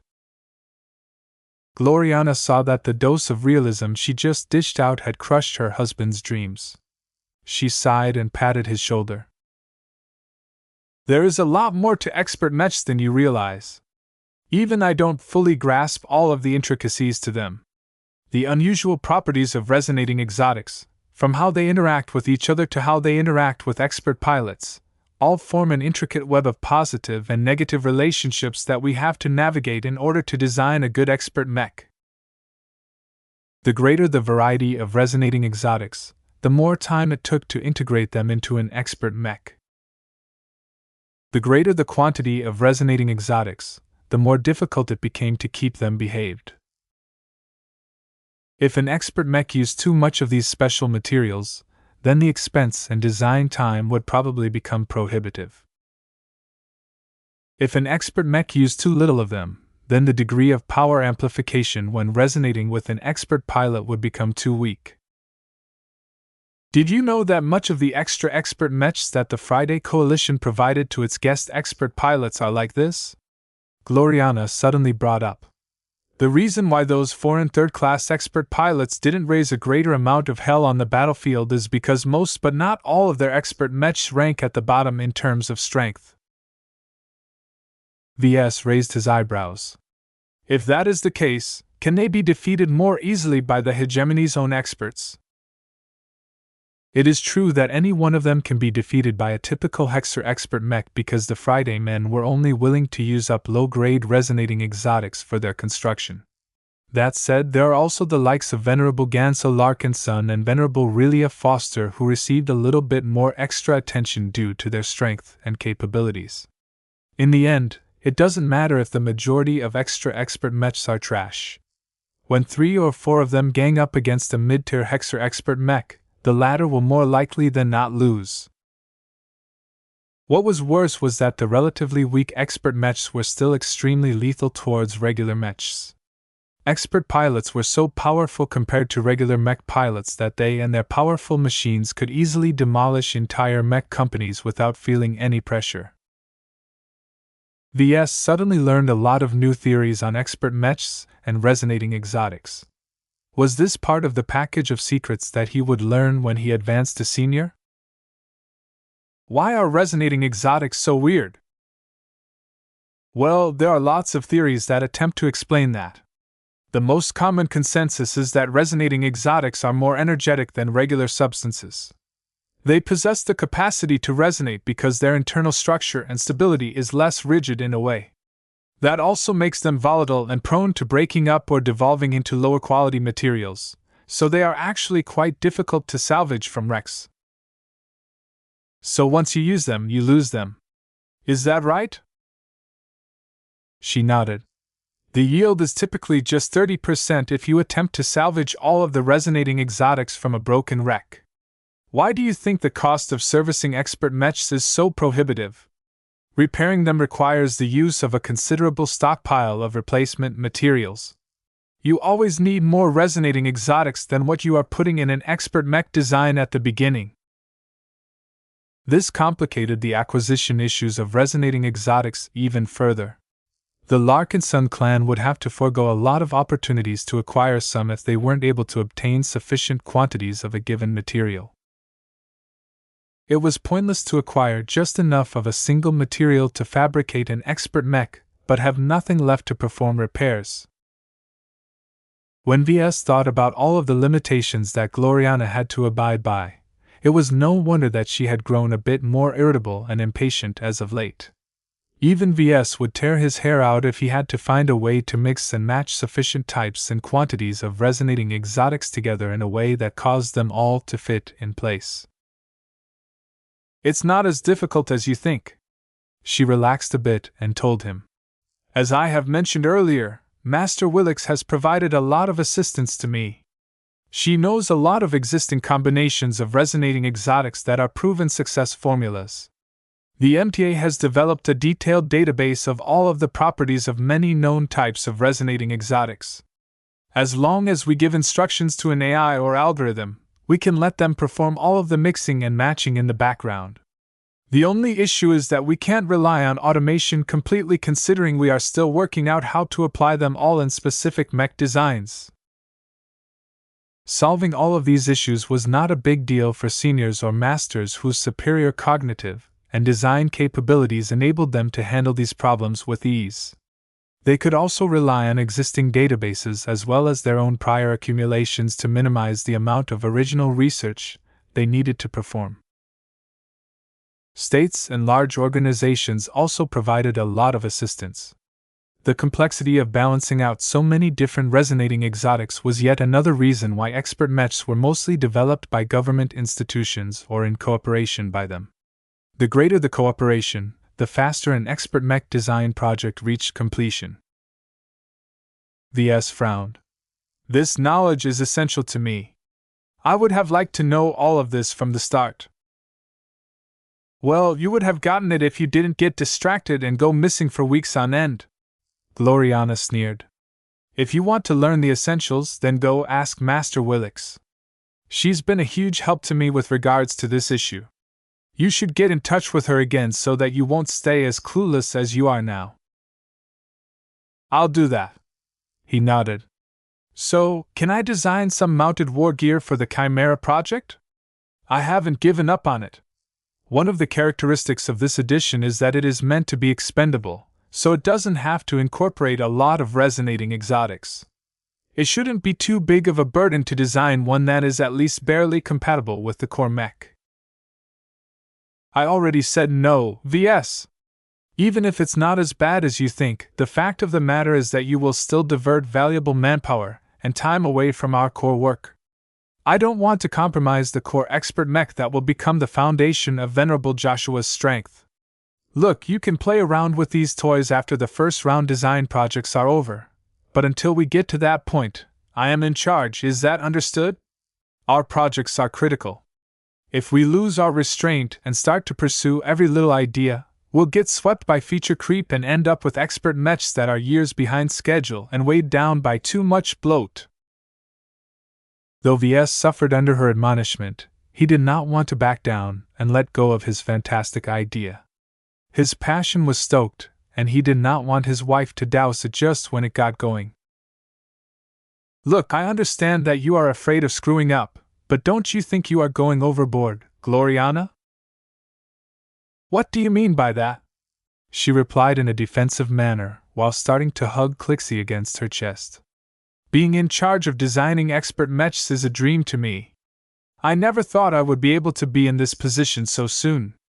Ordinarily, I would have to wait until I become a senior before I can dictate the development of expert mechs, but now that we have this deal with Master Willix, I can finally utilize my design philosophy as it was meant to be used. I understand all of that, Gloriana. I get why this is a high-stakes period for you. It's just that I think you are being too conservative. Do you think that is good mech design? I don't. People like us advanced to journeyman because we were willing to take risks, willing to invent new ways to design better mechs, and willing to go against the current in order to achieve our ambitions. What you are doing right now sounds more like letting the current push you down the river rather than actively swimming against the flow. Gloriana vigorously shook her head. This is not a moment for us to go contrarian, Ves. You can experiment all you like when you design your conventional mechs, but we are in the process of designing our best and most powerful individual works. This is a time where we need to consolidate all of our existing theories and methods and use them to the best of our abilities. Every time we try out something new and unproven, we risk botching the entire project. The cost of that is very great because unlike normal mechs, when we fabricate an expert mech and it turns out defective, we can't break down the faulty parts and recycle the resonating exotics we put into it without suffering a significant loss. What is a little risk when we have the potential to achieve greatness? Gloriana punched his arm as hard as she could. Unfortunately, her arm's strength was as feeble as that of any civilian baseline woman, so Ves didn't even bat an eyelid. You and your stupid risks again! Your ability to assess risks is completely skewed. Hey! That's not true! I make calculated risks. There is a difference. I don't gamble like I'm in a casino. I calculate probabilities all the time. My success rate is quite high. The only reason that hasn't blown up in your face is because you always find some way to weasel your way out of a crisis. Any other mech designer would have died if they followed your footsteps. You didn't seem to have much of a problem with that when you married me. Don't you realize that much of the accomplishments that your design philosophy adores is because I actively sought out opportunities? I never sat back and thought that designing mechs in peace will elevate me all the way to star designer. That is because I know that anyone who has reached the apex of mech design never adopted the slow and steady approach and acted conservatively when they designed their most important mechs. Don't you want to fulfill your ambitions and design the perfect vessel? You do that by treating every mech design as an opportunity to try something new, not by playing it safe and ending up with a product that does not live up to your potential. You're just saying that because you want me to board your crazy shuttle. I am not allowing you to ruin my plan. The Chimera project will become too boring if it develops according to your direction. Your roadmap for this project is too restrained. There's not enough innovation to keep my passion stoked. Gloriana grunted in frustration. Then just wait until I have sorted out the resonance exotics that we can use to empower Venerable Joshua's mechs. It will look a lot more impressive if we can plan out the resonance abilities that we'll be able to incorporate in his mech. That will just turn it into a regular expert mech. That's not enough for me. I need more. The couple argued with each other for 20 more minutes until they finally came to a consensus. Enough! Gloriana shouted. She had grown more tired of trying to change his mind. Fine. I'll allow you to design this stupid war gear, but only one of them, okay?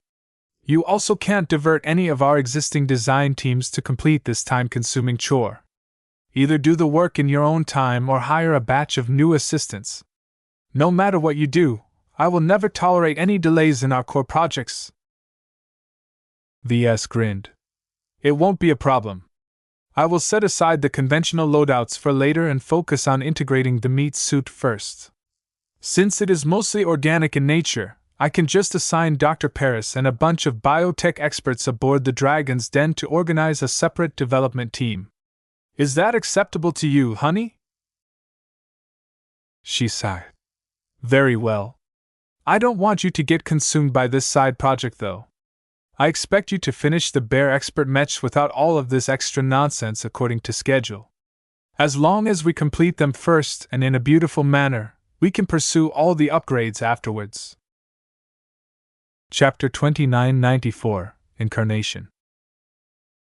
Though his meeting with Gloriana did not end on the best of terms, Ves got what he wanted. It didn't matter too much to him that he was forced to postpone the development of additional loadouts such as the artillery and lancer ones. As long as he could complete one loadout at the same time he completed the core expert mech, Venerable Joshua would immediately be able to unleash a lot of power in battle. You're being way too controlling, Gloriana. Ves shook his head. He disapproved of her approach. Though there were definitely merits to planning out the development of their projects in advance and limiting the scope of new ideas, he felt it was less appropriate for projects like these. Expert mechs were some of the best machines that mech designers designed in their careers.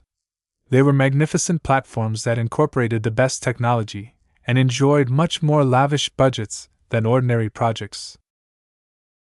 They were playgrounds for new ideas and served as excellent test beds for new innovations. Their parameters were so great that Ves could get away with implementing a lot of powerful ideas that would have been too impractical if he designed a regular mech. Not even my Devil Tiger is this extravagant. The Devil Tiger was a fantastic mech and one of his all-time favorites, but it possessed a very serious shortcoming. Ves did not design it as an expert mech. Instead, he treated it as a pure experiment that was meant to be piloted by some inconsequential pirates. How could he have known that his mother would steal a mech that was not entirely safe to pilot and hand it over to his father? All sorts of problems resulted from this uncontrolled outcome. The most fundamental one was that Ves never designed the Devil Tiger for his father or any specific mech pilot. This forced his father, who had piloted humanoid mechs for his entire life, to learn how to pilot a tiger mech. Even though it worked out in the end, Ves didn't like the process. The Devil Tiger distorted his father's original piloting tendencies, and for some reason his mother used a strange trick with the stolen mech's design spirit to forcibly uplift his father to the rank of expert pilot, thereby achieving a desirable result but through the wrong means. A real expert mech should be adapted to an expert pilot, not the other way around. Ves saw hope of doing things correctly this time and providing the best possible accommodation for Venerable Joshua. Expert pilots already had a lot of challenges to deal with. They already possessed a lot of power for humans, but that was also the main reason why it was so difficult for them to improve their strength. Humans were never meant to wield so much strength or possess so much willpower, so grinding it even further was very challenging without a suitable expert mech. They were incomplete products on their own. Expert pilots only reached completion after they paired up with an expert mech. If the two were separated, both of the two elements lost their capital to be proud. Aside from this, expert pilots also had to bear the risks of battle each time they deployed in battle. Many people admired their piloting prowess, but few of them thought about the huge risks they incurred when they fought against their peers. Ves had witnessed a handful of battles between expert mechs, and each time he became appalled at how bloody they were.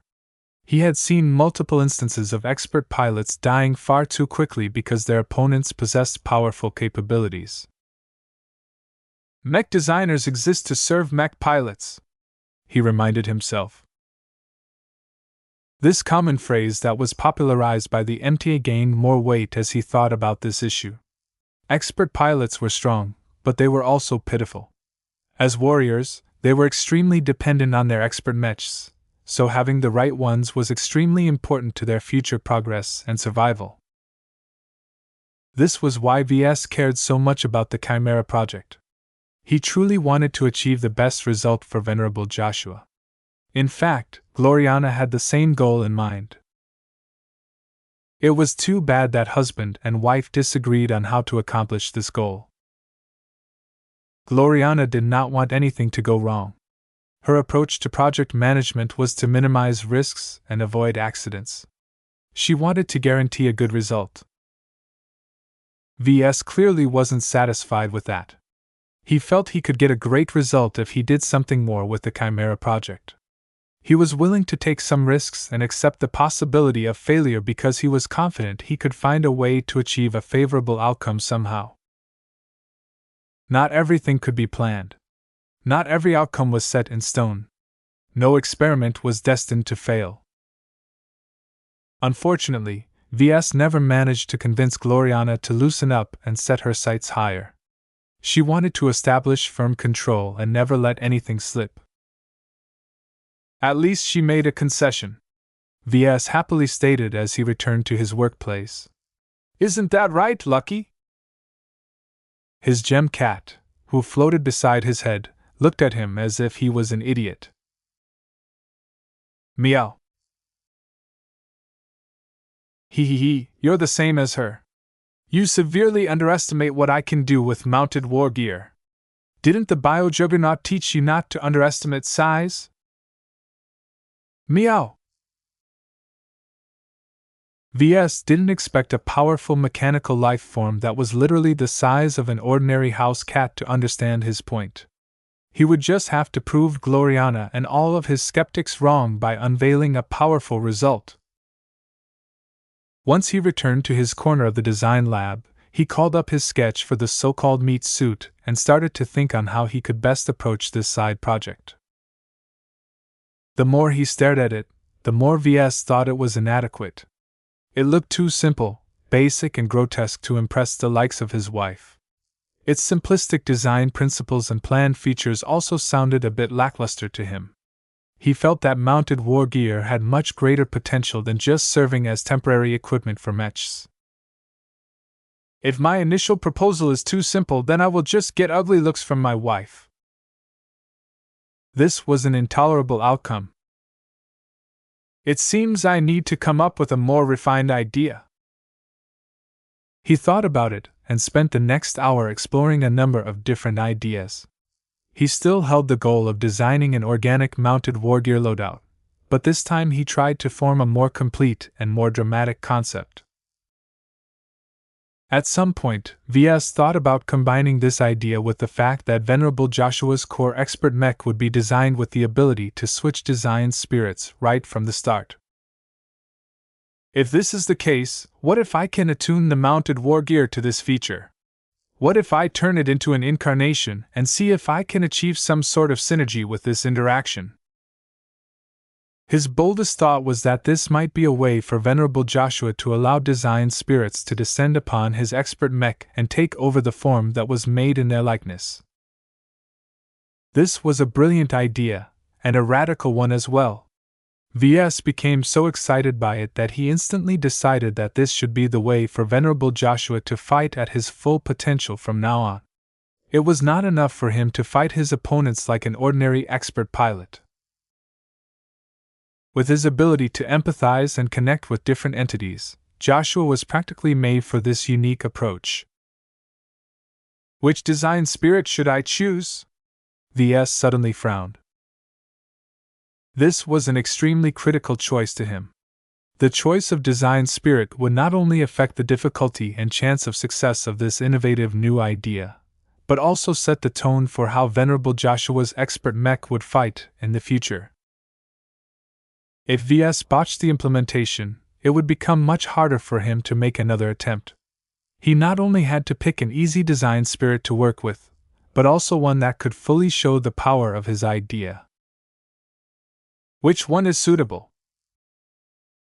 Design spirits like Bravo and the Solemn Guardian were clearly unsuitable. The former was weak and the latter did not really possess any powerful spiritual abilities at all. In fact, the lack of triggerable abilities in the Solemn Guardian was a pretty major shortcoming for one of his most popular design spirits. Maybe I'll have to upgrade you so that you won't fall behind compared to my other design spirits, he softly murmured. That was something that he should address another time. Ves continued to go over other possible design spirits. Only a few powerful and friendly ones caught his attention. I can pick between Kilangso, the superior mother, or the illustrious one. He was tempted to add the golden cat to the list as well, but remembered that she did not excel in battle. The three design spirits that Ves had picked out were all powerful, possessed well-defined abilities, and were friendly enough to cooperate with him on this idea.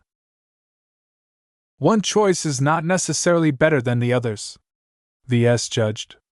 At this point, it is more about my own preferences and what mech type I can best use to fulfill a specific role. His original intention was to design an organic mounted war gear loadout that would transform Venerable Joshua's expert mech into a supreme assault machine. Picking the illustrious one would turn it into a powerful ranged beast instead. While Ves felt tempted to explore this idea because his fleet was lacking in ranged expert mechs, he did not understand enough about the Luminar design spirit. Ves never really interacted with it since it kept to itself. He also never got in touch with the Crystal Lord Mark I and Tus either. It would be too abrupt for him to design a fleshy incarnation of him when the illustrious one was still a relative stranger. What Abu Kilangso? The big lizard excelled at defense, but she was never the frontline warrior in her pantheon back Aeon Corona 7.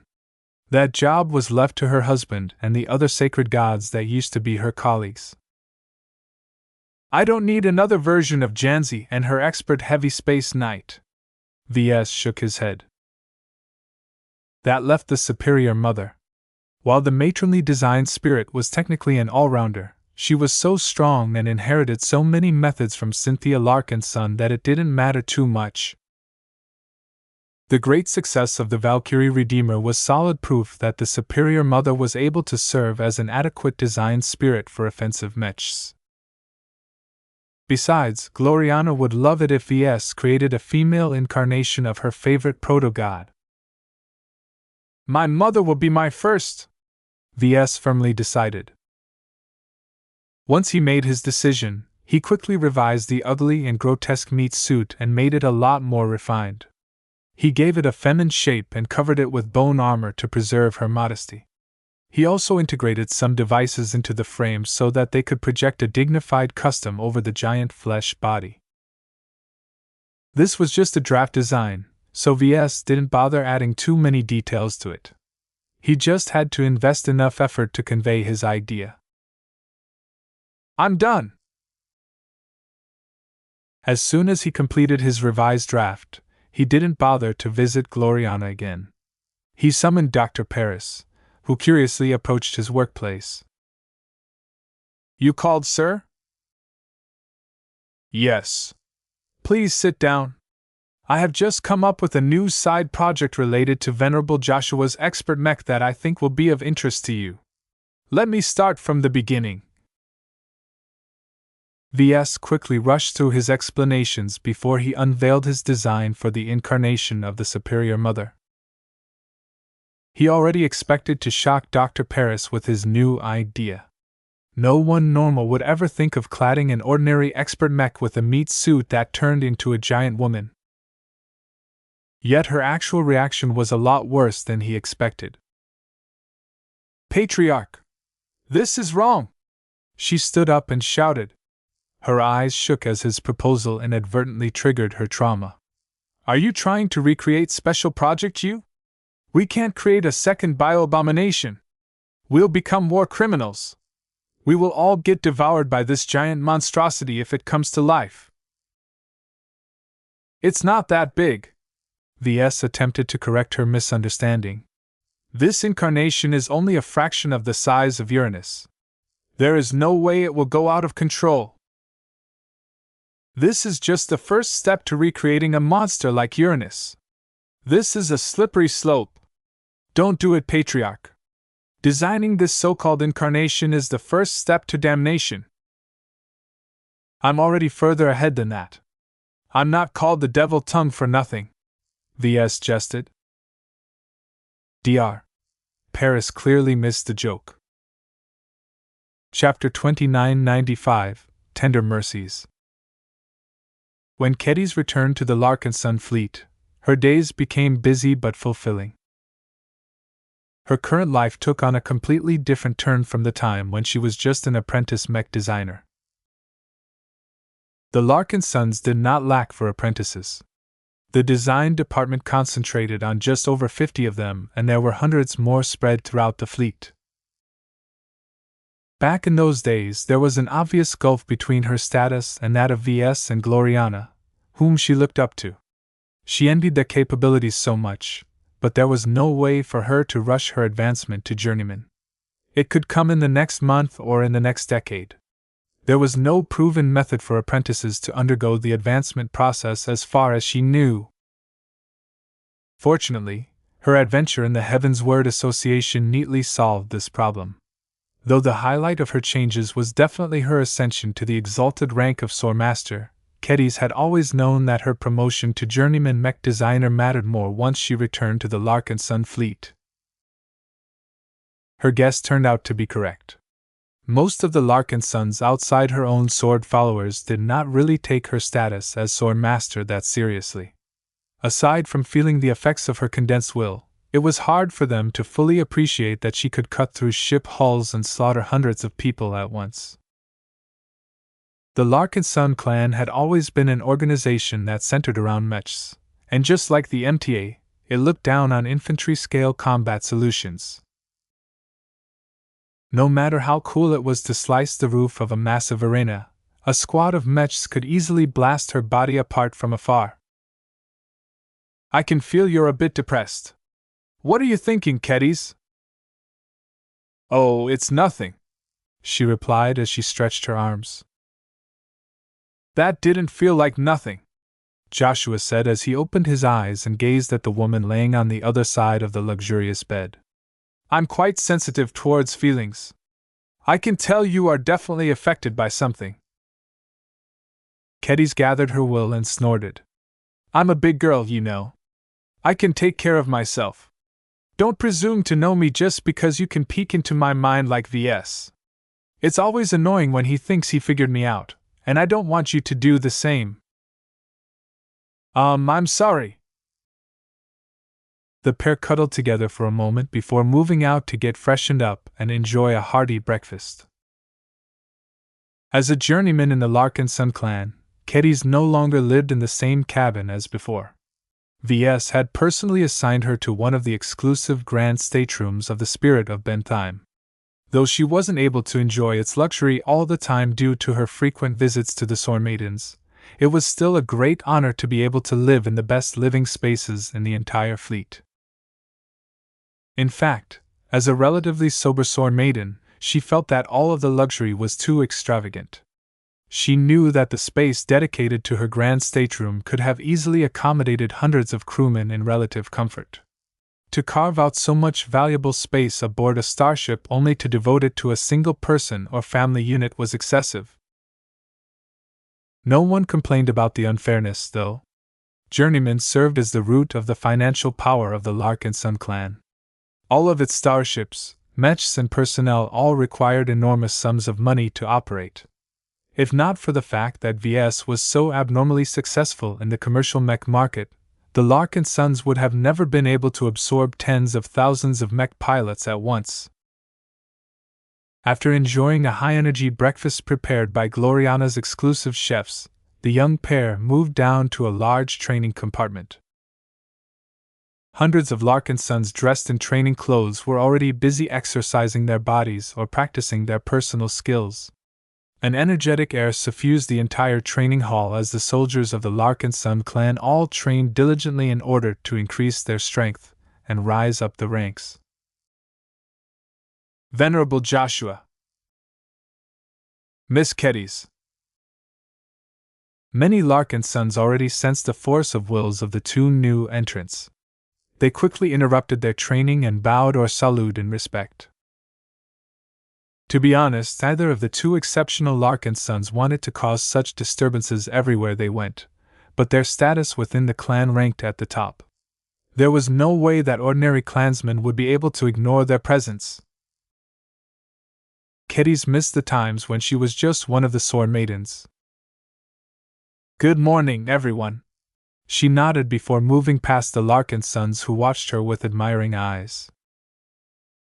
Joshua did the same, though he put a bit more effort into his greetings. "Hey, Jimmy. It looks like your arm has healed already. Keep this up and your application to join the Avatars of Myth will surely go through this time, Nelrin." "Don't bother Kedys for this, Finn. Just send your application straight to the Annihilator Sword School. They'll either take you in or won't. It is your responsibility if you can't meet the entry requirements." They soon passed through the large public area and entered a smaller training compartment that was more exclusive. Only high-ranking officers and special personnel such as expert pilots received access to this space. Only a couple of Larkinsons were present this time, and none of them acknowledged the pair other than giving them a quick greeting. Once Kedys and Joshua donned special protective training clothes, they briefly warmed up before moving to a sparring ring. Kedys practically hopped onto the ring while Joshua dragged his body over as if he was a zombie. The gap in enthusiasm was very obvious from their demeanor. "Must we do this again?" he whined. Kedys stretched out her hand, causing Bloodsinger to automatically fly out of its sheath and press its hilt into her familiar hands. "Slacking off will get you killed. You must always train at the highest intensity you can bear. In fact, with your schedule, this workout is too short. If you were a Sword Maiden, you would have gladly endured at least 4 times as long. I'm an expert pilot, Kedys. I have many different responsibilities. I can only spare so much time on polishing my swordsmanship." "Excuses, excuses. The sooner you approach my strength, the less worries I have about sending you off into battle. The opponents you'll face in the future won't be limited to regular mechs piloted by regular mech pilots. What if you encounter an expert mech someday? I don't want you to fall because you got outmatched by a more diligent expert pilot." Before Joshua could get a sword in, Kedys dashed forward and chopped her incredibly deadly great sword down on his shoulder. It took all of his strength and experience for the young expert pilot to dodge. Kedis did not let up. She smoothly transitioned her attack into an upward swing that threatened to chop his legs. This time, Joshua couldn't dodge again, so he had to lower his ordinary-looking sword to parry the attack. Unfortunately, the hasty response along with the force behind Kedis' blow caused Joshua to almost lose control of his weapon. Too weak! Instead of swinging her sword for another attack, Kedis abruptly stepped forward and crashed her shoulder into Joshua's chest. A brief protective energy shield came to life that bled off most of the force. Joshua only got pushed back a couple of steps while Kedis automatically bounced back. Again! Venerable Joshua used this brief moment of time to regain his bearings. He couldn't afford to stay on the defensive. He knew Kedis well enough to know that she could crack any defense long before she got exhausted. The only way to win this bout was to go on the offensive straight away. He pressed forward heedless of the fact that he was fighting against a master of the sword. He moved faster than ever and unleashed a flurry of slashes that Kedis managed to block with ease with her massive great sword. Ha! At some point he slashed, only to reveal that it was a feint. He quickly stabbed into her chest, knowing full well that the protective measures of the sparring ring would easily be able to block his attack before it got serious. Kedis smirked as soon as he transitioned to a lunge, and that was when he knew he was screwed. Her leg flew up in an impressive snap kick that neatly knocked into the flat of his blade. This caused his sword to fly out of control. Though Joshua knew better than to maintain his hold over the weapon, he had too little time to retreat before his girlfriend's next attack arrived. Dead? Bloodzinger's tip thrust straight to his face, only stopping when it was blocked by a strong energy shield just a centimeter away from his protective helmet.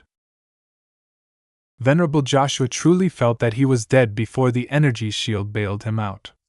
Even so, Bloodzinger was surrounded by a strange energy that seemed to cut straight through his force of will, causing his unflinching confidence to show some flaws. He was so frightened that he momentarily lost control of his body. In the first few times, he collapsed on the ground as if Kedis had cut off all of the strings of his body. This time, his response was a bit better.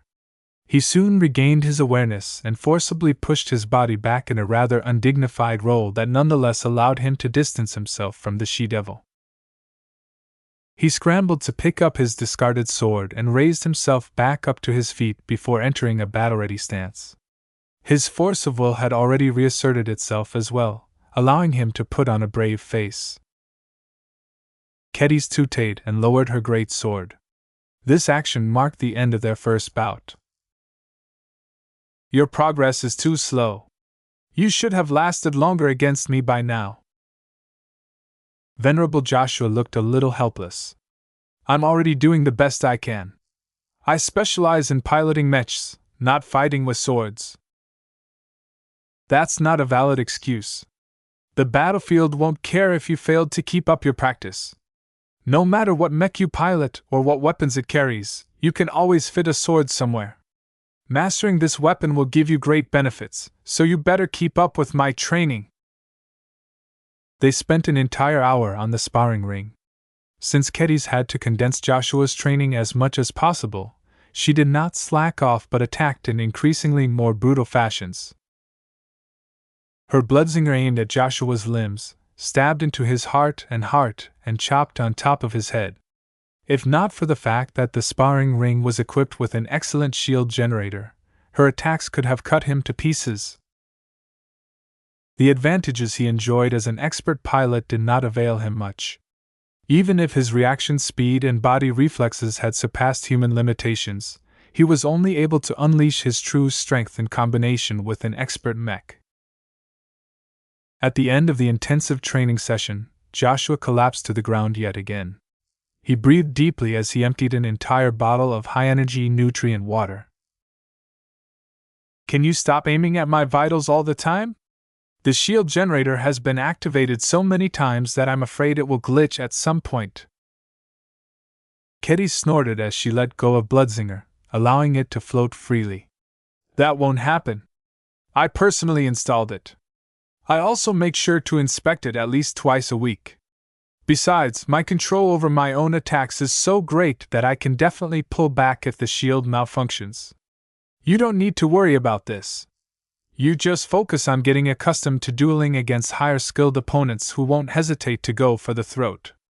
As long as you can tough it out, your dueling ability will reach another level. There was no way that Venerable Joshua would be able to meet her standards in a short amount of time. It seems he would have to continue subject himself to his girlfriend's tender mercies for a couple of months. Chapter 2996, Winged Serenade Star Sector.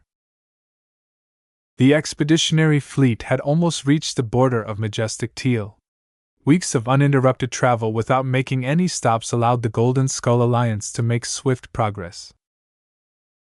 After getting swept up by the chaos that erupted in the Prosperous Hill system, none of the Larkinsons and their allies had any stomach left to visit the remaining sites of the Star Sector. They passed by numerous states that each had something unique to offer in favor of distancing themselves from the Life Research Association as much as possible. Who knew if the aftermath of the Civil War and the Bio-Juggernaut's rampage would affect the clan in any way? If the LRA dispatched a military fleet in order to drag the Patriarch back for whatever reason, it would be very hard for the clan to resist. Fortunately, the LRA had bigger problems to deal with at the moment. Not only did its famed biomech industry suffer a huge crisis of confidence, one of its biggest trade planets suffered an enormous humanitarian disaster. The entire state had already suffered a lot of damage due to the Civil War. The biggest urban metropolis on Prosperous Hill 6 that also happened to be a nexus of trade and commerce was practically wiped out in totality. How could the LRA possibly continue to return to business as usual at this point? The government faced the prospect of suffering an enormous budget deficit. Aside from rebuilding and restoring its reputation, solving this acute problem was the highest priority of all of the surviving leaders of the state. Besides, even if a high-ranking official wanted to use their authority to request the military to chase after the Larkinson fleet, how could they possibly spare any of their forces? The military garrison stationed at Prosperous Hill 6 suffered heavy damage. The remaining military units were all preoccupied with stabilizing the planets marked by anarchy and infighting. They also had to patrol the borders of the state in order to prevent any neighbors from perceiving any weaknesses. This eventually allowed the Golden Skull Alliance to smoothly exit the majestic Teal Star Sector. This time, the Larkinsons and the rest truly entered foreign territory. Almost no one in the entire Allied fleet had ever set foot in the central star sector of the Jaina star cluster. After a relatively difficult journey that caused some of the starships to rattle a bit, hundreds of vessels of different sizes and shapes eventually passed through the gravitic barrier that partitioned space into different star sectors. Though the space on the other side of the border was pretty much exactly the same as in majestic Teal, the people in the fleet still experienced a significant psychological shift. Ves stood on the bridge of the Spirit of Bentheim at the moment of transition. Lucky had claimed his seat for himself. The cat casually yawned and napped onto the soft, padded surface. Meow. The cat didn't see much reason to get excited about, but it was different for Ves. This was the third star sector he entered, and each crossing was still eventful to him. The rest of his clansmen were no different. They each entertained different thoughts now that they entered the famed Winged Serenade Star Sector. You know, if you stop by in any of the states around here, you can probably pick up a lot of high-skilled personnel, Calabas said as she stood at his side.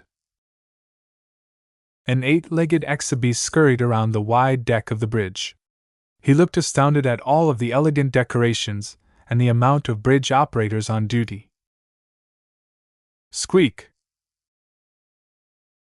Arnold soon waddled back to Calabast. He sniffed the bottom of Calabast's black pants and hugged it with his two forelimbs. Squeak, squeak, squeak. Ves directed his eyes downwards and frowned. Arnold is not supposed to be a pet, you know. He's a captured exhibeast of a species that has never been bred or modified to become tame. That's not a problem to me.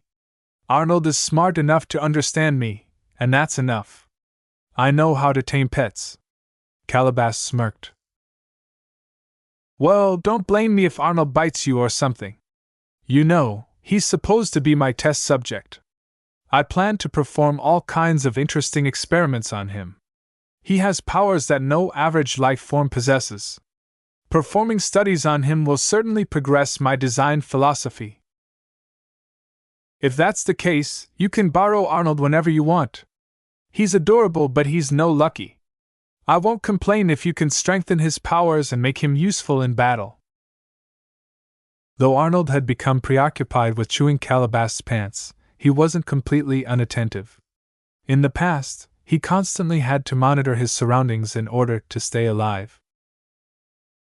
Squeak!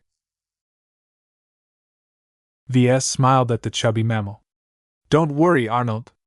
I'll take great care of you when I come up with an interesting experiment.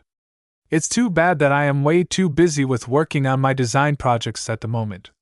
It might take some months before I can free enough time to conduct another minor study. A shudder ran through the eight-legged creature's body. Why did Arnold feel as if he was facing an apex predator? As Ves contemplated what kind of interesting experiments he could perform on an exhibeast with strange displacement and illusion powers, Calabast completely disregarded the possible harm that the mech designer could inflict on the exhibeast. What are your plans for the next month? She asked. Will you continue to focus on your design work? Of course. The projects we are working on at the moment are too critical for us. Their heightened complexity and advanced nature also means that journeymen like myself have to do more work in person. There are way too many problems that can't be solved by my assistants. Your schedule is too one-sided. Calabast shook her head in disapproval. I couldn't even find a moment to meet you until you decided to visit this bridge to witness our transition into Winged Serenade. There are many other issues that require your time as well. Such as? Our search for diplomats isn't making any significant progress. The Ilvanans and Lifers are almost done with establishing their mech forces. The Glory Seekers have absorbed a lot of Hexer evacuees. The influence of the Sorn Maidens is still increasing. The LMC's growth has stagnated after reaching the limits of its growth. The lack of new mech models is also taking a lot of wind out of your mech company's sails. Do I need to go on, kid? Ves pressed his fingers against his face. I know. None of those problems sound acute, though. In fact, I don't need to deal with them in person. I have people like you, Raymond and General Vril, to address these issues. You're the patriarch of the Larkinson clan, but you're not acting like it. You can't delegate everything whenever you feel it is inconvenient. Your high station and the power it bestows comes with a lot of responsibility. While it is true that you can just leave it to us to address some of the issues I've mentioned, we are different from you. We can make decisions that go against your intentions at any moment. The longer you remain absent, the less we can serve as your agents. You need to show up to some of the meetings at least in order to provide direction. Otherwise, we'll increasingly pursue our own agendas instead. I've already accounted for that, Ves casually replied. I don't think that is an adverse development. I really can't be bothered with spending too much time on solving these problems. It is good if the people underneath me can address them without needing me to hold their hands all the time. If they go out of line, then I'll just say so afterwards.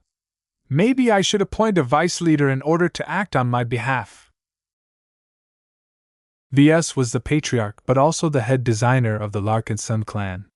One person could not fully invest all of their time in both positions. It wasn't a big deal at the beginning, but as the scope of both the clan and its mech design projects had grown over time, it became increasingly more unrealistic for him to do both jobs at once. That said, he did not want to let go of the highest authority of his clan. He simply could not trust anyone with that much power.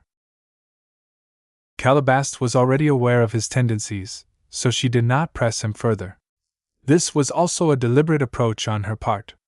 She knew that there was a high chance that he would only grow more stubborn if she came on too hard. Her real purpose was to make him more attentive to the problem and prompt him into coming up with solutions. That way, she could still realize her desired outcome without risking her relationship with Ves. "What was that about our search for diplomats?"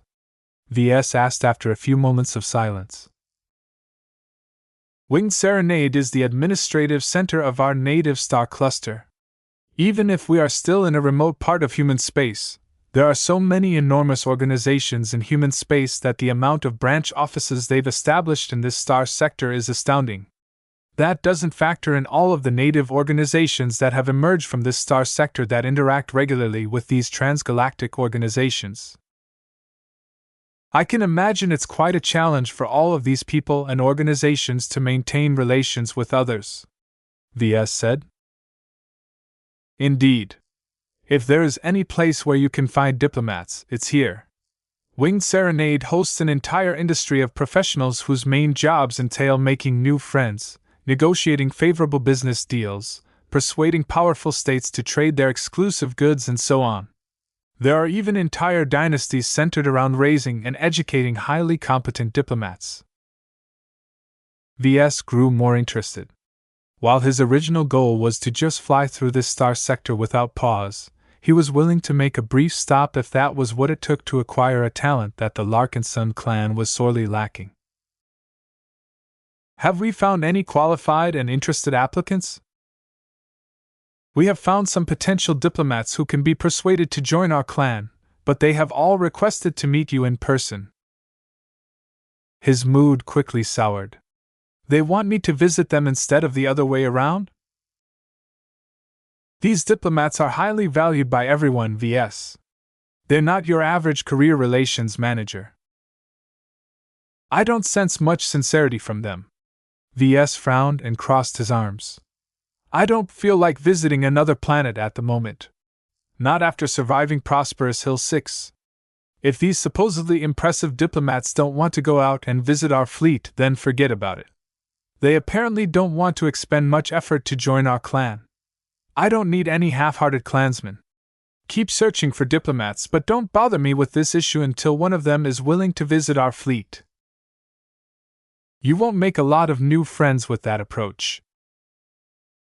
"I don't care. We still have time. We can afford to be patient. We'll still be crossing through a couple of star clusters before we reach the Beyonder Gate. I don't believe we will fail to find someone who proactively wants to join our clan." Time passed as the two continued to discuss other matters. They did not touch upon anything that was too sensitive, but they still touched upon a lot of important subjects. Calabast grew a bit dissatisfied with her strategic partner's lack of interest in running the clan. He held so much power but refused to use it to the fullest. A Hexer matriarch would have never been so blasé about the power she wielded. Then again, Ves wasn't really a leader or a politician. He always considered himself a mech designer first, so everything that wasn't directly related to his primary occupation didn't hold his interest for long. Chapter 2997 Dedicated Personnel. The Larkinson clan's passage into Winged Serenade space caused a lot of people to relax and stop looking behind their backs. They had traveled even further away from the Komodo star sector than before. The chances of encountering another Fridayman ambush force was minimal. In addition, crossing over the border put another barrier in between any possible pursuit from the Life Research Association, not that it seemed likely for the state to chase after a bunch of foreign visitors. Ves nonetheless felt a lot more liberated than before. He not only separated himself from the trouble in the previous star sectors, but also took another step away from the Nixian Gap and all of the trouble it contained. One of the greatest reasons why he was so eager to move away was to escape the attention of the Five Scrolls Compact. As long as he moved away fast enough before the Compact's next batch of cultists arrived, the chances that Ves would get swept up by their investigation decreased. Though it was probably unrealistic for him to escape their notice completely when he had already accomplished a lot of notable deeds in the hazardous region, it was very hard to perform follow-up investigation on him when his fleet was already on the other side of the star cluster. Now that he had reached the Winged Serenade star sector, he became even more confident that he had left the troubles of the past behind. He could fully look forward to the future now on. The journey through the star clusters occupied his thoughts to an increasing degree. He did not want to stir up any more trouble from now until he reached the Beyonder Gate. If he got caught up in yet another incident, then he hoped that he at least reached the Red Ocean. The Larkinson clan may have grown explosively, but it still lacked too much time to integrate the new members and acquire enough mechs to make use of all of its new mech pilots. After his meeting with Calabast, Ves realized that he was becoming too detached from all of the developments happening within his clan. Even though Gloriana expected him to perform a lot of work every day, he did not want to miss all of the crucial changes happening within this clan. This was why he occasionally went out and toured different parts of his fleet on occasion. One of his first destinations was the new Sword Maidens and the former Heavenswarders. Tens of thousands of people from the Heavensward Association had just suddenly decided to follow Kedis back to the Larkinson clan due to hero worship. This was extremely abnormal, and something that Ves should have looked into sooner. Unlike the former lifers who occupied the Dragon's Den, Ves did not have any personal impression of the Heavenswarders. He only heard stories and watched footage of them. He also received occasional reports about their development from General Vull and others in the clan. Though the Heavenswarders kept themselves well behaved, their culture was still too different from that of the rest of the clan. Their obsession with swordsmanship played such a huge part of their lives that they had trouble befriending those who didn't share in their common passion. This cultural trait slowed down their assimilation and kept many of them isolated aboard their Heavenswarder starships. This was why Ves decided to visit one of their combat carriers. He contemplated whether he should take Kedis along, but thought better of this option. As a newly advanced journeyman, her ability to solve high-level problems was not as good as his. Her knowledge accumulation also wasn't as good.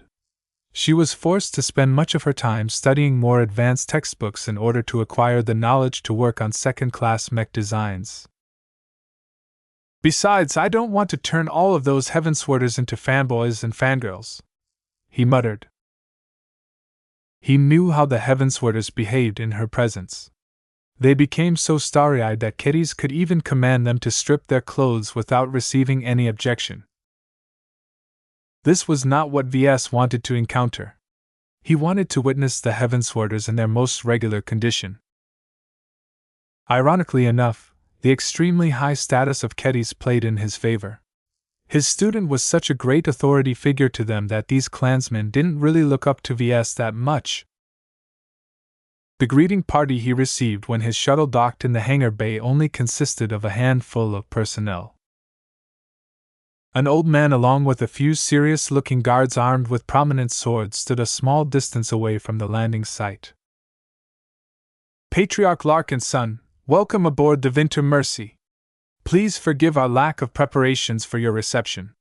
Your visit came on short notice and we haven't been able to organize a proper welcome for your arrival. It's fine. Ves dismissively waved his hand. Are you Director Fred Wellingsey? Deputy Director, actually. Sword Master Kedis is still the true head of our sword school. I cannot hold the highest seat due to my inferior swordsmanship.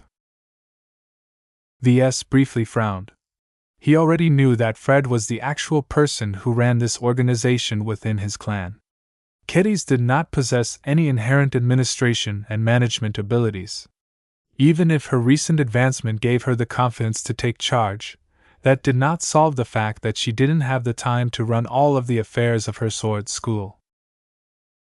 Her solution was to simply let Fred take care of all of the work.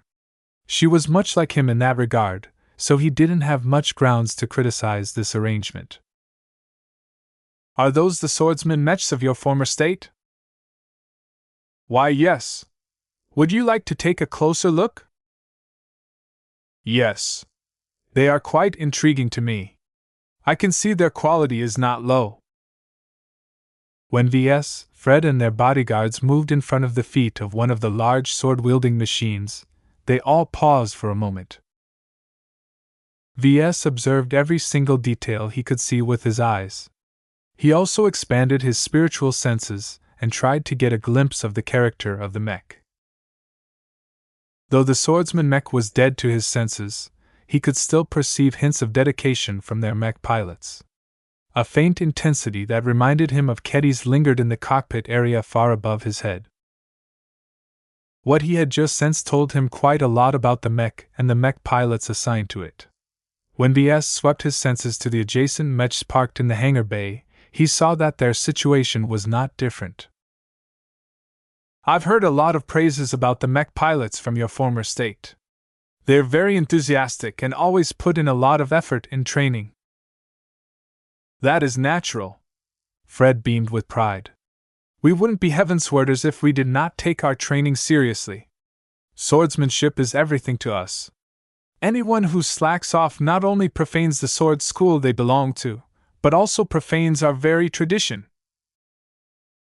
It seemed that more than a month of joining the Larkinson clan did not have much effect in diminishing their identities as citizens of the Heavensward Association. That was not good news to Ves. He did not bring this topic up, though. Instead, he glanced around and noted the conditions of the swordsman mechs and the mech technicians performing routine maintenance on the machines. I'm glad to see that your men are taking excellent care of your mechs. Ves genuinely smiled. Few crews realize the importance of performing frequent, preventative maintenance. We treat our mechs like we do our swords. These weapons are our most valuable partners.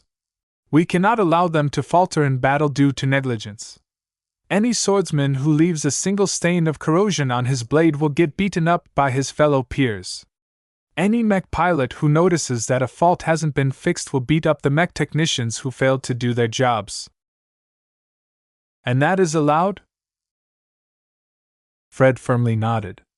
Faulty equipment won't just affect the swordsman or mech pilot in question, but will also drag down their comrades. Ves was pleasantly surprised by that attitude. He appreciated those who took their equipment seriously and did the best they could to keep them in good shape. He too believed that small slip-ups and misses could lead to preventable losses. Do you have to resort to physical punishment, though?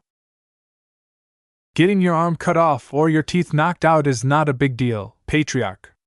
Our doctors can always grow them back. What they can't do is to bring a corpse back to life. Not even those snobbish lifers you took on can accomplish the impossible. That made a lot of sense, though Ves still thought it was too extreme. He did not want Larkinsons to brawl with each other like they were thugs. There were better ways to address shortcomings than resorting to fists and swords. He spent a few more minutes inspecting the hangar bay before he was satisfied.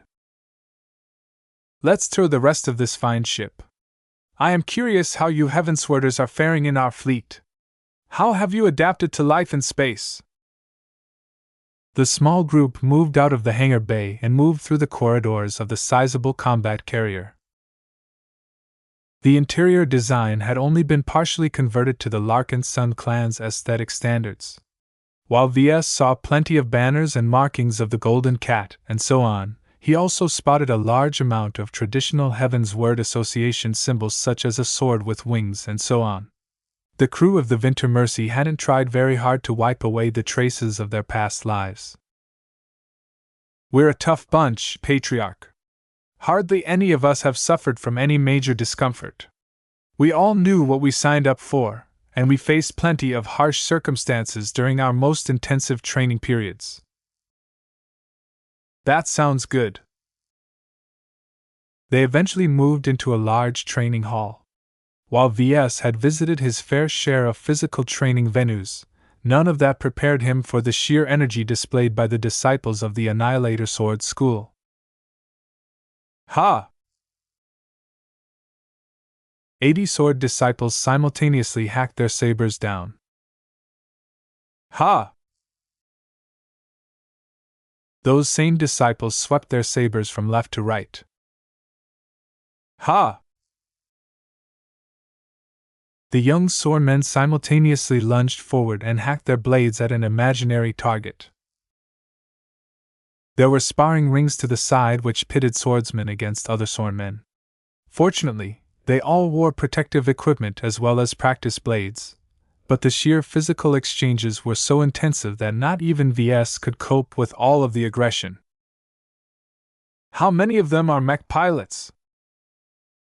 Just 20%, Fred replied. That few?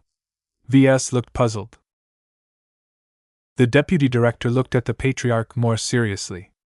We do not view the profession of swordsman as something useless or outdated. There is always a place for those who pursue the limits of martial ability. Perhaps we might seem as antiques to you, but to us this is a sacred tradition.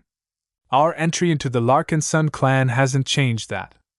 We believe we can spread the glory of swordsmanship to our new comrades. Ves realized he underestimated the extreme nature of the former Heavenswarders. The reports he received did not fully explain how stubborn these new clansmen clung to their old ways and resisted the ways of their new clan. He thought that since the Heavenswarders were secularists, these new sword enthusiasts would eventually blend in with the rest of the clan sooner or later. It appeared that he had been hopelessly optimistic when he made this assessment. The strong deviation and willpower exhibited by all of these sword disciples made them no different from religious fanatics in his eyes. These weren't secularists. They were literal sword worshippers. Ves just had to sweep his spiritual senses over the minds of these training swordsmen to know that each and every one of them was putting their full concentration into their regular practice. Their training program was practically a sacred ritual to them. None of these Heavenswarders ever thought about taking it easy because that was an act of blasphemy towards the object of their worship. Do these people ever take a break? He softly asked. Do they go on vacation or something? Oh, don't assume that every citizen of the Heavensward Association are as diligent and disciplined as our men here. There are many citizens who haven't been able to pursue swordsmanship at all or as much as our men here. We still need people to design our mechs, crew our starships, man our factories, run our businesses, and so on. This part of our former state shares a much greater resemblance to your Larkinsons. Ves relaxed a bit after hearing that. Maybe the problem wasn't too great. Unfortunately, he did not relax for long. We left all of them behind, Deputy Director Fred stated with a grin. We brought only the most deviated and dedicated followers of Swordmaster Kedis. Only the best and most diligent citizens and swordsmen of our states deserve the honor to follow her into the Red Ocean. Have no fear, Mr. Larkinson. We did not introduce any deadweight into the clan. I can guarantee you that each and every Heavenswarders among us is just as committed to swordsmanship as these fine warriors. Oh. Chapter 2998 removed because it the same as Chapter 2997. Chapter 2999, Wearer of the Golden Crown. When Dephania sat atop her throne of bone that provided her with a commanding view over the bottom of the high temple compartment, her eyes turned grim as she was reminded how far the cult she led had fallen. Dephania was one of the most eminent existences of the Five Scrolls Compact. She was the latest in a long line of chosen men and women to ascend to the top of one of the most powerful organizations of human civilization. Words could never describe the sheer amount of power, influence, and authority she wielded. Despite the fallen and diminished state of the Five Scrolls Compact, it was still one of the oldest and most far-reaching influences in human society. Its tentacles stretched everywhere. Its cultists were legion, and its vassal organizations spread through every part of human space and beyond. Whether the Five Scrolls Compact possessed the might to contend against either one or both of the Big Two was still in question. Yet there was no doubt that in the minds of those who occupied positions at the top of human society that no third organization ever came close to keeping up with the MTA and CFA. The three organizations shared a common root. The Mech Trade Association and the Common Fleet Alliance may be the current dominators of human civilization, but the shadow of the Five Scrolls Compact was still present in places where few people looked. It was not an exaggeration to say that Dephania was one of the most powerful humans in human space and the rest of the galaxy. In fact, her actual power exceeded that of an MTA Galactic Mech Counselor or a CFA Grand Admiral. This was because each of the Big Two was led by 100 of their highest-ranking officials. The MTA presided over pivotal, galaxy-changing affairs whenever they convened their Galactic Mech Council. Every Galactic Mech Counselor was an absolute elite in the galaxy, and not all of them consisted of mech designers. Yet this diversity also bred an alarming lack of common ground, causing this supreme governing body to be rife with factions that sought to pursue their own interests. Each CFA Grand Admiral enjoyed a considerable amount of autonomy, so they did not convene as often as their mesher counterparts. Yet when they did, they rarely came to a consensus because of the considerable differences between each individual Grand Admiral, who each stood at the head of a separate faction within the warship-oriented organization. The Five Scrolls Compact was different. Its highest leaders weren't chosen by a huge population of members. Its supreme authority figures did not have to pander to their supporters or earn the appreciation of any human within the ranks in order to remain in power. The only demand that holy sons and daughters had to meet in order to stay in power was to retain the approval of the sacred scrolls. As long as these exalted artifacts maintained the blessings on their chosen heralds, the holy sons and daughters wielded absolute power over the entire compact. Since Dephania only had a single peer within the compact, she effectively ruled half of arguably the third most powerful organization in human space. This means that she was effectively the closest thing to a human empress in this day and age. Though few inhabitants of human space ever learned of her existence, her decisions and her direction had the potential to alter the course of human history. With a single command, she could plunge every star sector into chaos. With a single sentence, she could end the lives of several galactic mech counselors or grand admirals. With a single thought, she could compel trillions of cultists to commit suicide. The reason why she was able to wield so much power without ever encountering any opposition from the lower ranks was due to the golden laurel wreath crown that rested above her head. It was her chosen symbol of authority, and the most visible proof of the Water Scroll's favor. This was because it was not made of regular gold or other exotic substances.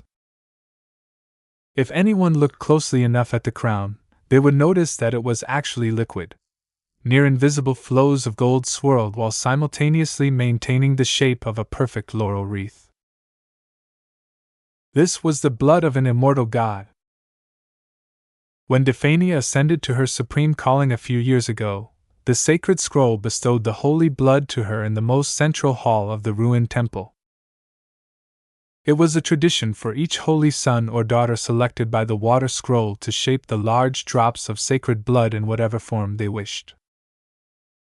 Dephania chose to wear it as her crown, because she was the youngest and also the most abrupt to assume her current position. It did not matter what identity she possessed in the past. Yet the past chosen of the Water Scroll was still in her prime and could have reigned over the Five Scrolls Compact for at least several centuries. Yet the Water Scroll withdrew its blessing a few years ago, causing Dephania's predecessor to fall from grace. Though she was still an honored figure within the compact, the scroll had removed her right to assume leadership.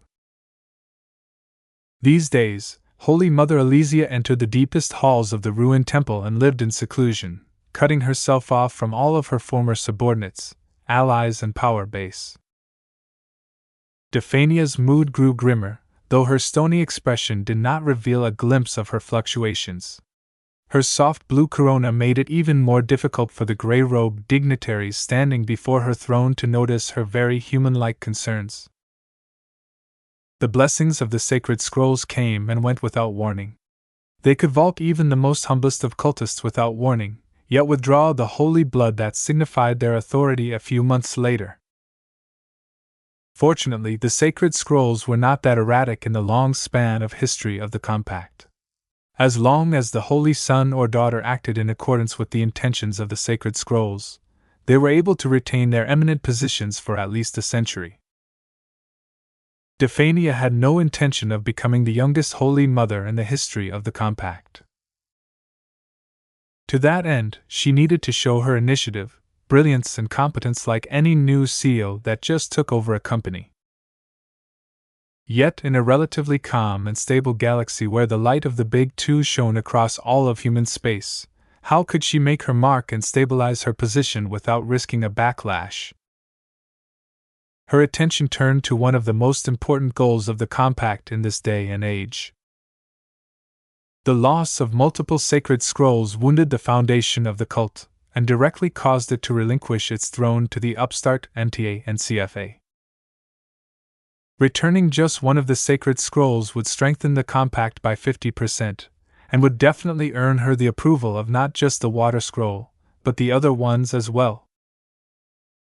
This was the reason why she quickly honed in on the news surrounding the missing metal scroll.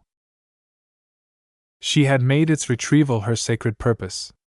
Her future within the organization rested upon the success of her current endeavor. Her bet was so big, in fact, that she did not feel assured in dispatching her minions to complete this incredibly pivotal task. Only she could ensure that the retrieval happened smoothly and without any chance of failure. She did not hesitate to enter the sphere of influence of the Big Two and risk running into their war fleets in order to personally handle the most important undertaking of the 5 Scrolls Compact in the Age of Mechs.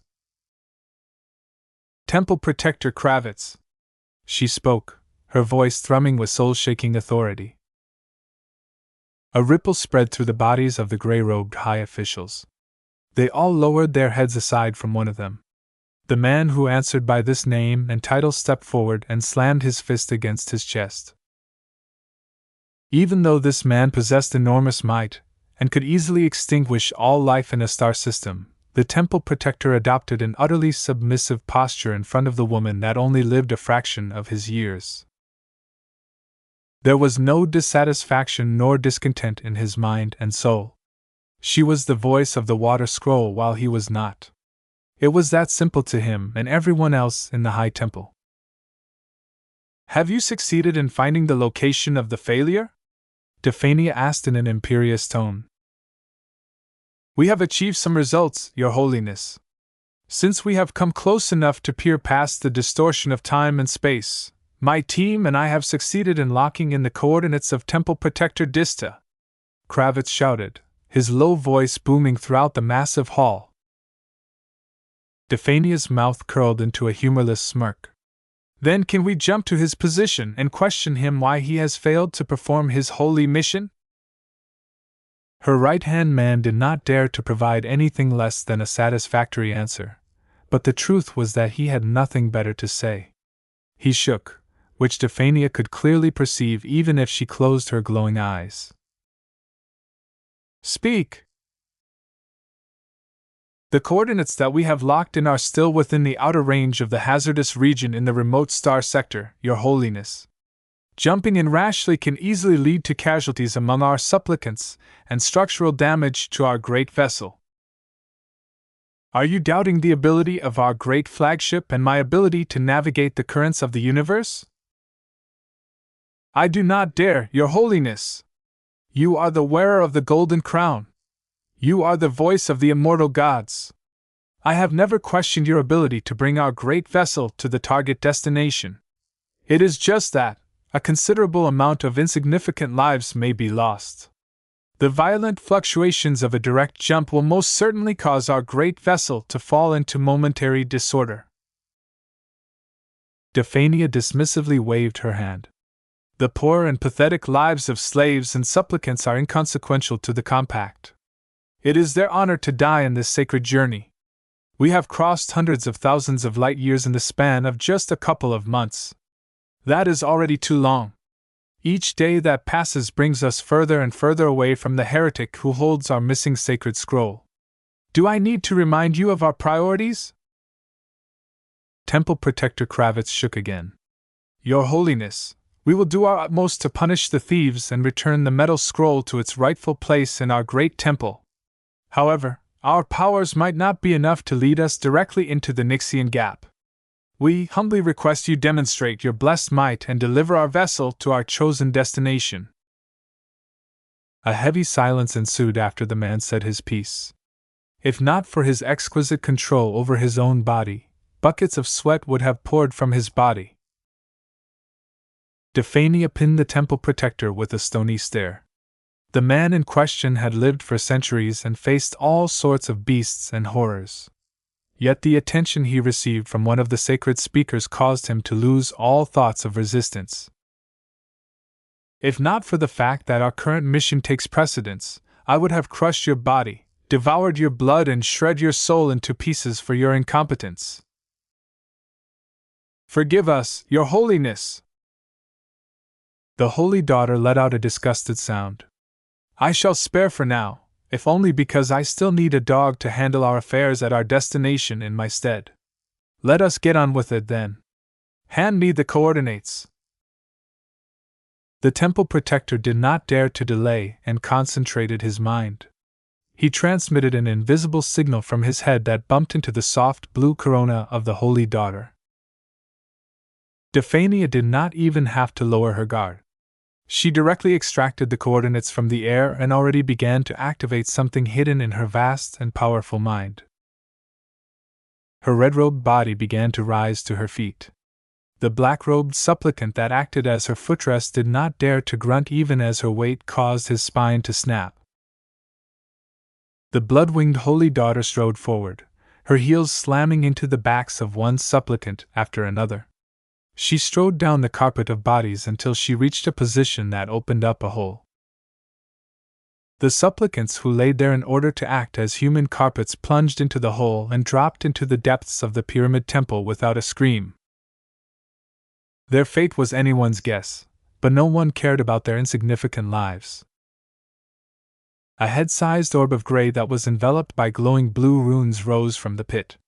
The runes had been carved on the surface with absolute precision by the Holy Daughter herself. Now, Dephania directly placed her palm against the surface. An invisible control system activated that interfaced with her mind. She issued a large series of commands that already caused her vessel to turn into a hive of activity. Soon, she fed the coordinates she received before issuing her final commands. Go Hokulabadis! She shouted. Carve your way through the fabric of space and time. Let no obstacle hinder you. Let no barrier halt you in place. Let the edge of the galaxy and the scum who live at our destination tremble at your passage. The pyramid temple and the entire high temple compartment shook as something massive began to move. In fact, every compartment and section of Dephania's new flagship vibrated at this time. The shaking kept getting more and more intense. A strong surge of energy descended across the humongous organic vessel. The pressure kept building up and soon the fluctuations grew too strong for the weakest people aboard the ship to bear. Dephania and the high-ranking officers and officials at the top of the temple pyramid completely ignored the uncontrolled screams ringing throughout the massive compartment. Instead, the Holy Daughter counted down an invisible clock. As soon as she saw that the time was right, she issued her most important command. Go Hokulabadis, consume the gift that I bestow you and tunnel your way to your destination. Her words triggered a pivotal process in a hidden chamber. A precious quantity of phase water that was enough to make the MTA jealous entered into a large vein, Seconds after this simple process took place, the entire vessel that Dephania was once started to warp and shift in a manner that was completely unnatural and out of the ordinary. Gohokalabadis was not a regular starship or warship. Within a starry backdrop that was close to the Komodo star sector, a massive living space worm wriggled its body. With a length of 30 kilometers, this artificially cultivated ship was one of the biggest megaprojects that the Five Scrolls Compact had completed in recent times. Designed and grown for the express purpose of utilizing phase water to cross unimaginable distances, Gohokalabadis was one of the most powerful and massive starships that humanity had ever conceived in the last couple of decades. Though the Five Scrolls Compact could have cultivated an even larger abomination, Gohokalabadis was already more than powerful enough to serve Dephania's purpose. What she required the most was speed.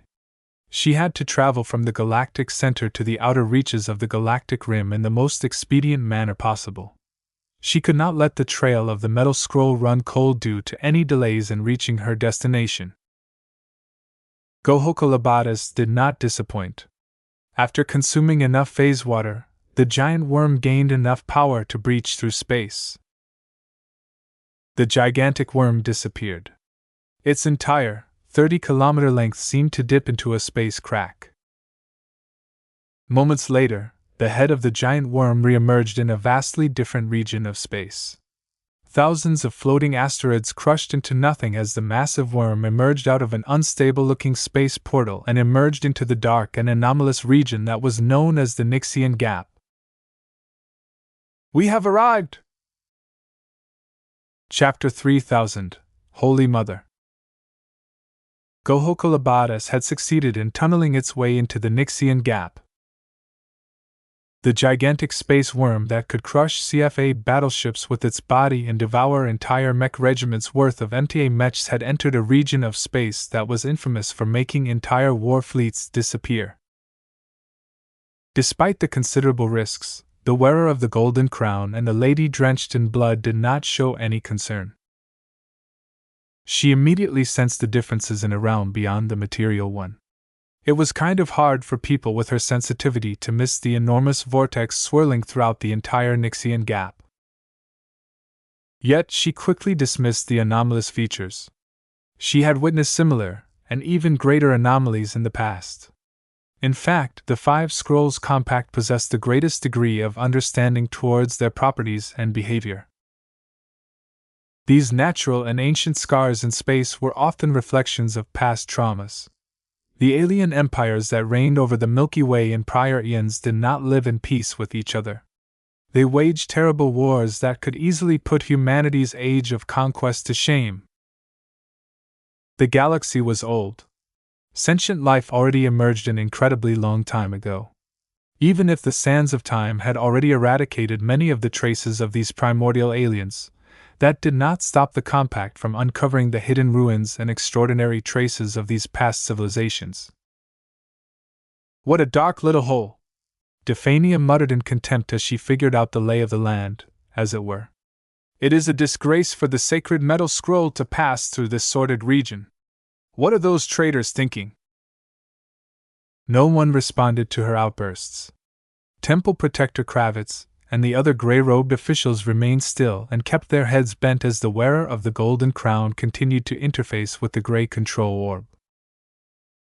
The hierarchy of the Five Scrolls Compact was very strict and vertical, to put it lightly. Dephania was literally the direct chosen of the Water Scroll. This meant that no one outranked her aside from the scrolls themselves. Even the chosen of the other sacred scroll could not overrule her despite her young age and lack of experience. What is the status of our flagship? Our emergence in this region is 17 times as rough as our last jump. Temple Protector Kravitz replied, even though Dephania could have retrieved that information herself from the orb. Our men are reporting multiple systems failures and excessive stresses through the interior of Gohokalabadis. We are still tallying our casualties, but our initial count suggests that over 3 million slaves and supplicants have failed to survive the transition. We have also lost tens of thousands of higher-ranking supplicants. The accidents that have taken place have also caused us to lose dozens of critical researchers, combat specialists, sages, with more to come as the overall situation becomes clearer. This damage was quite severe. Though Dephania looked down on the abnormalities of the Nixian gap, it still caused Gohokalabatis to suffer extensive injuries throughout its massive worm-like body. Yet Dephania didn't even bat her eyes at the severity of the damage. Gohokalabatis was so big and long that it could fit the population of an entire planet into its internal volume. The loss of all of those people was but a small price to pay to reach the Nixian gap as quickly as possible. She already tuned out the rest of Temple Protector Kravitz's report. As a sacred speaker who ruled over an uncountable amount of cultists, the scope of damage suffered by this turbulent space jump simply didn't register as important. Dephania had greater concerns in mind. "I have found the failure," she spoke after a minute. "I will retrieve him from the ditch he has fallen in myself. Please present me with 5 milliliters of phase water." "Right away, Your Holiness." Temple Protector Kravitz carefully walked forward, his boots crushing the backs of the supplicants beneath his feet. He kept his body bent and continually maintained a servile posture as he got closer. Once he was within arm's reach, he stopped as both of his feet crushed the skulls of the poor black-robed humans lying underneath. Squashed brain matter and broken skull fragments spilled across the top of the temple pyramid as the temple protector carefully retrieved a tiny vial from the pockets of his robe. He did not dare to dirty the vial with his fingers. Instead, he utilized his powers to lift the object and slowly push it towards the lady drenched in blood. Dephania did not turn her glowing eyes towards the approaching vial. Instead, they remained focused on the orb as if it was conveying lots of data. When the vial came close enough, the blessed speaker opened her mouth. The cap of the vial screwed open and droplets of shimmering, energetic liquids floated out of the container before gently entering her body. She directly ingested phase water, something which no one thought was possible. Phase water was so potent and toxic to the human body that dying instantly was already assured. It took an extraordinarily altered physique for a human to ingest phase water without getting torn apart or poisoned to death. None of those outcomes came to pass. Dephania slowly felt more invigorated as a strange energy flowed through her entire body.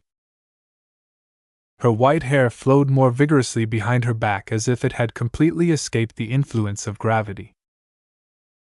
Her dense red robe shook and became more vibrant. Her glowing eyes rippled at a frequency that was too fast for baseline humans to notice.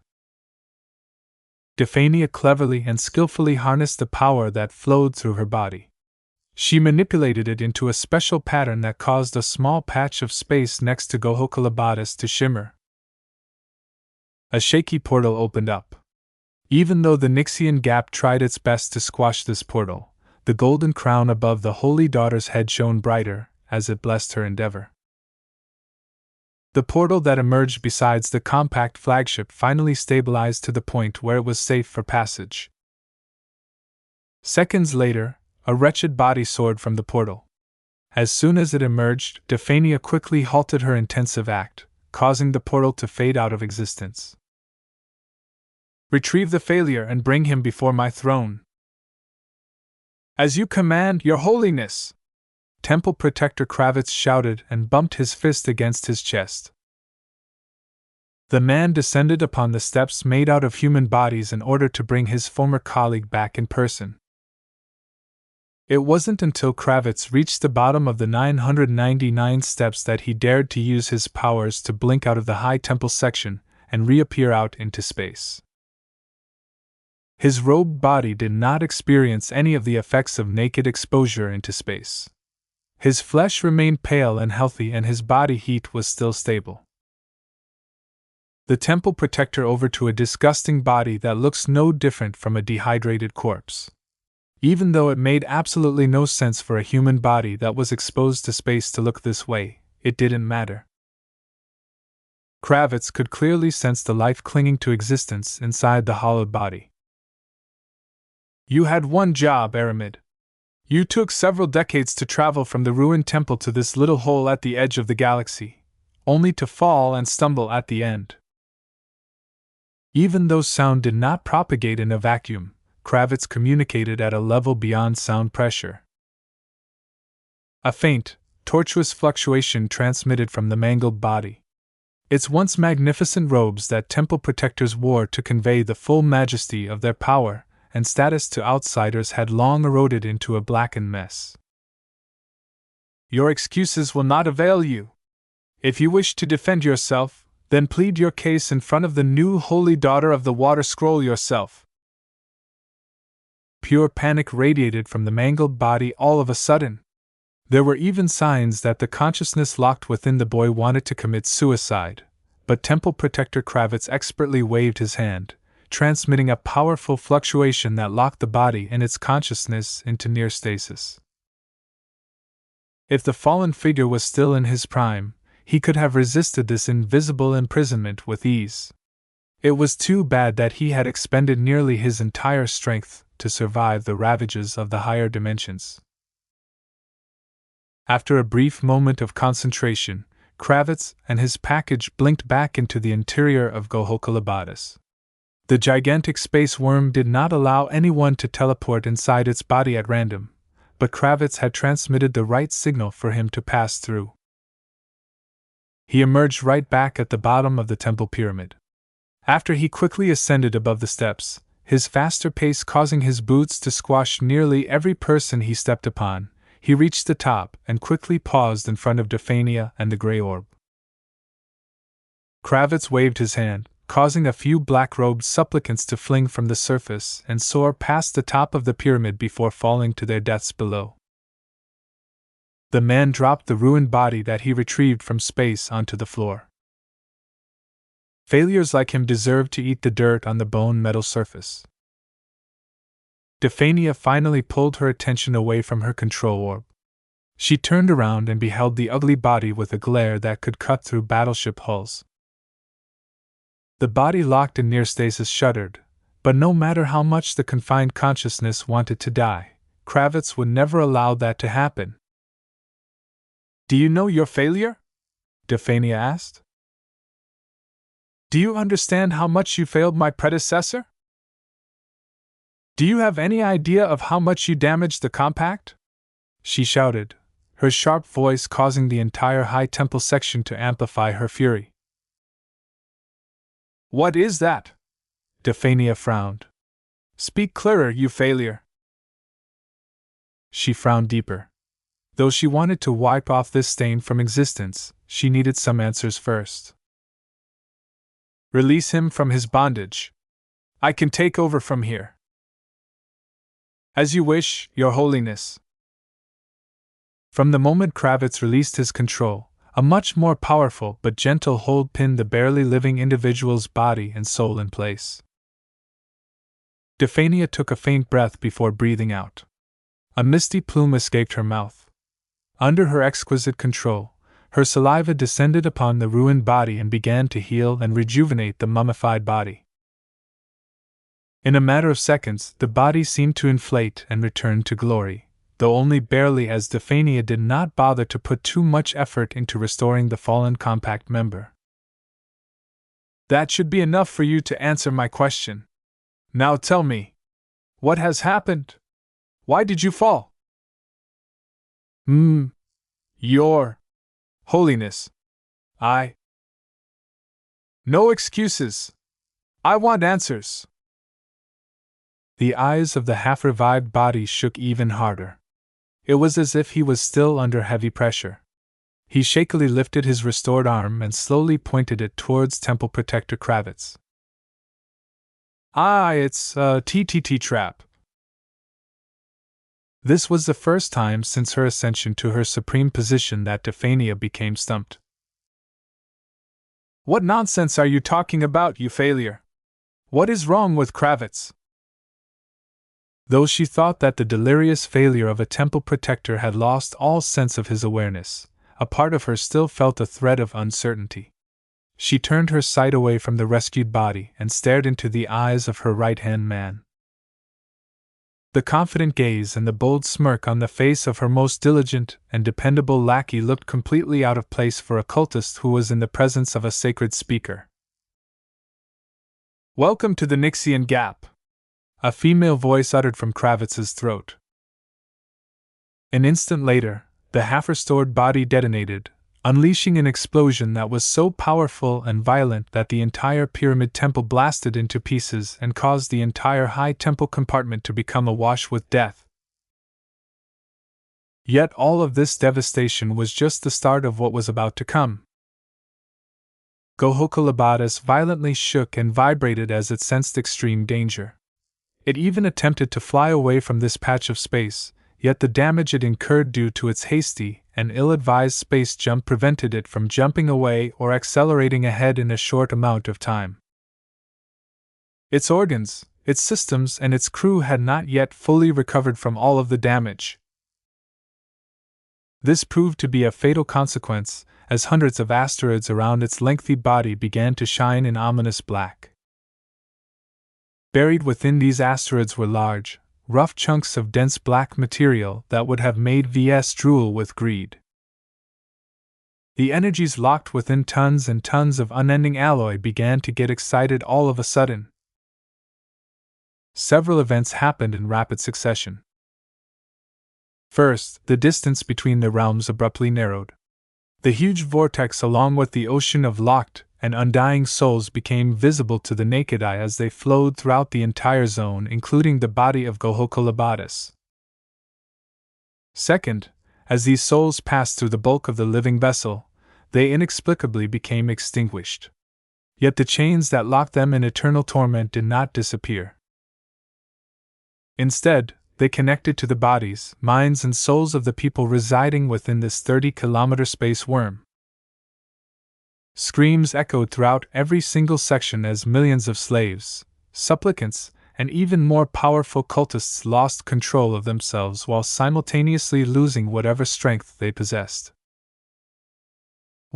Hey! Even the mighty Gohokulabadis itself was not immune to the intangible chains that locked onto its body and consciousness. Though its bulk was immense, and its mind even more so, that just meant that a lot more chains began to sink into Gohokulabadis in a very short amount of time. As the vortex kept spinning, more and more ancient lifeforms that had been imprisoned in the Nixian Gap for eons surprisingly escaped their eternal turmoil as the trap transferred all of their shackles over to the Gohokulabadis and its crew. The worm thrashed in an attempt to escape the shackles, yet that only made things worse for everyone as hundreds of thousands of people died as the compartments they were in bent and flung their bodies against the bulkheads. "Traitor!" an angry female voice roared.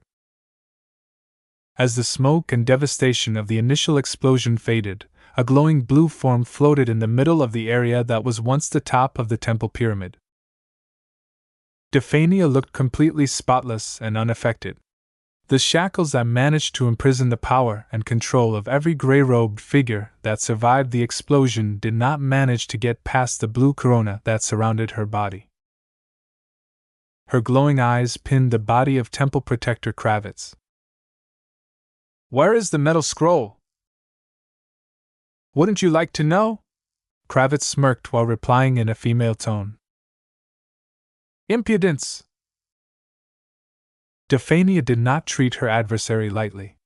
She instantly summoned a mind storm that devastated the area around her former minion. With the power of her golden crown, the mind storm was so damaging that not even the prodigious defenses of her temple protector could resist the violence. Yet even as she eliminated the body, nothing emerged from it, much to her surprise. The entire flagship shook again as something even more drastic took place. "Gohokulabadis is in pain. Its skin is being cut in multiple places. We have already suffered over a dozen major hull breaches." It turned out that just before Dephania took action, giant blades of energy had formed up into space. These blades were several kilometers long and covered the entire length of Gohokulabadis. After a wordless command, they chopped through the body of Gohokolabadis. The space worm elicited a gigantic scream that surpassed the boundaries of the material realm and echoed throughout the other realms. The vortex close to Gohokolabadis rippled, yet this did not stop its continuous shackling along with the cutting of the gigantic energy blades. Slowly but surely, the giant blades cut straight through the body of the worm and separated its incredibly tough and prodigious body into multiple pieces. This shouldn't have been the end of it. Every section of the worm possessed a tenacious amount of vitality, and could easily serve as a smaller but fully functional capital ship by themselves. It was at this time that the perpetrator of this trap revealed her presence. Kilometers of space shimmered as a gigantic, dark body of energy materialized next to the partitioned space worm. Though the dark, elaborately robed figure of the woman was still small compared to the immense bulk of the Gohokolabadis, the strange fluctuations in space did not affect her strength in the slightest. Instead, she seemed to embrace it as if it was her home. The gigantic woman spread her arms and allowed the vortex to flow through her materialized body. Her energy levels increased by the second because of it, but this was far from enough to the gigantic woman's tastes. Fortunately, there was another source of energy close at hand. "The weak shall become my nourishment!" Gohokolabadis screamed in agony as the gigantic woman approached before breathing in. Vast amounts of energy from the space worm's body as well as the people inside escaped and flowed right into her mouth and nose. The flow of energy increased as the gigantic woman rapidly grew stronger, as she immediately converted the intake into her strength. The partition pieces of Gohokolabadis grew weaker and more feeble as this process continued without stopping. After just 3 agonizing minutes, practically every slave or supplicant aboard the flagship of the 5 Scrolls Compact had lost all of the energies that the voracious woman took for herself. Even Gohokolabadis, a mighty creation of cutting-edge bioengineering that implemented the latest innovations related to phase water and next-generation FTL travel, was rendered helpless and unable to channel any of its prodigious might due to the trap that had acted upon its gigantic body. With one mournfully deep scream, Gohokolabadis died before it got famous. Only one single entity aboard the dead and broken space worm remained alive. Defania looked both livid and hollow as she beheld the devastation around her. All of the dead worm flesh and husky bodies floating around her were clear signs of how negligent she had been. She directed her acrimonious gaze towards the gigantic energy form that floated a few kilometers away. You! Silence, child. Before Defania could do anything, the gigantic woman blinked close and grabbed hold of the Holy Daughter's body. Even though the blue corona surrounding the red-garbed woman prevented the energy hand from clamping Defania's physical body, the limb was so large in proportion to a small human body that the Holy Daughter did not have an escape route. "Impudent!" she screamed as her golden laurel wreath crown shone and a blast of radiant energy emanated from her entire body. This energy explosion was one of her most powerful attacks. Though it was extremely wasteful, not even the likes of Temple Protector Kravitz could survive it head-on. It could even blast a hole through Gohokolabadis' incredibly resilient hull. Yet even as the explosive energy pressed upon the surface of hand, the limb sucked in all of the dangerous and lethal energy without any sign of pressure. The giant energy woman grew even stronger as a consequence. Though Defania utilized numerous secret techniques in the following minute, the hand that imprisoned her in place never broke. The Holy Daughter quickly started to lose confidence. She had released enough power to destroy the ruined temple 3 times over, yet the only result she accomplished was to strengthen her own prison. The blue corona surrounding her sacred body started to dim as the pressure of the giant grip acting upon her most important protective barrier grew powerful enough to crush moons.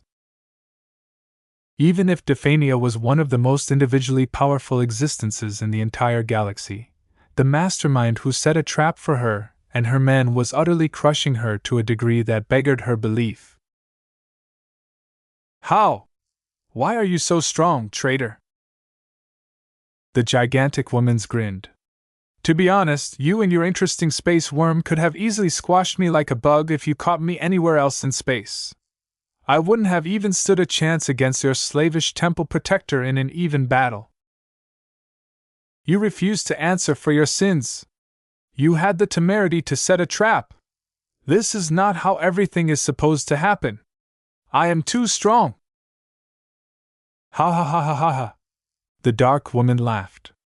That is funny. Who told you that I have to fight fair? The worst mistake you ever made was to leave your decrepit little temple. You could have avoided the worst if you stayed away from the Nixian Gap, but now that you have entered my territory, you have literally fallen into the palm of my hand. What a holy daughter you are! I just knew you would underestimate the perils of my new home ground. The giant woman had become the dark goddess of the Nixian Gap.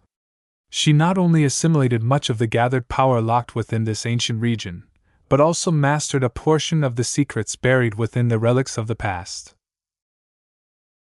As the glowing blue corona came close to failure, Dephania finally felt the threat of death for the first time since her ascension. No matter how much she borrowed the power of her golden crown, she failed to summon enough strength to break past her current predicament. Do you realize what an utter crime you are committing? Killing me will not be the end of it. Another holy son or daughter shall emerge to hunt down. Then so be it. I shall gladly accept whatever the compact will throw at me. Everyone who enters the Nixian Gap shall become my nourishment. My hunger is endless. I am already hungering to devour your soul. Dephania had never heard such blatant affronts to her life. Yet the situation she faced had deteriorated so quickly and suddenly that she failed her mentality. Why are you doing this, traitor? Why are you calling death and damnation upon yourself? The compact shall never forgive you. The compact shall never rest until my death is avenged. The giant woman glared at the holy daughter. Do you want to know why I went to these extremes? Do you want to know why I have invested so much effort into laying this elaborate trap? Dephania's eyes shook as she felt that her blue corona was on the verge of failure. It's because I want to save my son. It's because I want to save my son. It's because I want to save my son. The entire space around the giant shook as her violent emotions resonated with the supreme amount of power she absorbed. Dephania let out a wordless cry as the giant woman's voice broke through her protective barrier and rippled through her unprotected body. Instantly, the giant crushed her flesh from every direction. Flesh that was as tough as the armor of a first-class multipurpose mech squeezed into bloody matter, and bones that were as resilient as the hull of a CF-8 battleship cracked. Yet even as the holy daughter's body got crushed, Dephania had not yet died. Freed from the constraints of her corporeal body, her incorporeal existence tried to squeeze out of the giant hand and escape the confines of the trap as much as possible. Yet for some reason, she failed to slip away. No matter where she tried to escape, the gigantic hand did not present any holes that she could squirm past. No! Ha ha ha ha ha! Cynthia Larkinson directed a cruel smile at her prisoner. I know your methods. I know what you are capable of. Did you really think I would have made insufficient precautions? I already told you, holy daughter. From the moment you entered my territory, you forfeited any chance of freeing yourself. Now perish! Cynthia squeezed once again, causing the incorporeal prisoner to scream until she shattered entirely. Before any of the broken pieces could slip away, she rapidly absorbed all of the pieces and broke it down as quickly as possible, not even caring to preserve any knowledge or memories. Only by shredding each and every aspect that belonged to Dephania would the Dark Goddess be able to ensure that the sacred speaker was utterly dead and gone.